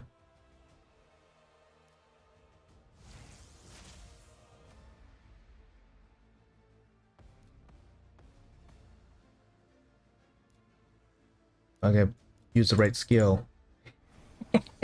Could you imagine if it got resisted? I mean, oh shit! Can you imagine if it got resisted? It would just been a freaking disaster.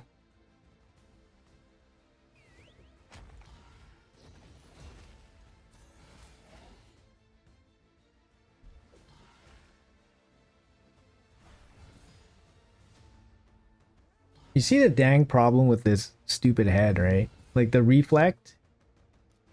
The reflect is like so devastating.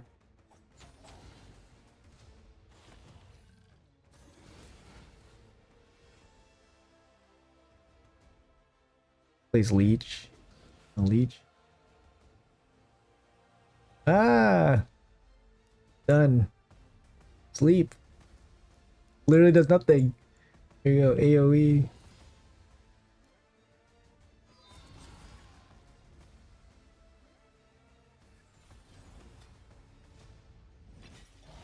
It's a big damage loss for Mikage, right? Because Mikage loses the protection buffs, loses the A1s.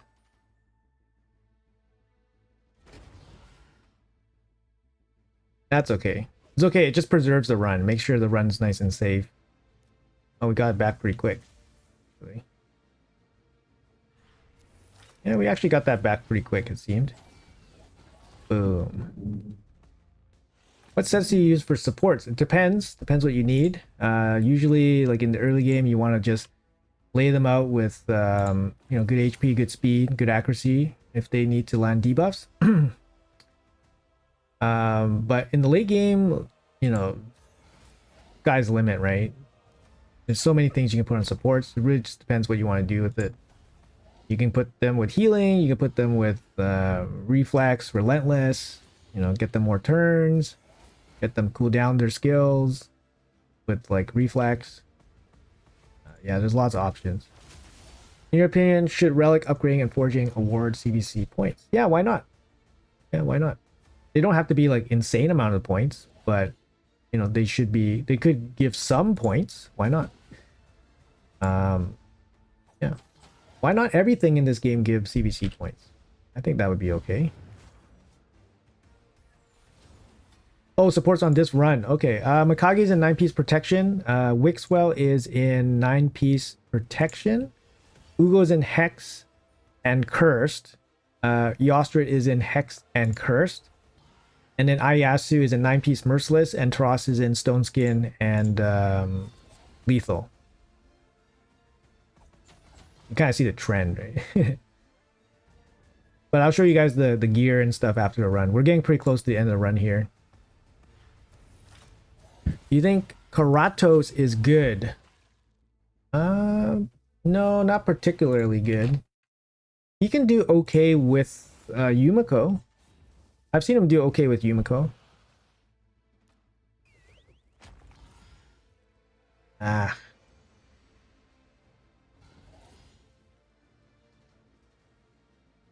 The A3 there would have just overkilled this, I think. I don't know. I don't like this. See, like you got 3 buffs on the got 3 buffs on the heads and they don't take any damage. It really sucks. Here we can do some damage here. I'm impressed that you have it tuned so that the provoke head targets your Wixwell. Yeah, you put the Wixwell in the beginning. And then the head will target it. Yeah. So that's kind of like a little trick. It's better for auto runs. Like it's kind of a trick for auto runs. How's Harima DPS plus solo provoker in Nightmare Hydra? She can't really solo provoke. It's not fast enough.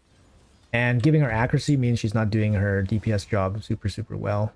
So I wouldn't do that. Her DPS is not as good as Ayasu. And she's not as easy to pair up with as Ninja. Ninja's attack-based damage dealer pairs up really well with Mikage. Harima with Mikage is pretty strong. I did use them for a little while, but like I said, Ninja or Ayasu would be better suited matches for Mikage.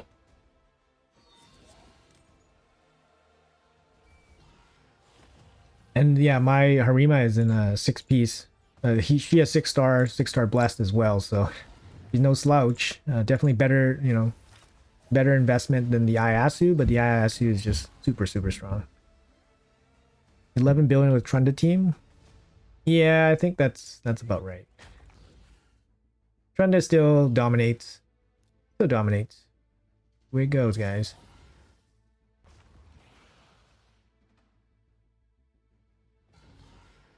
Mishinaki is also good for Mikage. Yeah, Mishinaki is fine. Yeah, Mishinaki is defense based, so he's not getting like the full boost. A little bit unfortunate.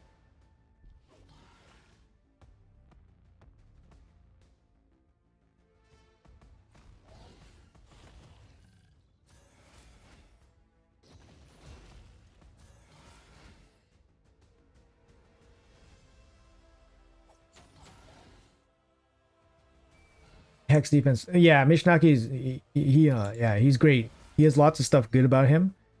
Um, he probably deals maybe more damage than Harima, but he even if he did less damage, he brings so much utility that he doesn't need to out damage Harima, right? Oh fuck! Should just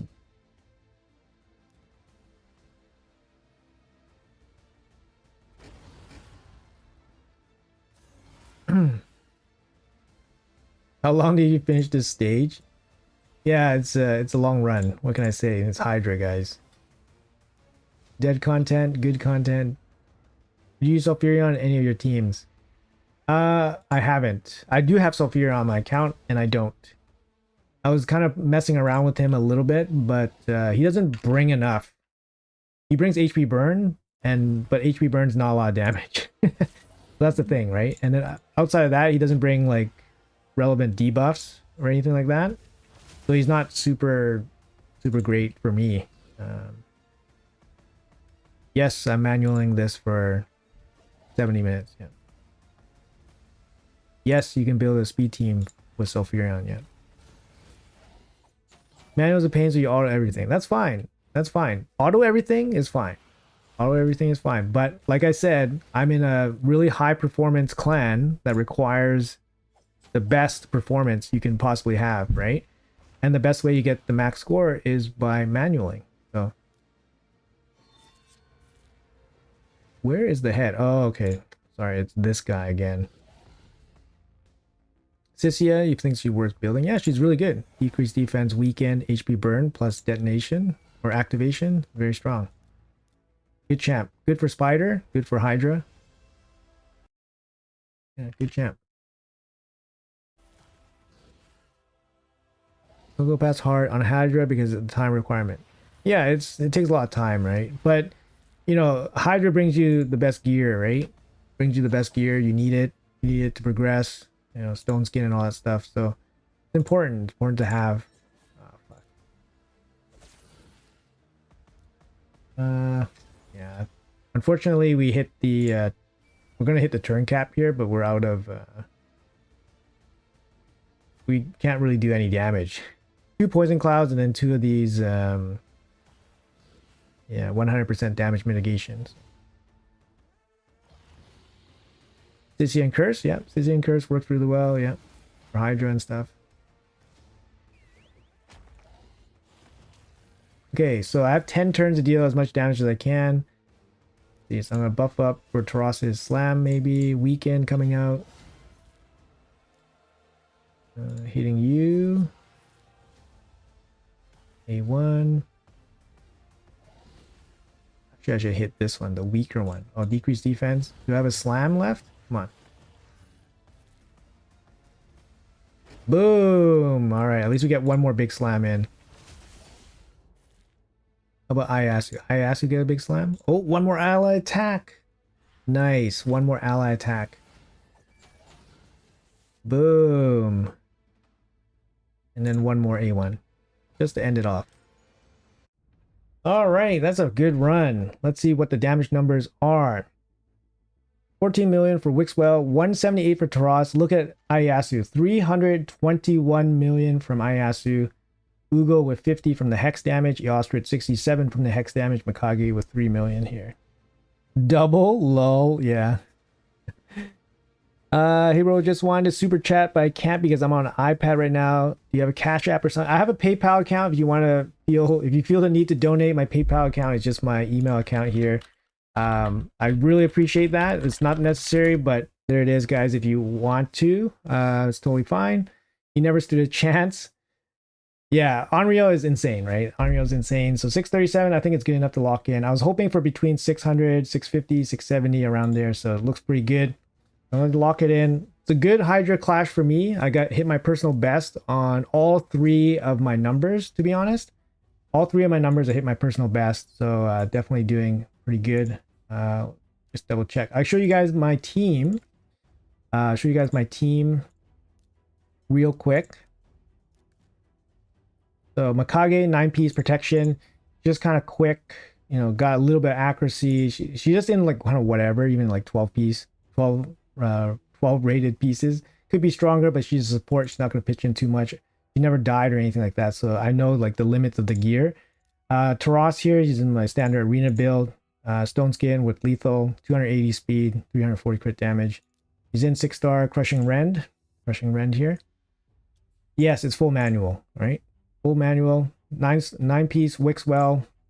He has resistance to resist the mischief steals. 260 speed. It's got enough accuracy to do whatever he needs to do. After that, we have Eostrid. Oh, she doesn't have the Merciless set. I guess I mixed up her accessories here, but she should have a Merciless set with the 4-piece Hex set here. But yeah, she's the fastest one. She's crit capped with some crit damage and accuracy to do her stuff. Got Helm Smasher on. Cruelty as the blessing. Excited to pull 70 million on Hydra Brutal. Ugo almost outperformed my entire account. Yeah, I mean, Ugo's damage comes from Hex, right? So kind of cheating there. No thanks, no thanks, Nublet. I think they're comparable, just the Mikage A1 buff. Yeah, it's a little bit too much. Yeah. Hour and 15 minutes, is that normal for run? No, it's a little bit too long because obviously I'm streaming. So, you know, it's a little bit slower. It should be less than an hour for sure. You don't use Mikage in arena anymore? No, I have to switch the gear around, so that's the way it goes. What's your take on the Hydra instant battles? Will you be using them? Maybe on my other account, or maybe if we're tanking. That's kind of the only reason I would use the instant battles, because like I said, I'm in a high performance clan, so they expect the best performance. So you can't really just instant battle your best performance.